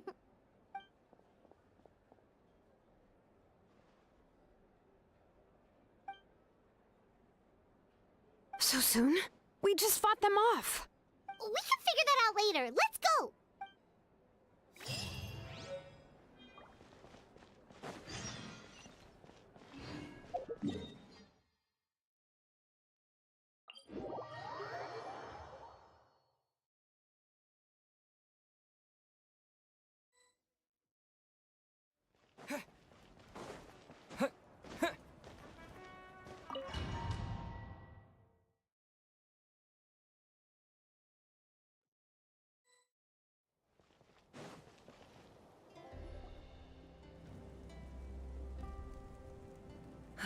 I see.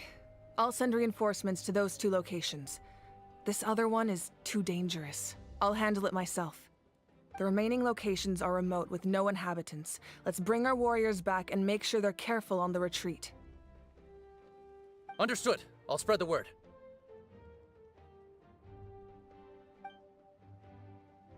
We're here. What's going on? Kachina said the Abyss attacked again? Yes, it's not looking good. Our forces have always been able to handle the sporadic attacks, but now, there are more monsters than ever, and the attacks are more frequent. What about the scale? What areas are they targeting? All of Natlan. Not just around the stadium, but even the remote areas of the Collective of Plenty are reporting attacks. Could this also be some kind of omen? If things continue like this, then... We won't last much longer, I know. What we're seeing now is the desperation of the Abyss. It knows we're only one hero short. I don't have the strength to fight it right now. This is its best opportunity and its final chance. You're saying we just have to hold out for as long as we can? It'll be a long fight. Our current focus needs to be on protecting civilians and conserving manpower. There are caravans and adventurers trapped in the wild. Many of our warriors have already left to rescue them, but they'll need reinforcements. All right. Shilonen, Kachina, head to the camp near the Children of Echoes. Citlali, you're needed in the Masters of the Nightwind. As an important figure in the plan, Auroron will stay here. Your tribe is too far from the stadium. Understood. I'll leave right away. I prepared a hot air balloon to take you where you're needed. Messengers from the Scions of the Canopy are traveling all around Natlan. Update them once you've completed your mission, and they'll compile the information into a battle report. As I receive intel from the various regions, I'll plan your next move. All right, no time to lose. Let's go!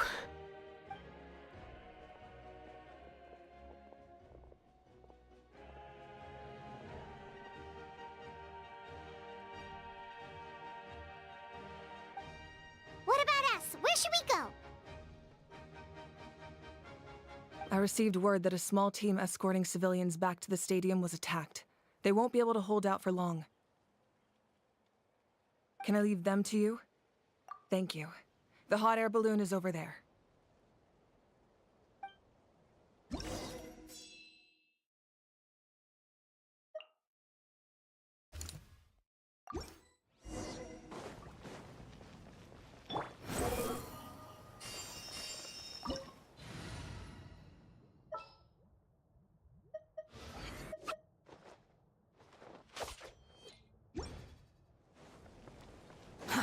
Too slow. And we're off! Hey, this thing is pretty convenient. It's not only fast, but also saves us a lot of energy.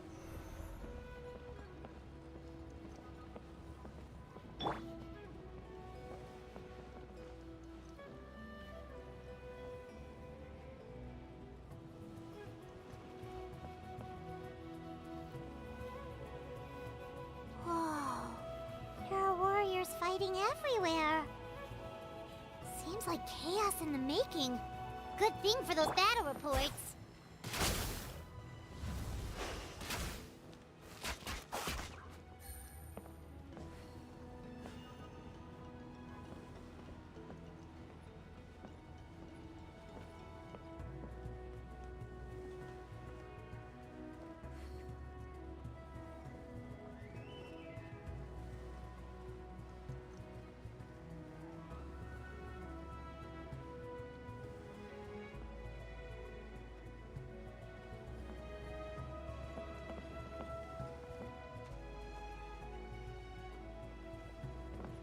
Look, they must be trapped! Let's go help! Reinforcements! Thank goodness!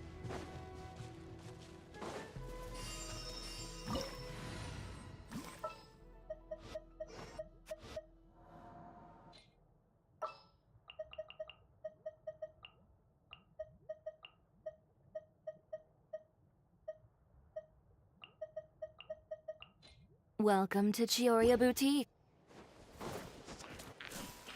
Stand with me! Gather!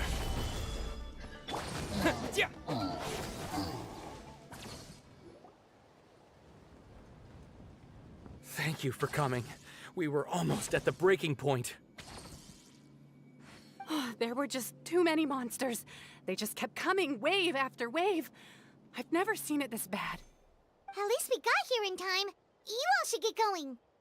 I know, but it's not that easy. A lot of people were hurt in the battle just now. Our cart was also attacked, and now our supplies are scattered everywhere. That's not important right now. We need to focus on getting out of here alive! I know, but these were medical supplies. What if they need them back at the stadium? It's them! Over here!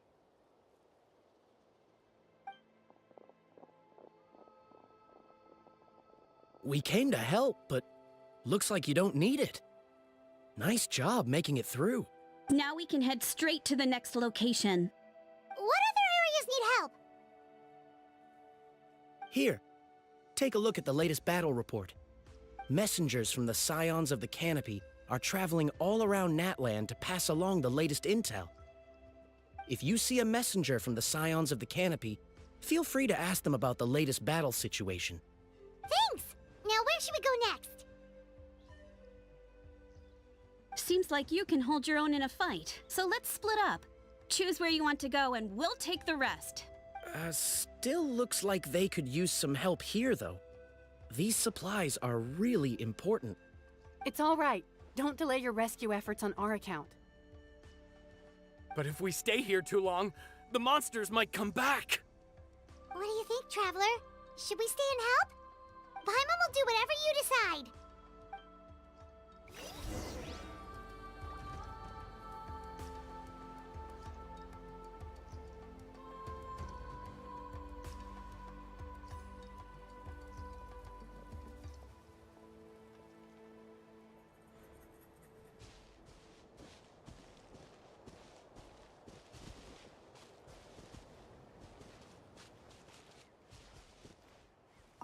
Traveler, can I ask you a favor? My mother's a doctor. When she heard about the attacks in the wilderness, she rushed out to help, and I haven't heard from her since. I'm worried. She's not a fighter, and I can't leave to check on her. I want her to stay out of this. So if you see her, can you please tell her to take shelter? Of course, we've got this. Thank you. Oh, that makes it easier to focus on the current battle.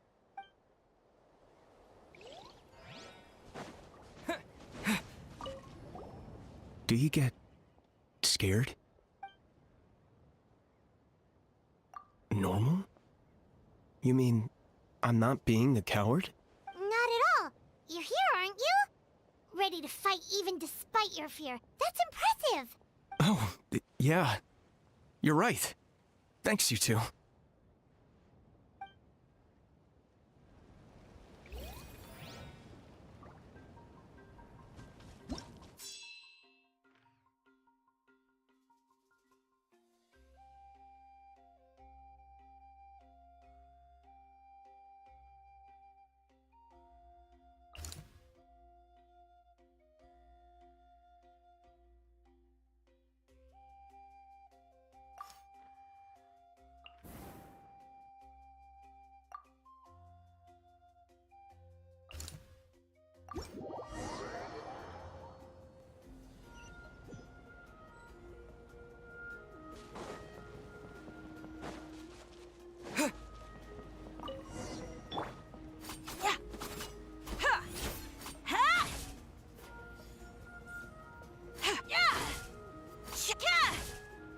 Next customer.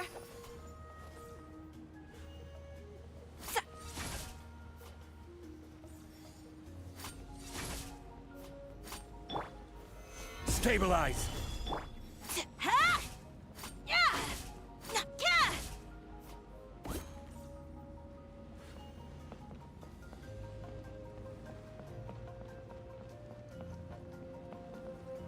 Hey, Kanish just ran past.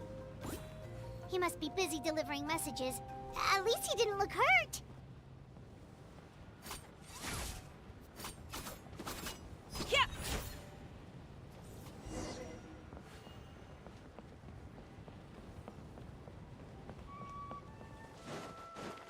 This is it! Looks like a battle is in progress.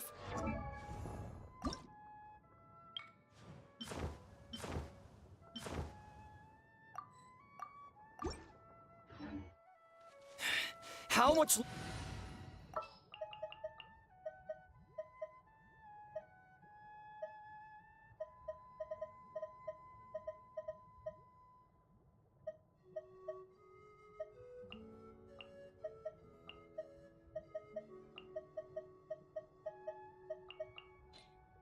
have high hopes for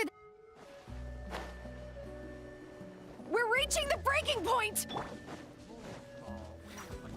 Propagate! Yoo-hoo! Let my name echo in song! Gather! This is order.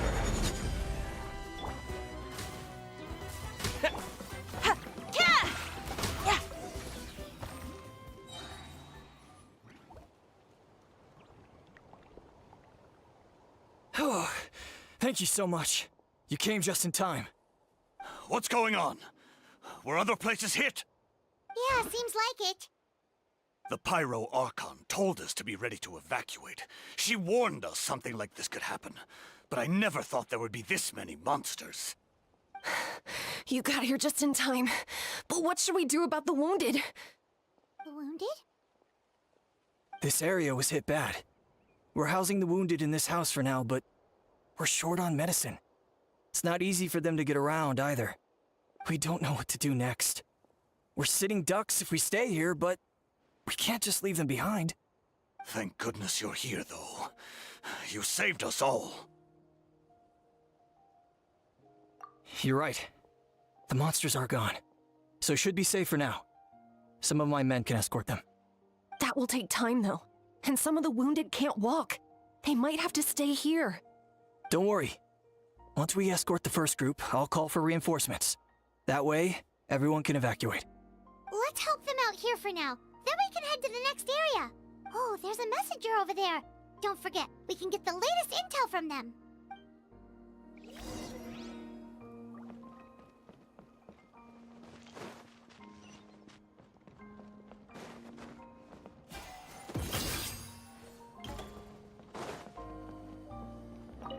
Thanks for your help. I've updated the intel on this area. I'll start spreading the word. Hang in there, you two. A lot of places still need your help.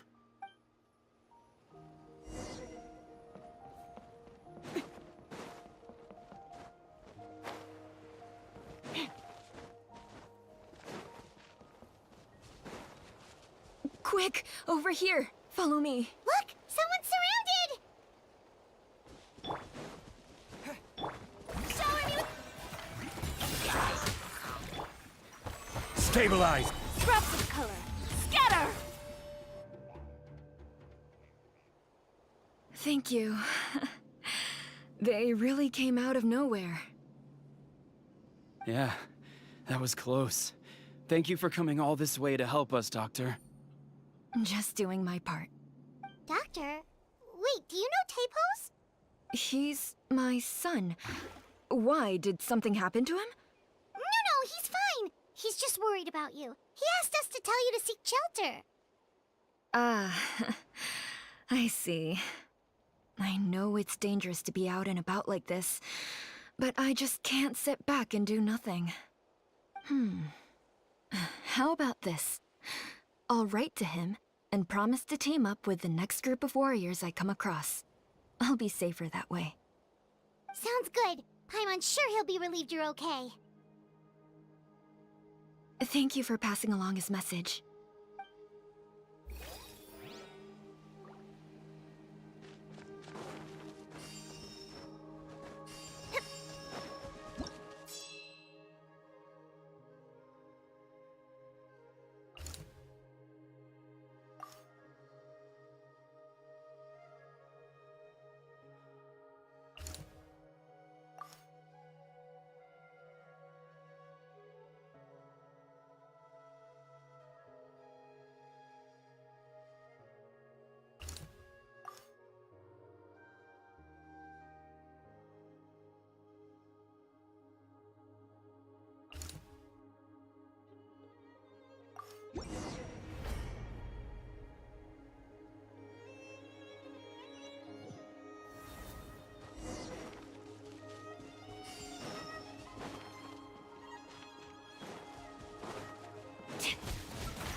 Order guide you. Yoo-hoo! Here! Germinate! Yeah! Yeah!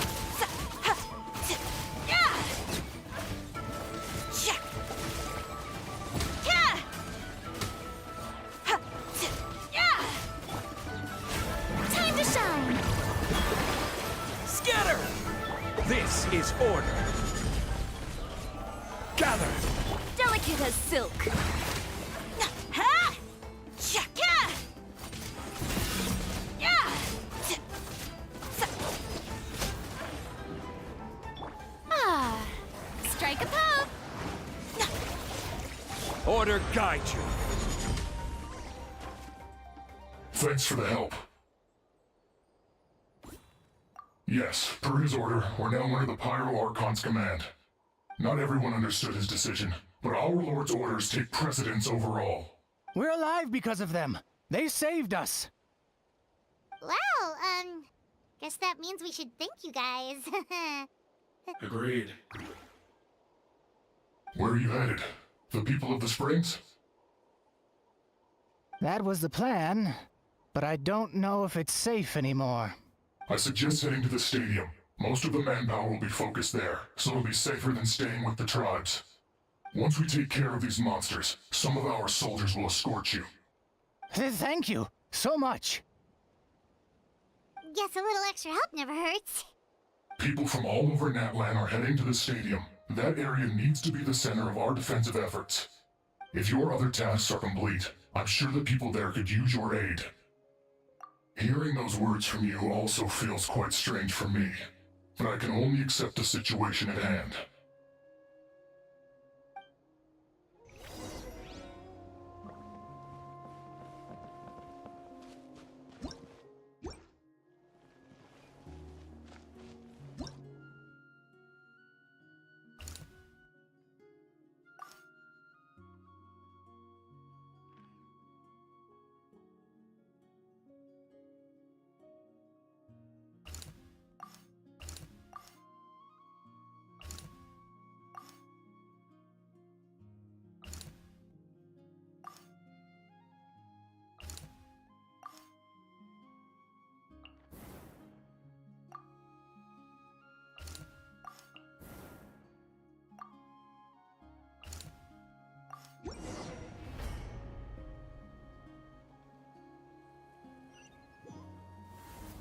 Wow, there are so many people here? Looks like it really is getting too dangerous for people to stay out in the wild. Guess that means the situation isn't getting any better. Well, you'll just have to keep fighting.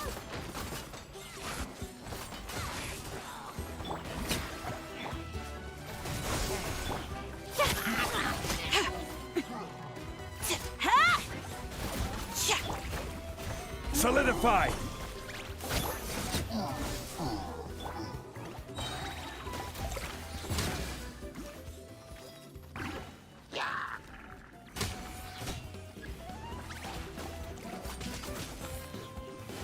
Spring forth! Here!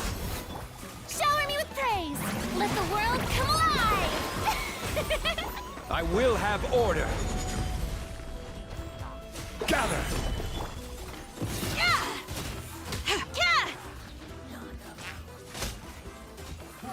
Scraps of color. Scatter. Yeah.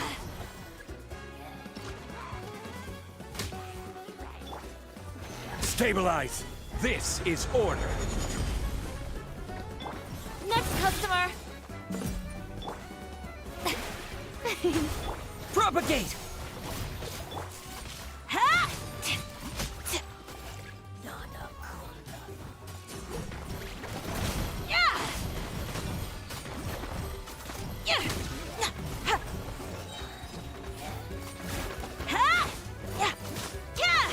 I am the cutting edge of fashion.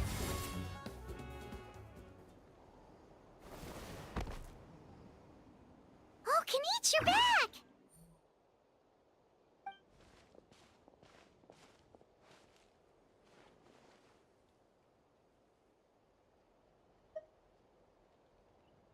Yeah, it really feels like we're running short on people everywhere. It's so dangerous out there. Just when we think everything's under control, another thing goes off the deep end. Not that Paimon's complaining, it's just... What if things get even worse?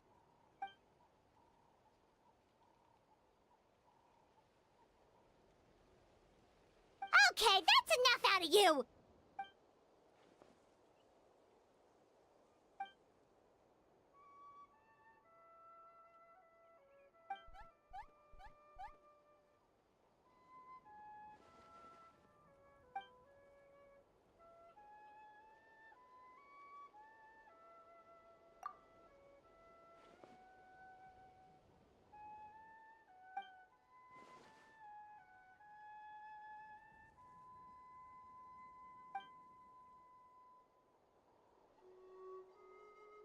Yeah, she always seems so confident.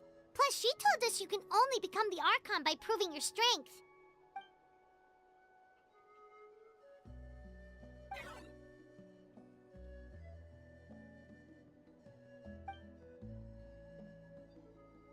Good idea! Maybe we can see if the people around here need anything in the meantime. Looks like we're on the same page. There are a lot of people in here. Could they all be refugees?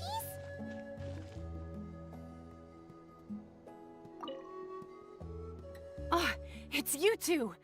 Oh, I'm so glad you're all right. Hey, you made it back! Sure did. Dargo made sure we got back safely before rushing out again. Plus, we managed to deliver the medical supplies to the stadium. I really can't thank you enough for your help.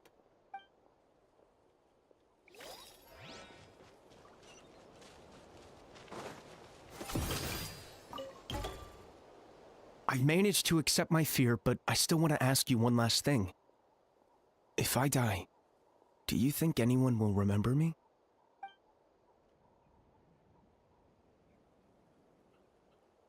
Yeah, please do whatever you can to stay alive. Your life is super important.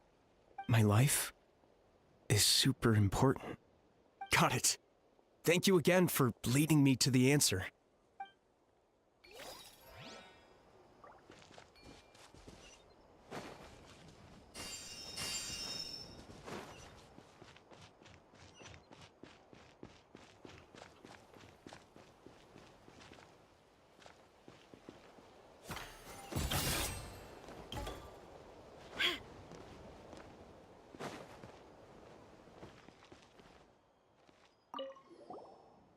Oh, I didn't expect to see you here.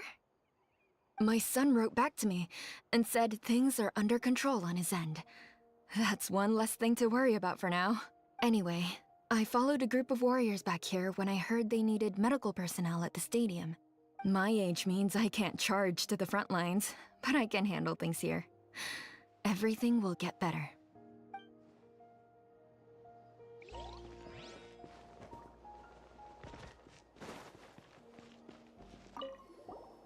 Want to get some rest, Traveler? We have to head out again in a bit.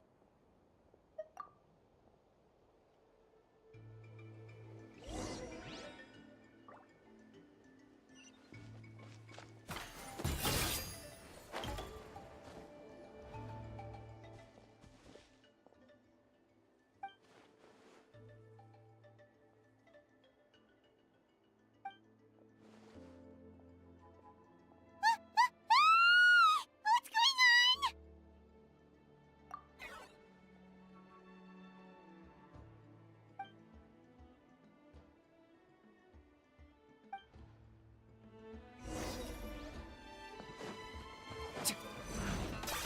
Locked on!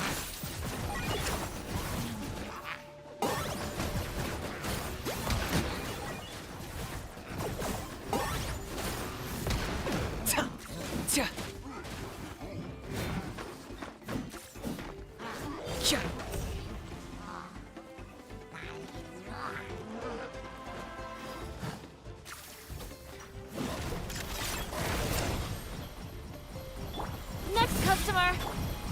Gather! I will have order! Scatter! Germinate! Time to shine!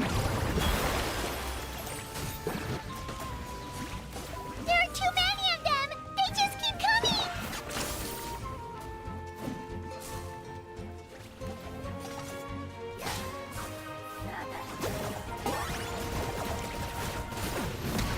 Cha! Cha! For the Lord of the Night!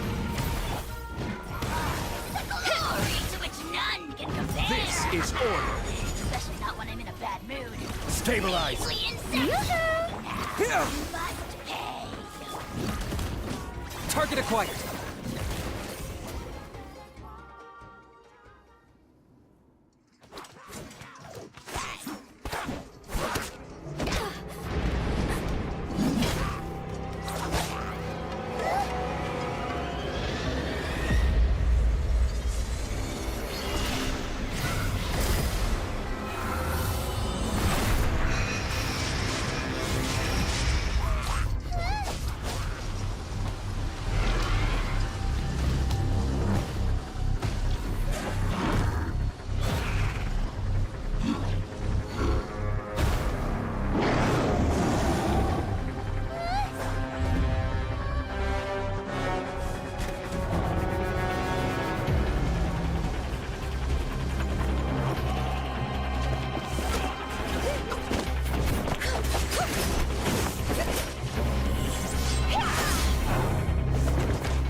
Thanks.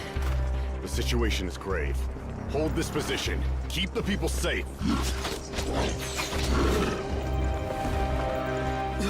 Chaos and emptiness. So that's the abyss. And it knows that now is its best chance. But the sacred flame! Archon's on the case.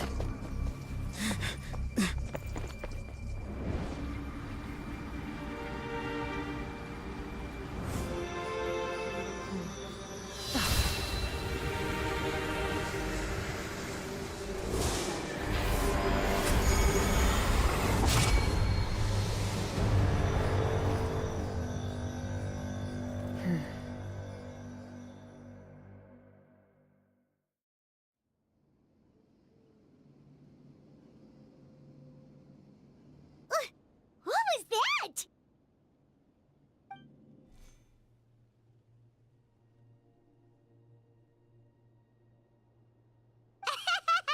Laugh all you want, it's gonna eat you too!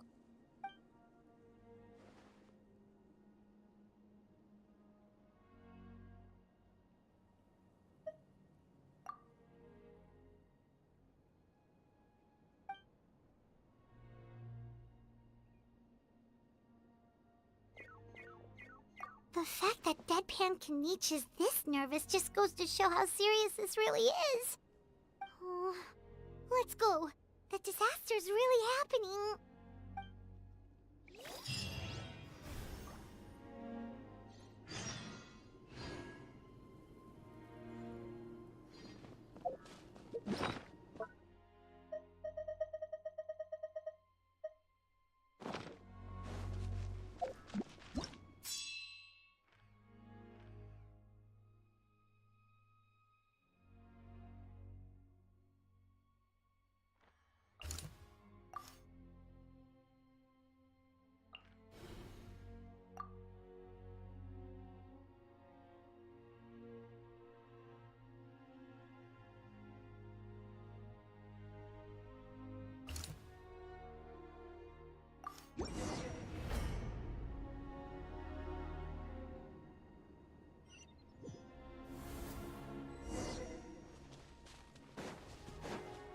Whoa! Those Saurians are fighting each other! No, wait, something's wrong. They're abyss monsters!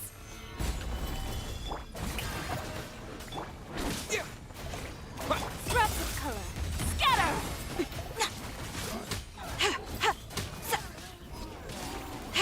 Order guide you. Stabilize. Propagate! Let my name echo in song! Shower me with... Gather! This is order.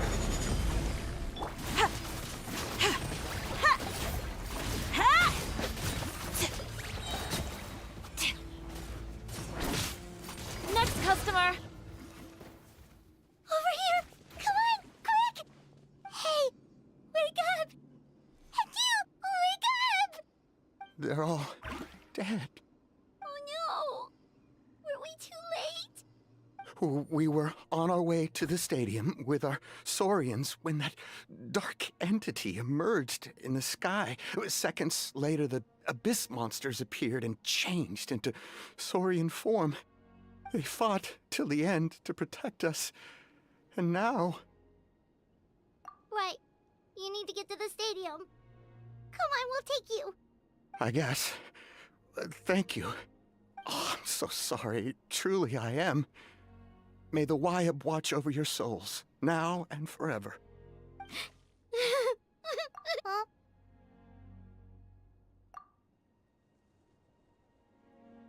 Yeah. I'm on nose, it's just... It hasn't fully sunk in yet. But anyway, right now, let's focus on getting them to the stadium. With any luck, there'll be an update waiting for us there. If not, we'll just have to play things by ear.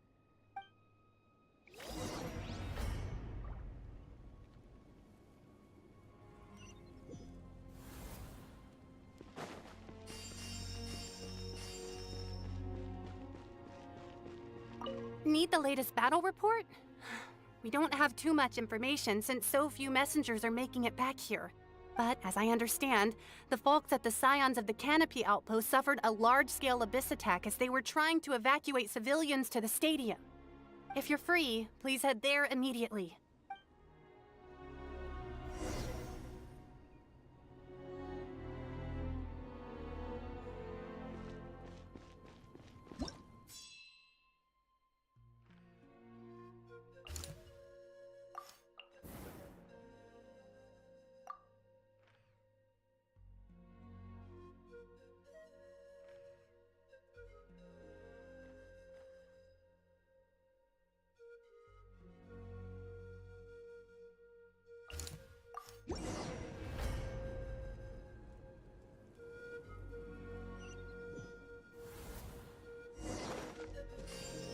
Look! Someone's still fighting!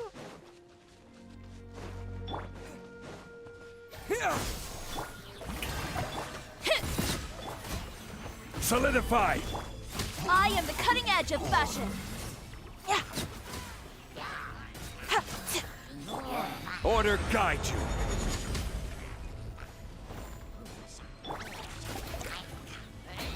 Lend me a hand. Propagate! Germinate! Ah, time to shine.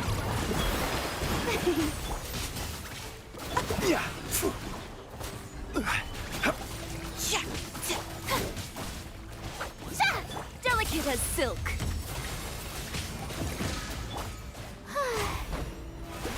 I will have order. Gather!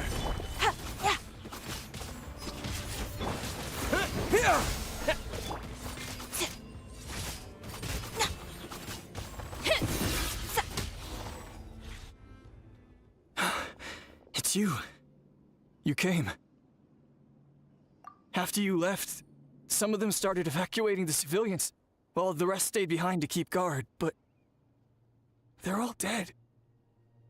I'm the only survivor. We're done for now. The Abyss will attack again any minute. And then I'll be a dead man too. The last few civilians holed up indoors won't stand a chance. Hang in there. We'll think of something. There's gotta be a way out of this. Like what? None of the civilians have any combat experience. There are old people, children, wounded. They can't defend themselves. The monsters are gone for now, right? Get back inside. It's too dangerous out here. I know it's dangerous. That's why I came out. Same. Huh? What is this? Can you spare some equipment for us? I've never been in a battle before, but I'm young and I can hold a weapon. That's gotta count for something. And I used to fight in the pilgrimage when I was a younger man. Admittedly, I never made it very far. But if you hand me a spear, I think the old muscle memory will kick in. There are others willing to join us as well. I persuaded them to fight. We can't let the blood spilled by our warrior brethren be in vain. We can't watch on as our heroes lose heart. And we can't let them fight alone. We don't have much equipment left.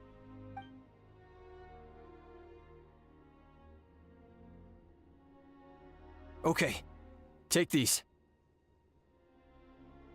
With a few extra fighters, we should just about be able to hold our own. It'll be a slow advance, but that's better than being stuck here. Everyone who's fighting, be prepared to follow my orders to the letter. Yes, sir! Got it. Take our hot air balloon. You can use it to get to the stadium. No need. You'll have other people to save. We're taking up arms so that you can focus on more important things. You're the heroes, after all. Okay, well, try going that way. That's the route we came from, and there weren't too many monsters. Thank you, both. You've been a huge help. I am devastated by the deaths of my brothers in arms. But if their sacrifice means anything, I have to live on. We're not going down without a fight. Thanks. We will. Now, go. There are other people to save out there.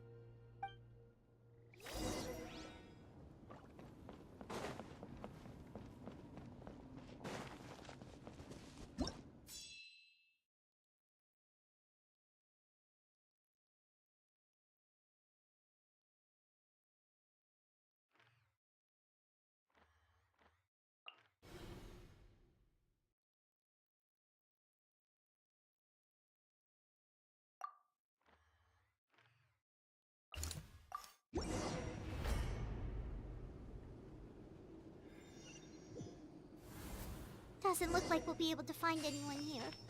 The monsters are all that's left.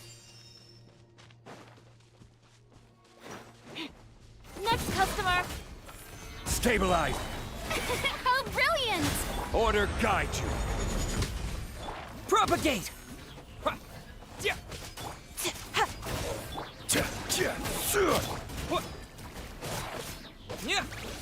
Scatter! Nope. Nobody here. The latest intel said the Children of Echoes need support too. Let's head over.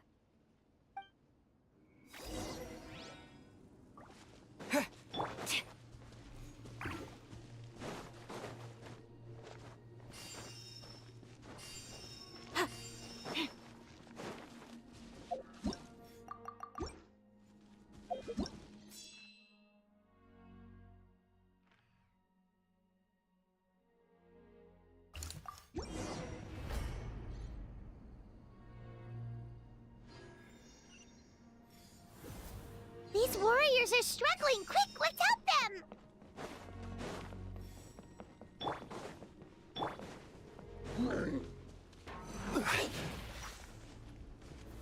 Gather! I will have order!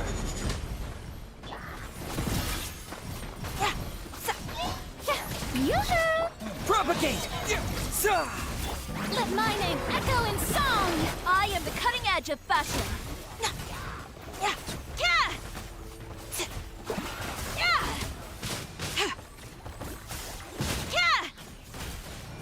Order guide you! Thank you so much. You saved the day. The enemy attacks grow stronger with each wave. We're nearly at breaking point.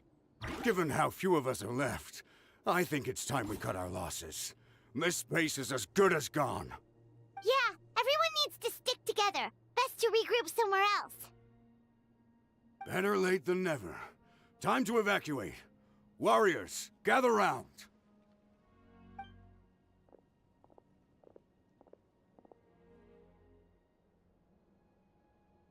For anyone who still wants to fight on the front lines, the Children of Echo's front is the closest to here.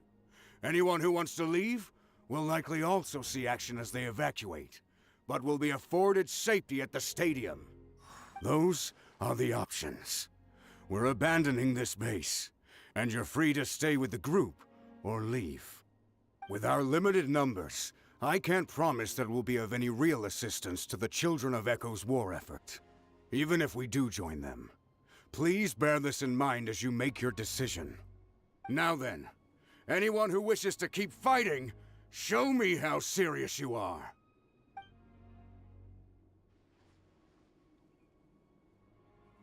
Really? Even after my less than rousing speech? Why would we give up now, after everything we've been through? We didn't stick it out this far just to admit defeat. We can't give another inch to the Abyss. We have to fight them back. If not for our own sake, then at least for our fallen brethren. Very well. For Natlan. For Natlan! We may be few in number, but our will remains strong. We will join the ranks of the Children of Echoes, and they will be stronger for it, however little. Okay, well, take care of yourselves. Don't worry. It'll be just like another Night Warden war. We'll force the Abyss back if it's the last thing we do. Huh?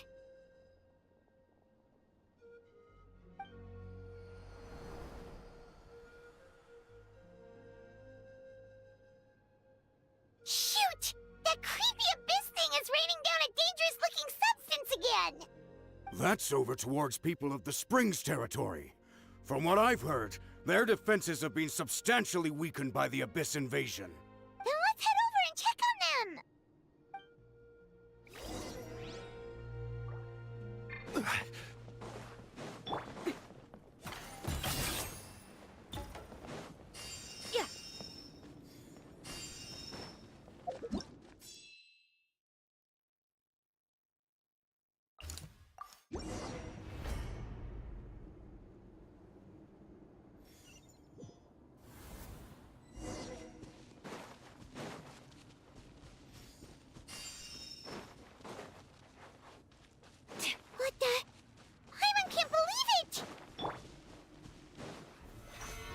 far.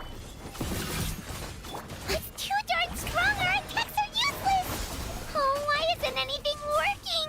At this rate, the Abyss is just gonna keep sending more and more monsters! The next wave will be here soon! We need to get out of here! Let's check the area for survivors, and hurry!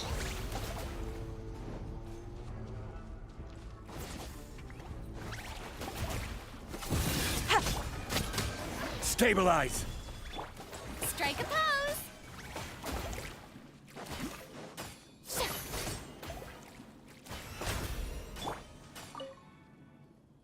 There's just one battle report left, and it gives a long list of places where the dangerous substance has been dropping. This is the first report we've had in ages, which means the messenger's job has become all but impossible. But there's nothing we can do about that. Our priority is to get to the next affected zone. Even if we don't find any survivors, maybe that strange substance over there won't be as rock solid as here. There's a chance at least.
war's getting too much for my mind to take.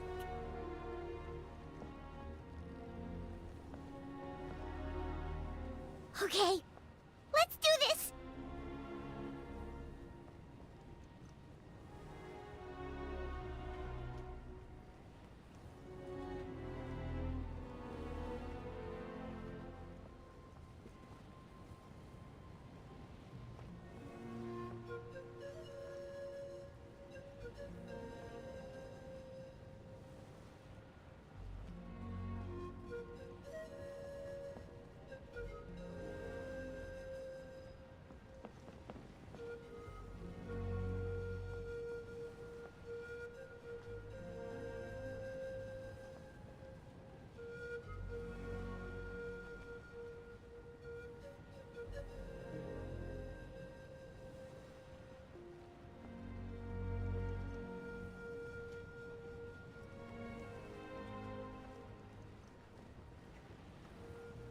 Oh, thank goodness, those people are still standing!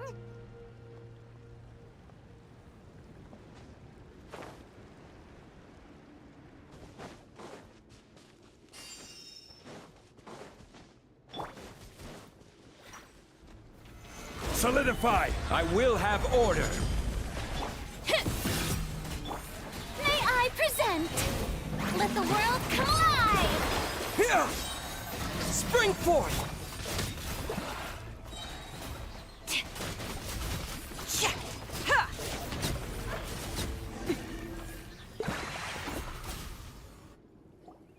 Move out! You've got to get out of here!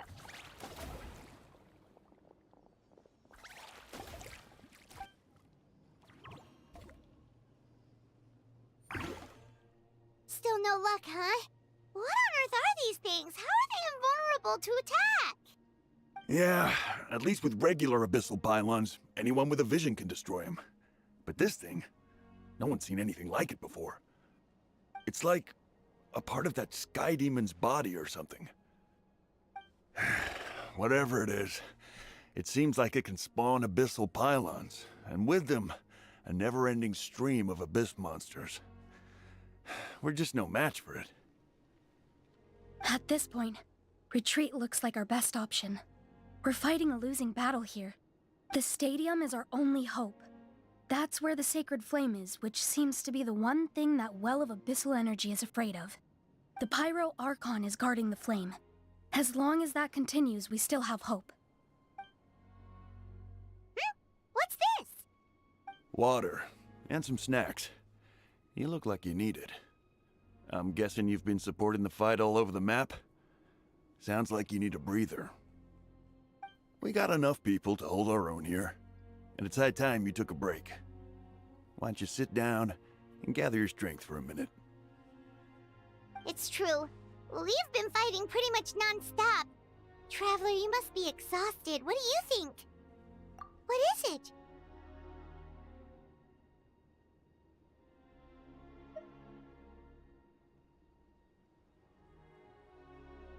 Oh, you're right. Well, then guess we'd better go warn them. It's your decision. If you want to set off right away, Paimon will come with you.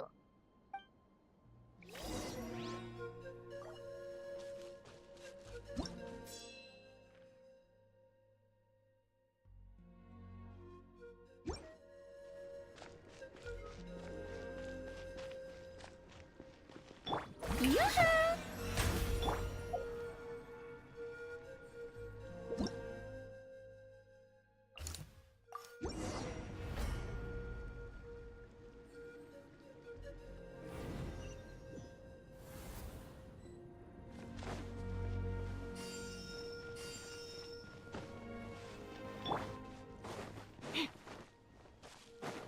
Oh no, the monsters have already stormed in.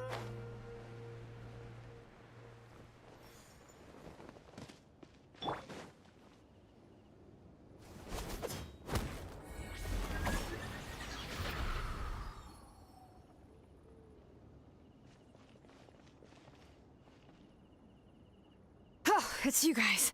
Things are bad here. Something fell out of the sky that's impervious to our attacks. It's a good thing you did, otherwise we might not have made it in time. Kachina, he and I can deal with the remaining monsters and abyssal pylons. You should go catch up with the rest of the group before your parents start worrying about you. Stay safe, Kachina. Come on, let's get this done.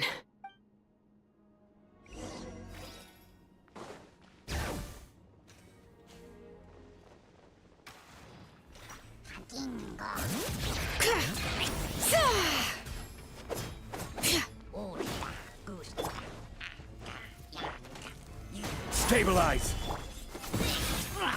This is order.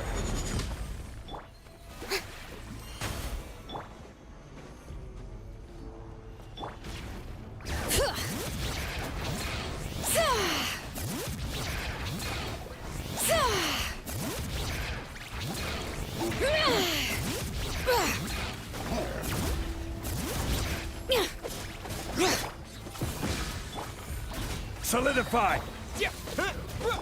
Order guide you.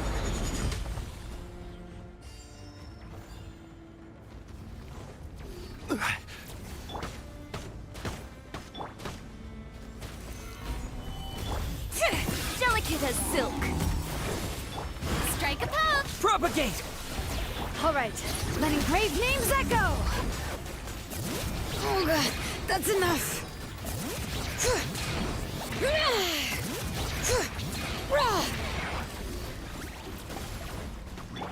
I will have order. Gather! Shower me with praise.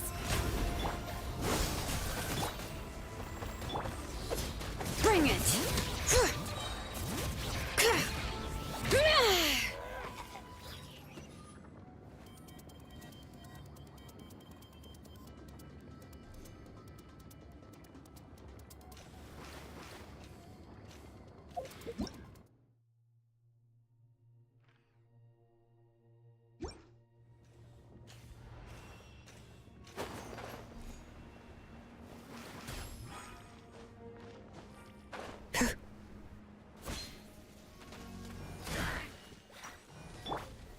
Stabilize! This is order.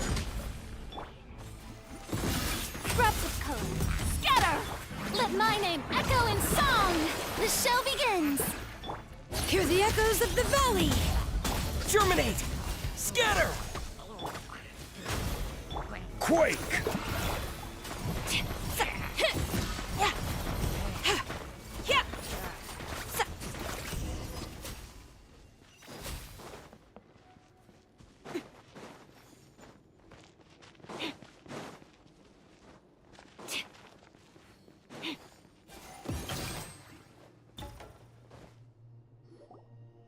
Yep, that's everyone.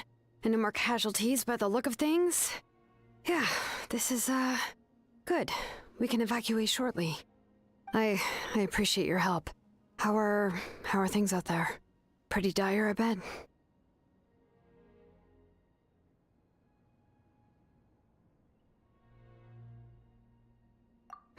Some of the things I've seen, I don't know if I'll ever be able to get them out of my mind.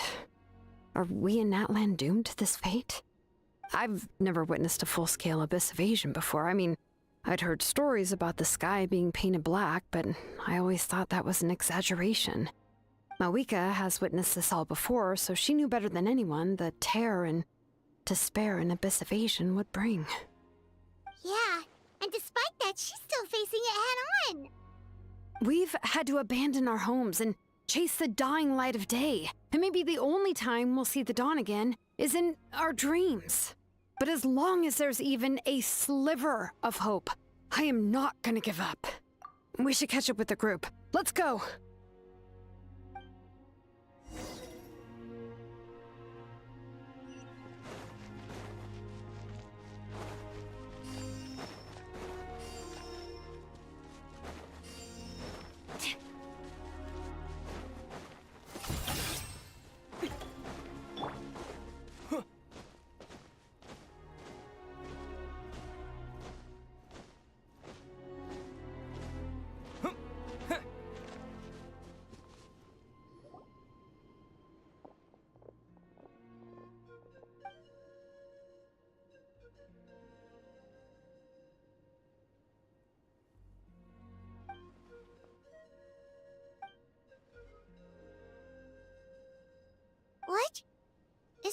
Chaska's tribe? She said she was gonna take Koichi home to rest for a while.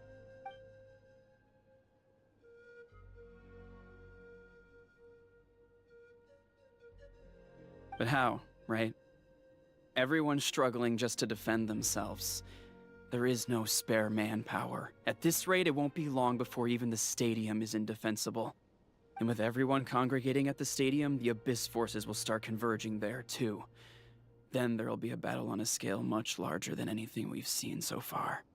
On the bright side, at least my old injuries aren't playing up at the moment. It means I can actually join in with the fighting. The crux of the issue is that the heart of the Abyss itself has joined the invasion. That's a power we just can't match. I have every faith in the courage of our people. The Natlanese will never give in to despair. But still, the fact is, our lives are more fragile than our spirits. Traveler Paimon knows what you're about to say. Yeah, Paimon's sure is getting tired from all this flying, but it doesn't matter. Wherever you go, Paimon's going too. Yep, we'll leave the Children of Echoes to you guys. Flower Feather Clan, hang in there. We're coming. If there was ever a time to push ourselves to the limit, that time is now!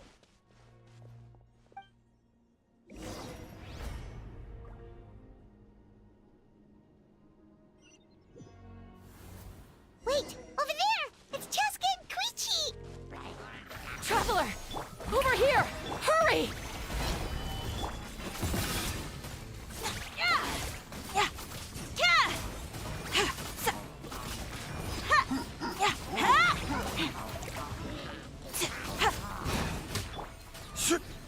Gather! Propagate! Order guide you! Scatter!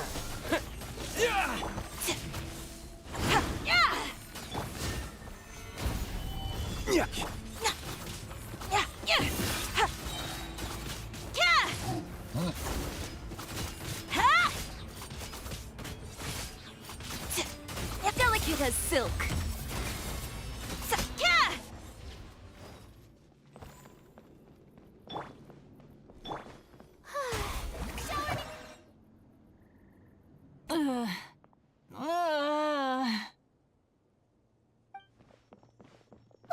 What happened to her? She's covered in abyssal energy!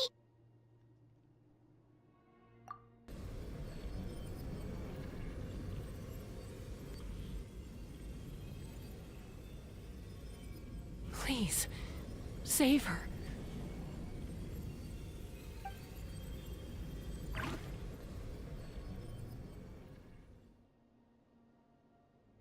How's that, Koichi? Any better now?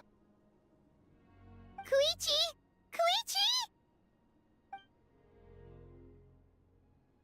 Chaska, I used to think Mom and Dad were crazy for adopting you.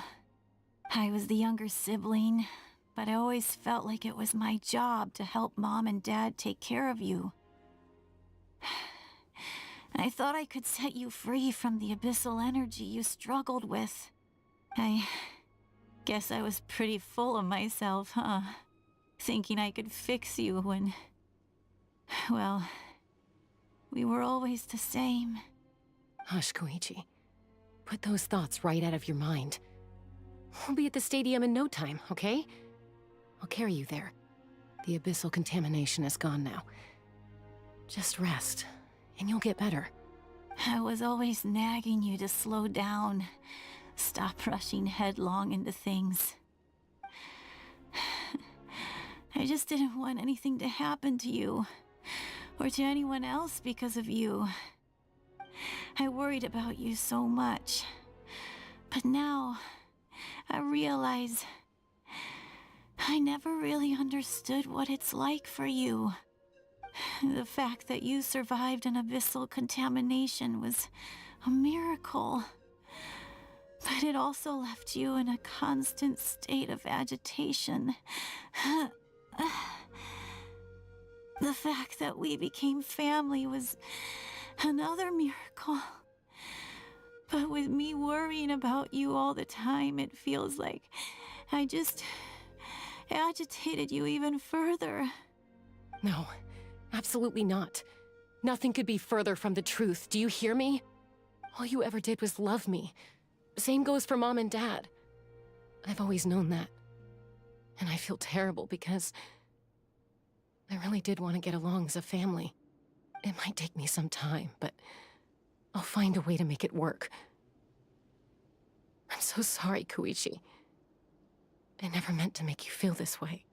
It's okay, Chaska. No need to apologize. You didn't do anything wrong. No one did. It's nobody's fault that things didn't turn out great. I get it now. So, no nagging from me this time. You keep forging ahead, sis. Never slow down, and never hold back.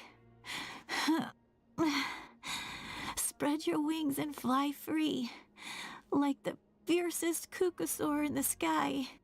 Show the world who the bravest flower feather warrior is. Because that's who you are.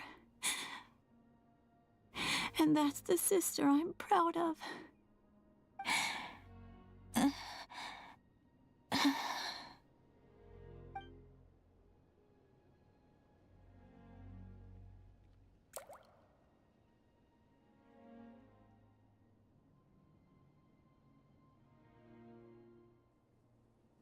Koichi! Koichi!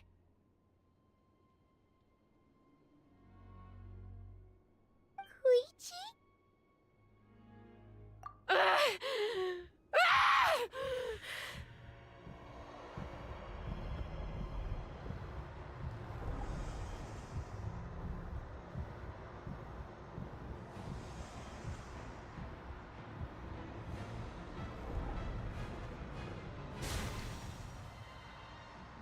Chaska?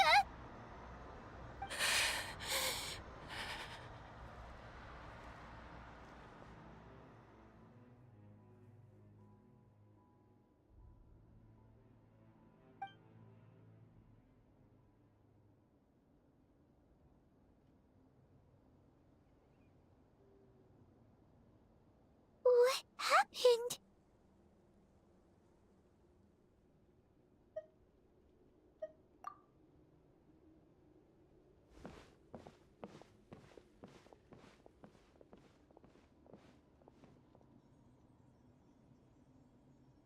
What was that just now? It looked like abyssal energy was flowing out of her, but then, a split second later, it disappeared. Koichi did say that Chaska needs to let off steam now and then, or she'll end up losing herself. But this time she wrestled back control. If only we were faster! Dealing with abyssal contamination is a piece of cake for you! We could have gotten to her earlier, then you could have treated her before it was too... Wait, what's happening to Chaska? How unfair life can be. She's had the odds stacked against her from the very beginning, and each step forward has been an agonizing one. Maybe she would have been better off embracing her pain. But her journey goes on, and one question looms large in her mind. If she could rise above the layers of pain and ascend over the dark clouds of her mind, what then would she find? Maybe the glorious light of the sun, or maybe a dark, empty void. There is only one way to find out. She needs to spread her wings and soar to new heights. That is the true meaning of life. My life's suffering shall be my epitaph. To remember the pain I endured. And finally, transcended.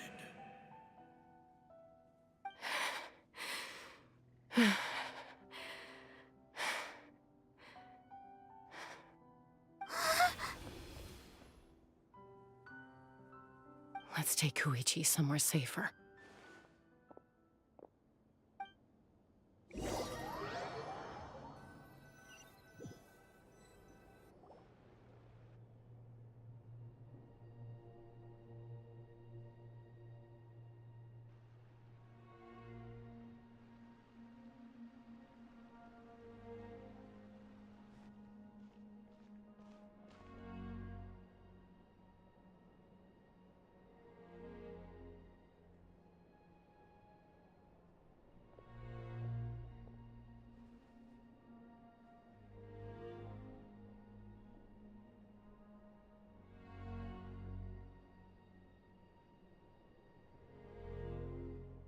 Please, take care of Koichi for me.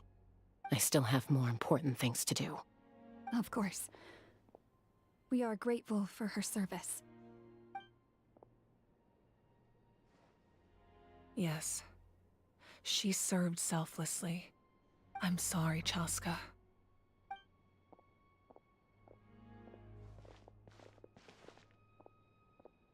It's all right. I'm far from the only one going through this right now. Koichi wanted to be a hero.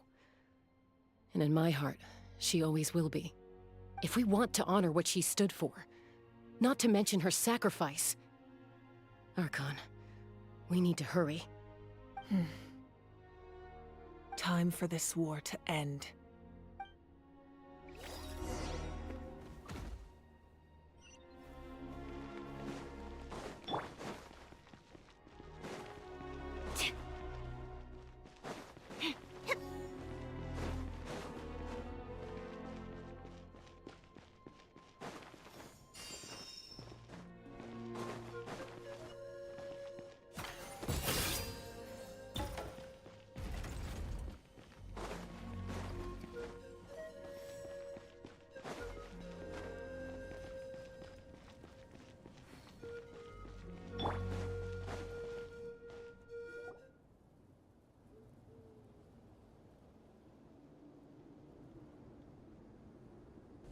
Everyone, are you ready? A bitter war lies ahead. Our victory begins in each of your minds. So ignite the spirit of victory for me. May no further lives be lost, and no one else may to suffer the loss of their loved ones. As long as blood still runs through your veins, even the tiniest spark of steel against stone can ignite a flame.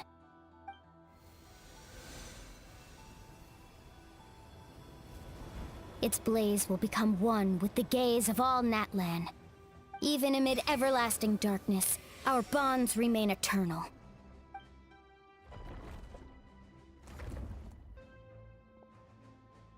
Stone engraved in echoing peaks. Converge, disperse, in ashes be reborn. For flames born anew, and the blazing dawn. A hero scaled the volcano to seize the sun. Anointed with flames, she shone with the light of 1,000 stars.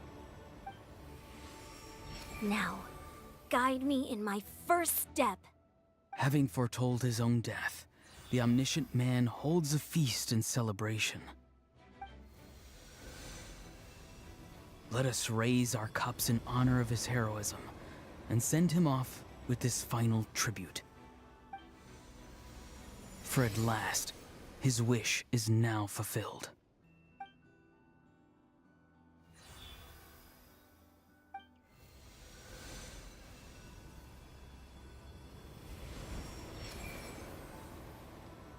My life's suffering shall be my epitaph.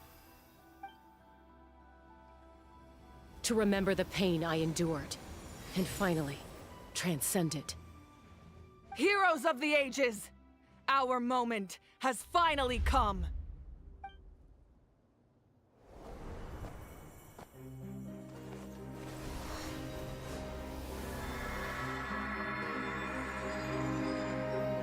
We unite as one!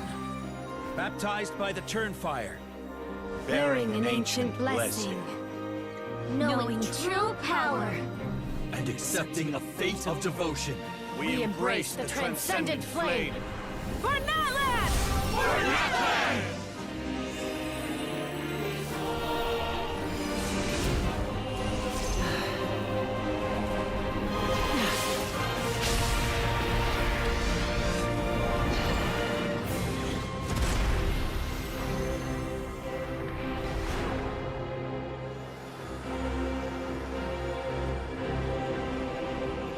In the name of the Pyro Archon Halloran, I declare the Night Wars underway! The Ode of Resurrection will guard all life till the war is over!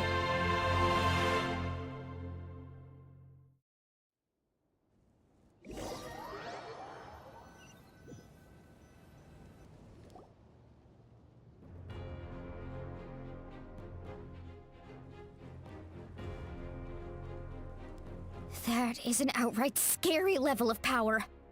So, from now on, all warriors will be able to resurrect themselves using the sacred flame. That's right. No more casualties. It's time to wipe the enemy off the face of the earth. And to reclaim our lost territory.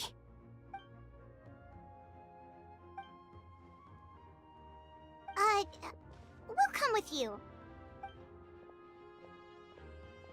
Paimon, Traveler. I'm so grateful you got to us when you did. You gave Koichi the chance to say those words to me before the end.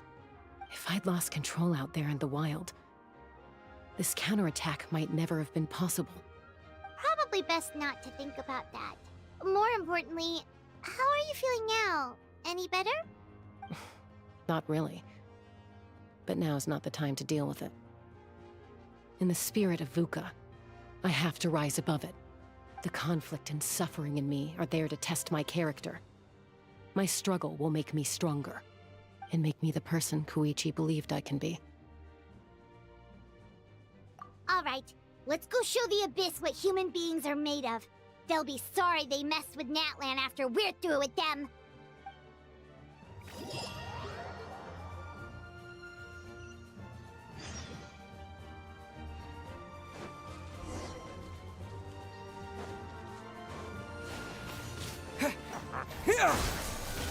Yoo-hoo! Lend me a hand. This is order. For Natlan! Spring forth!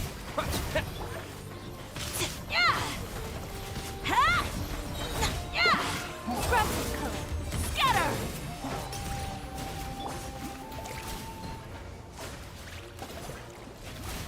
Whoa, what the? Aerial support from Awika? Look how powerful she is now. It's borderline unfair.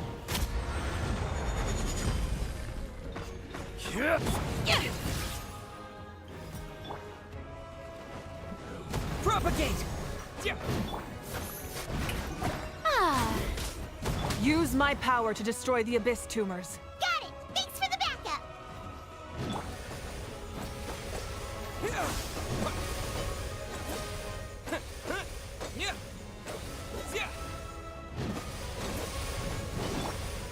Stabilize. Lend me a hand.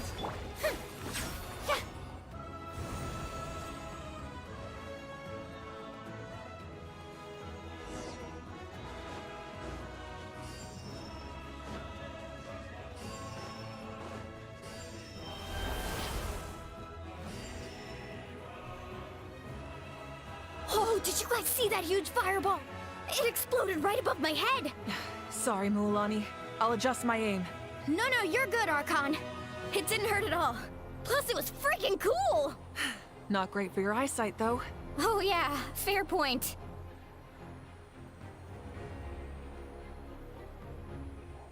Ugh, Ahal's coming in way too hot. Is it possible to mute him? Done. Thank you, Malika.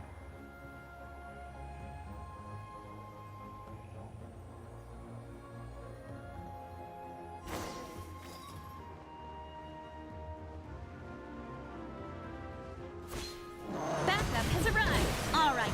hell. Vengeance for Koichi!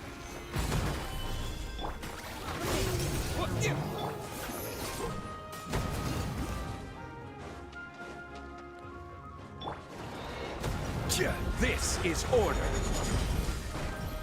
Solidify. Delicate as silk. Time to shine! Scatter! Germinate! The enemy ranks are thinning. Time to double down. Use the Pyro Archon's power and show no mercy.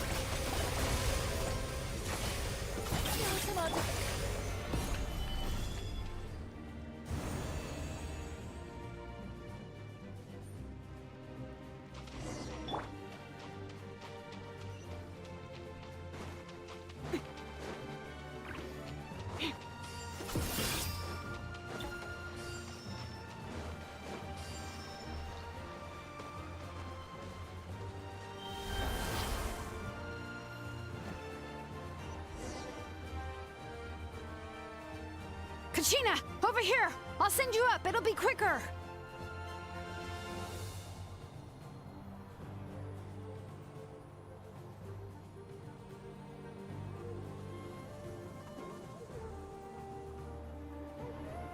Okay, everyone's safe. Granny, please go on ahead with the others. I just need some more time, I promise. I won't hold things up. Oh, Roron! Leave the vegetables and aphids behind, you dimwit! It's too dangerous!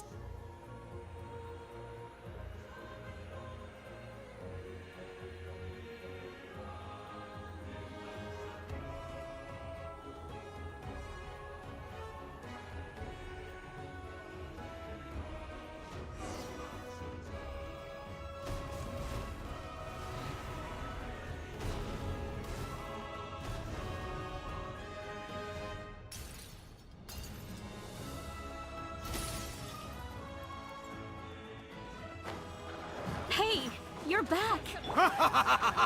That sacred flame has got me pretty fired up! I'm ready to butcher a whole army of monsters! Everyone! Death is now off the table! So...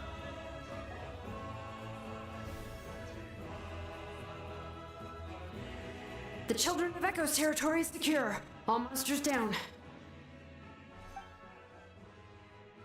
All good here at the People of the Springs, too. We crushed it! Masters of the Nightwind are also safe.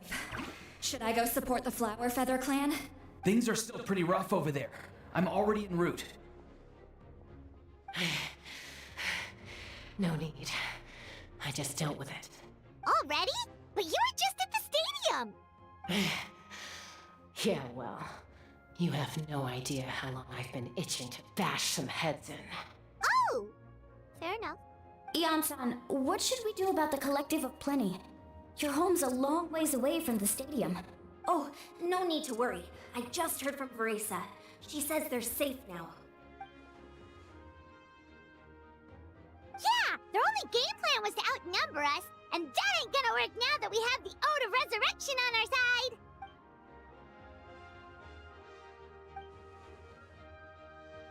We ain't gonna let them get away with that! Friends, let's gather at the stadium! More abyss tumors have descended, all near the stadium. Let's split up and take them out. We need someone to guard the main entrance. Alright, this is the final battle!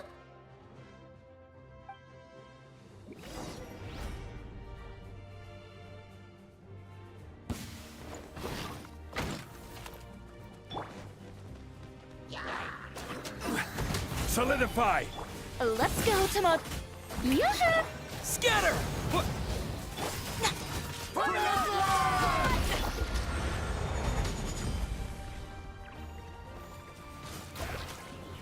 Gather!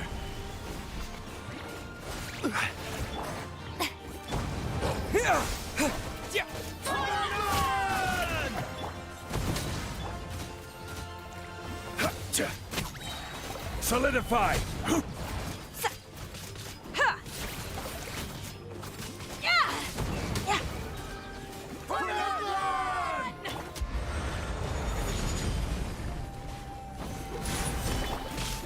I am the cutting edge of fashion. Let the world come alive! You should... Spring forth! Ah.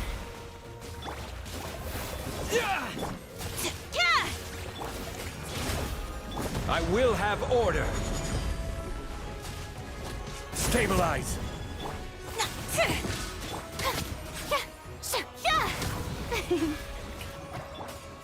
Propagate!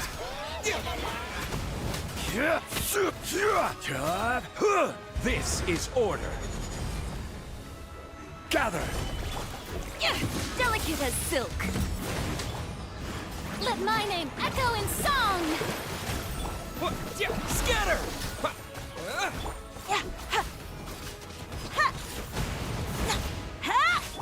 Order guide you. Stabilize.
Everyone, we are gathered here to celebrate a glorious victory.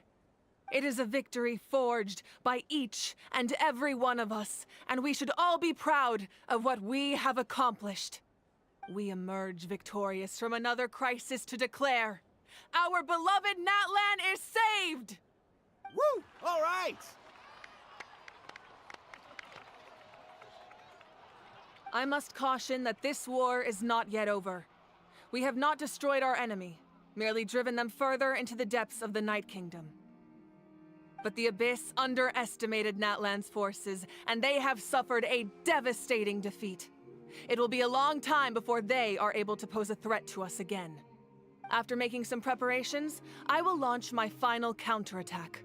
I shall strike them in their lair and wipe them out for good. Oh, man. Wait, Archon, are you saying you're going alone? Yes. The abyssal energy there is too strong. Contact with it would be instantly lethal to anyone else. I'm sure you're all still fired up, and you must be eager to take the fight home to the enemy. But I must ask you to temper your ambitions. I will return victorious, for all of us. It's kind of a shame that we can't join him with a final showdown. Please, look at the bigger picture.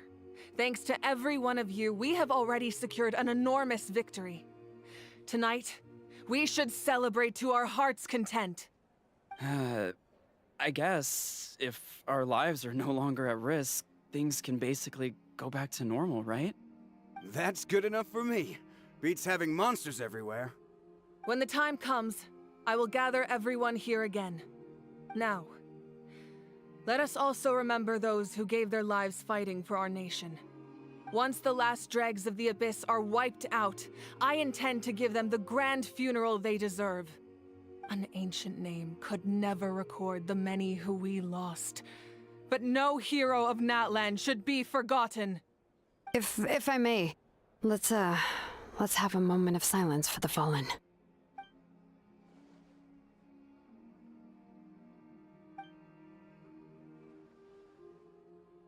Lastly, there is one more person I must thank for his extraordinary support in our time of need, and that is the Captain. Speaking in a personal capacity, I should like to offer my sincere congratulations on your victory. Well, everyone, please enjoy the victory feast. I hope it's a chance to relax your minds and rekindle your spirits, so that we may face what lies ahead with renewed vigor.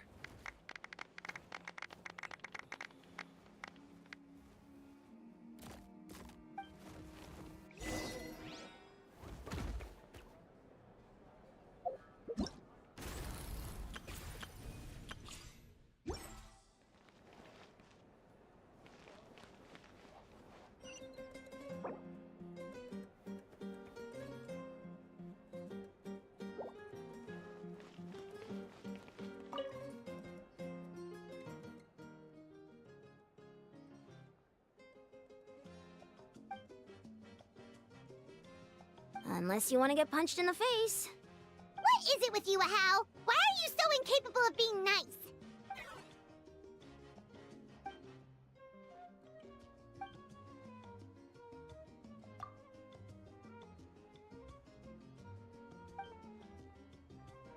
The Collective of Plenty was the furthest from the Abyss's entry point, so they didn't have as many monsters to deal with. From what I hear, they got off relatively unscathed. But it might have been a different story if Chaska hadn't gotten there when she did. That's good to hear. All's well that ends well.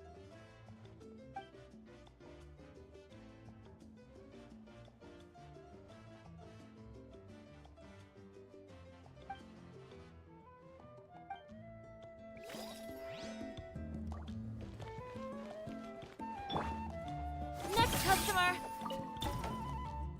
You did a great job, Kachina. Oh, you're much more confident now. Seems like winning the pilgrimage gave you a real boost.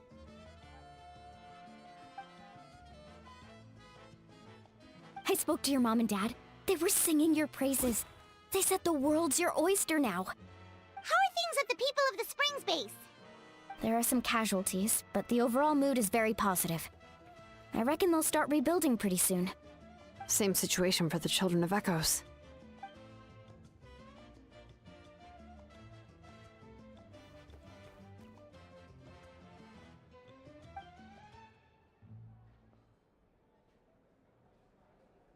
Oh, that's a great idea.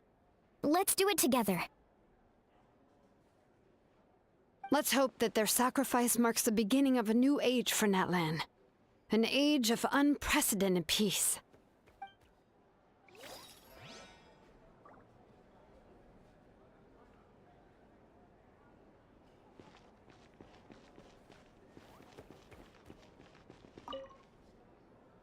I must congratulate you on your efforts during this war. I'm told you have proven yourself to be an outstanding adventurer and warrior. You remind me of the princess. Similarities in your approach are striking, especially when you told me you wanted to win. I hope you will see her soon. Hey, Auroron! How are the Masters of the Nightwind doing? Granny Sealolly's been there the whole time, and she's a tough one. I think we should be fine. I'm sure there'll be some patching up to do, though. That's a job for the young folks. I should probably head back so I can pitch in. Do you need support from the Fatui? Probably not. There are a lot of older folks in our tribe, and I suspect they would find your comrade's presence a little distressing. Right, 'cause often they look like a bunch of intimidating thugs. Well, also in my tribe, excessive use of elemental energy is bad for your eyesight. Oh, right. Okay.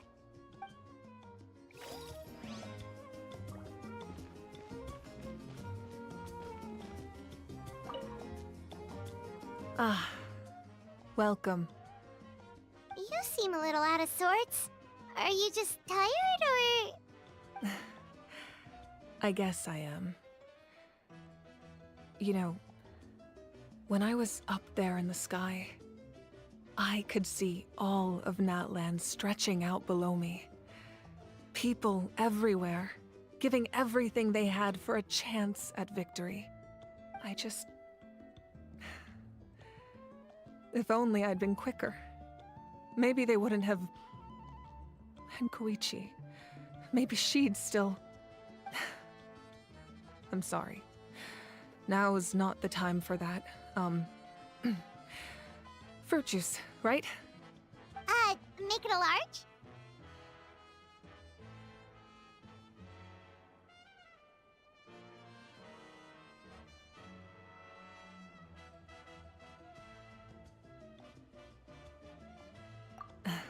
True.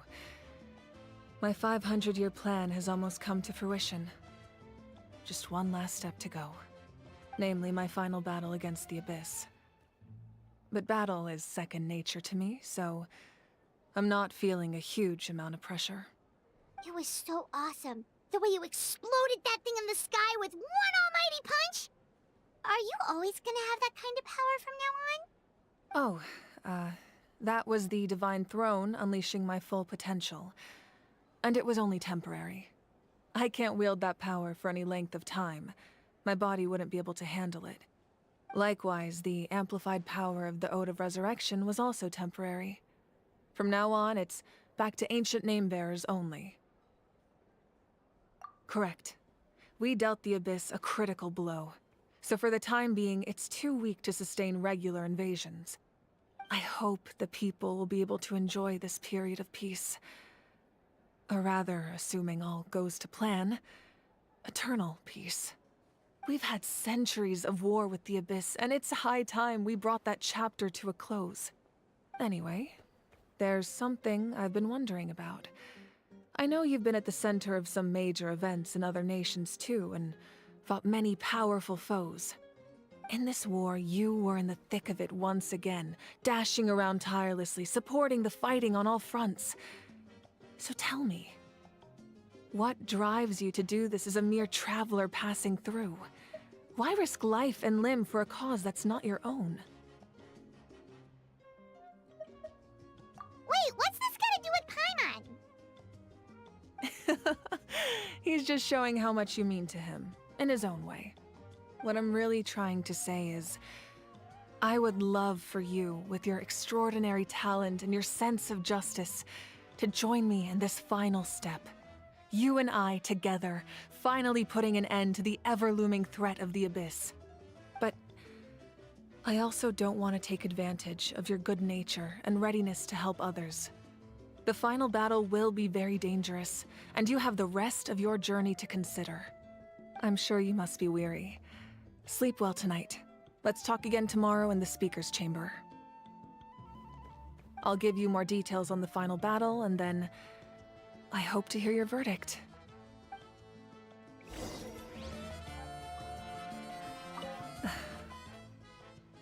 My mind is still flooded with scenes from the war. I can't get the images out of my head. Maybe I need another drink.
Hey, Traveler, Paimon. There you are. I've been looking all over for you. Oh, hey, Sweet Lolly! What's up? Listen up. I have something really important to tell you.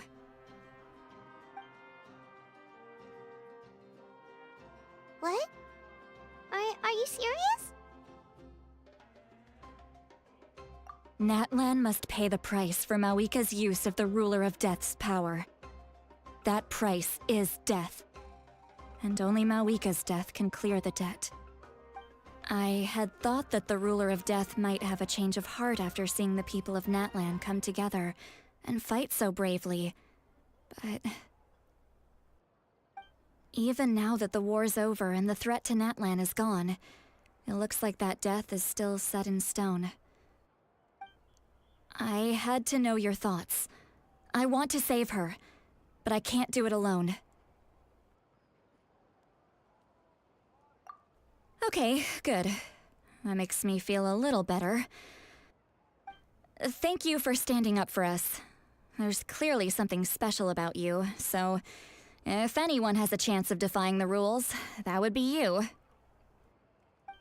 Oh, and please don't breathe a word of this to Mawika. I'm sure she's well aware of the cost of using the Divine Throne's power. But if she finds out that anyone else knows, it could ruin our chances to help. Got it. Mum's the word. Alright, that was the last major item on my to-do list. Now, since I've come all this way, I think it's finally time for a well-earned drink. Go easy, though, yeah?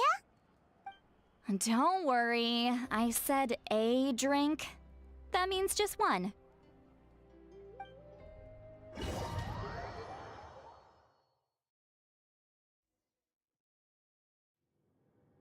All right, you little munchkin. If you keep pestering me, I'm gonna have to get serious.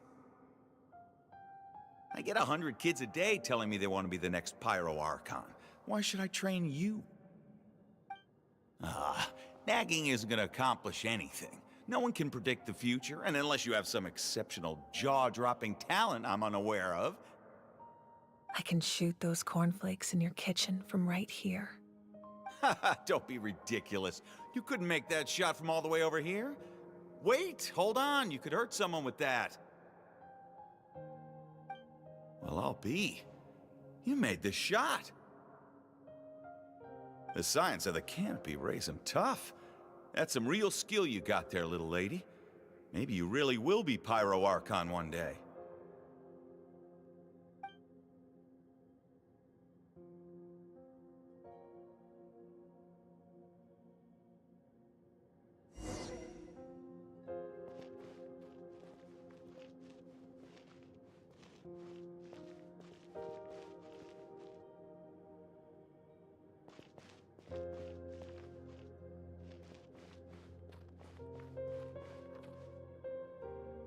See this? I'm the first one of us to get an ancient name. And it's not just any ancient name, but Malipo.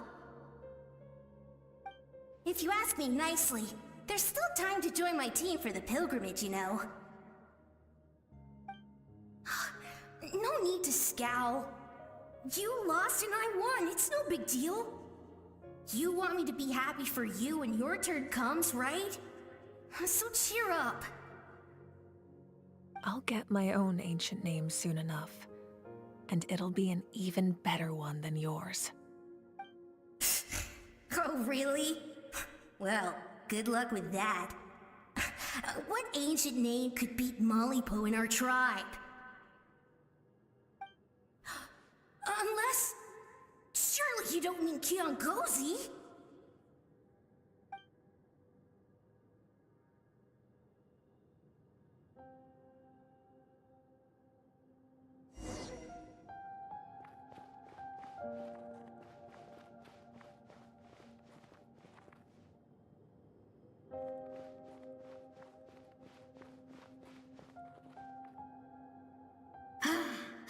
That was fantastic. Can't believe I beat you in a wrestling match for once. Can't be more than a few days now until you're officially made the Pyro Archon. Imagine me trying to schedule a wrestling session with you after that. Excuse me, Pyro Archon, but would you be able to take a day off from running the nation to wrestle with me? I heard that the Pyro Archon inherits the knowledge stored in the sacred flame. And apparently it can change your personality. I can't help but feel a little worried. Worried that you won't be able to beat me in a wrestling match anymore? Why would I be worried about that? Never mind. Clearly I'm just overthinking things. Why would you forget about me just because of some new job? Even if that job happens to be Archon. Come on, one more round.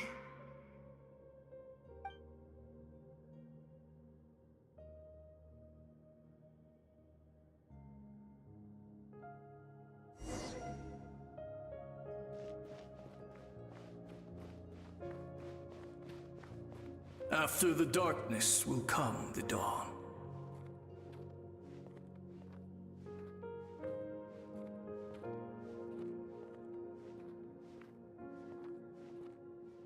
No one fights alone.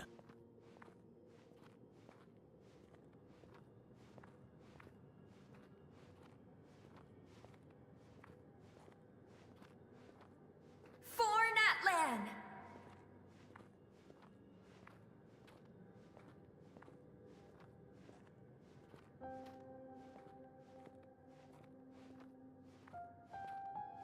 Look at the sky! It's getting brighter at last!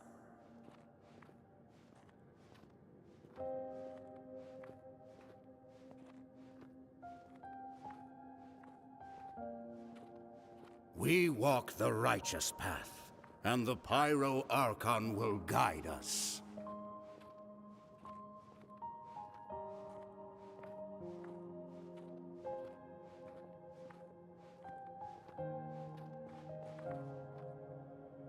The victors shall burn bright, while the losers must turn to ash. I have done what is required of me. The rules are now written into the Night Kingdom, and this will help you to stand against the Abyss. It is still not enough. All this can do is give my people courage. It will not see us through a true catastrophe. If you are to make the Natlanese alone bear the consequences of a broken world, you will have to bring more to the bargaining table. You are the greediest human I have ever met, and the fiercest negotiator. No other would seriously ask to borrow my power. My domain is death, and its power comes at a great price.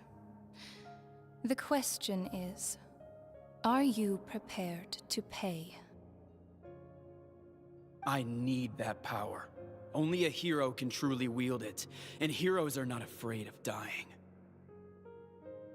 No. A fear of death is ingrained in all living things. If the wielder of this power cannot conquer their fear, countless innocent lives will be claimed in their stead. For only then can the price be paid. Those are the rules. Mine is a nation that will not yield to the Abyss, and it will certainly not yield to your rules. As their culture and civilization is transmitted through the generations and their faith grows, the people will go from strength to strength and reach heights that even I cannot dream of. Very well. I shall agree to help you. But I am merely a shade, and I do not have as much freedom to do as I please as you might think. Then what do you propose? Keep this a secret. If I am questioned about it, I will deny all involvement and claim that treacherous Xbalanque stole my power. That will not be a problem. Thank you. I am glad we could reach an agreement.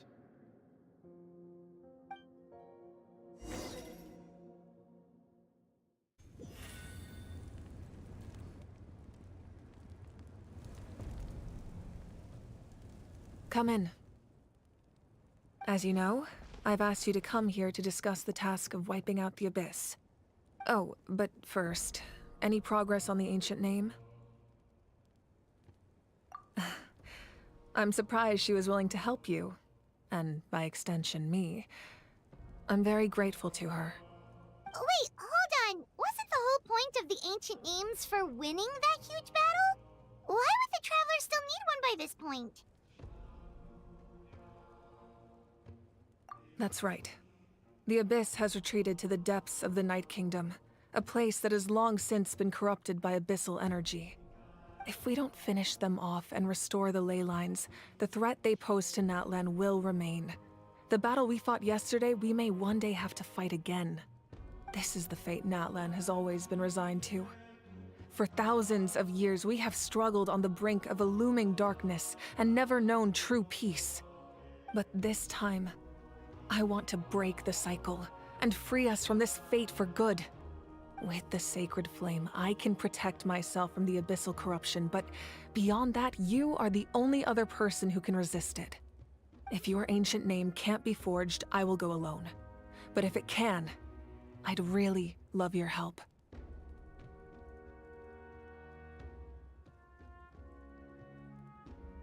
Not completely. After all, the Night Kingdom is still plagued by abyssal corruption. But when I used the power of the Divine Throne, it dispelled a lot of that corruption. Plus, your ancient name is a special case, so the Lord of the Night will take special care of you. In short, the Ode of Resurrection still has a number of limitations, but I can promise that it will work reliably on you.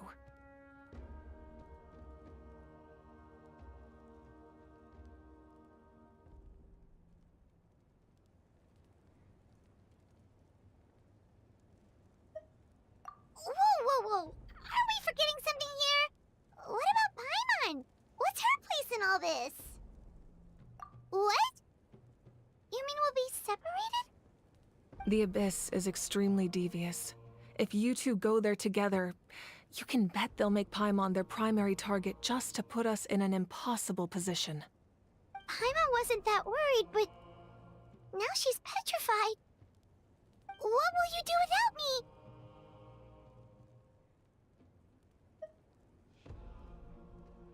Okay, well, Paimon needs to think about this because you're really asking a lot of her, but give Paimon some time and she'll do her best to rise to the challenge.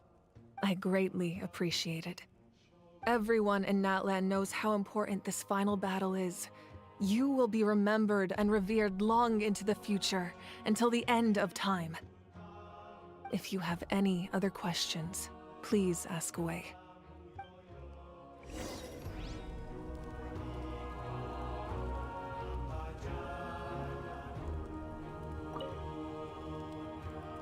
As I've said, if you have any other questions, please ask away. The work of rebuilding is underway, and people are flocking to join the effort.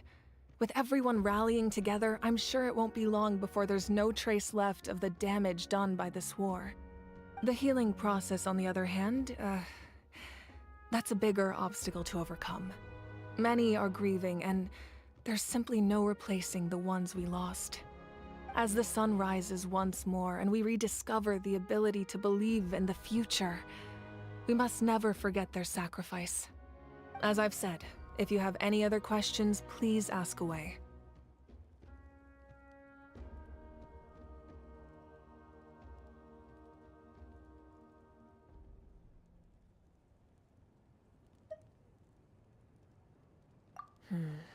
False sky. I have heard this expression before, but I think this was the first proof of its existence. I think there's a lot of investigating to be done to understand what the fragments behind the sky are and why they were hidden in the first place. However, from what the Adventurers Guild tells me, neither the split sky phenomenon nor the fragments have ever been observed in any other nation. My guess is that the Heavenly Principles wants them kept a secret. I just hope they don't cause me any trouble over it. Oh, you should be fine. We did something much crazier back in Fontaine and we're still here. Well, that's good to know.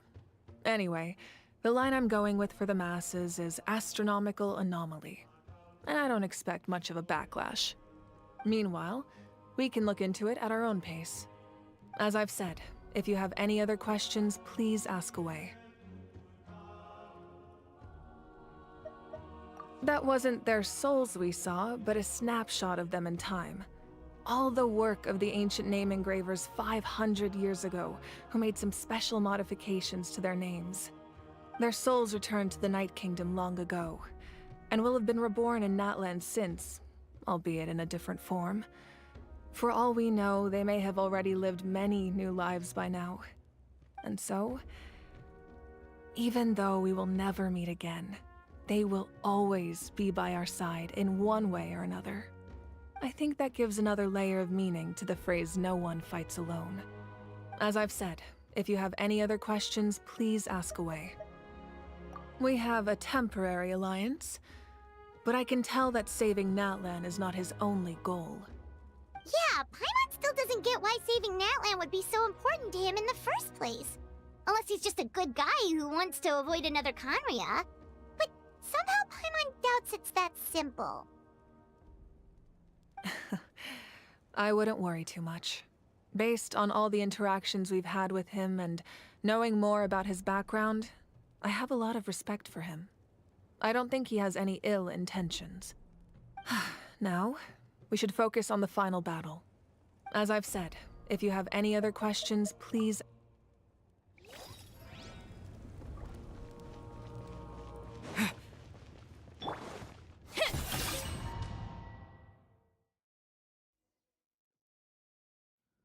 The Outlander with deep ties to this land returns.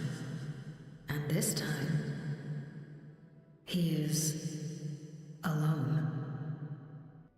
The power that the Pyro Archon used to strike back at the Abyss came from the Ruler of Death. From what I know of her rules, she will demand death in return. How do you know of this? I see. So, the Ruler of Death sent you on your long journey. Natlan still has a final battle to fight, and I too have a final foe to face. For the sake of those countless lost souls, and a hope for Natlan's future, I need your help.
If you really like standing around like this, then why don't you just model for me?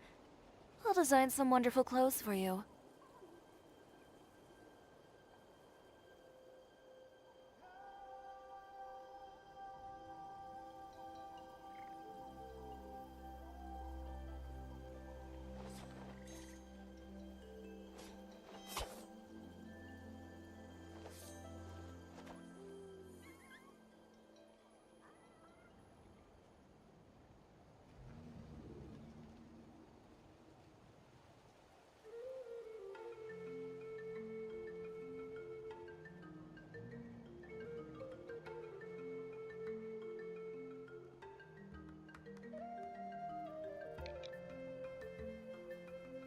Ugh.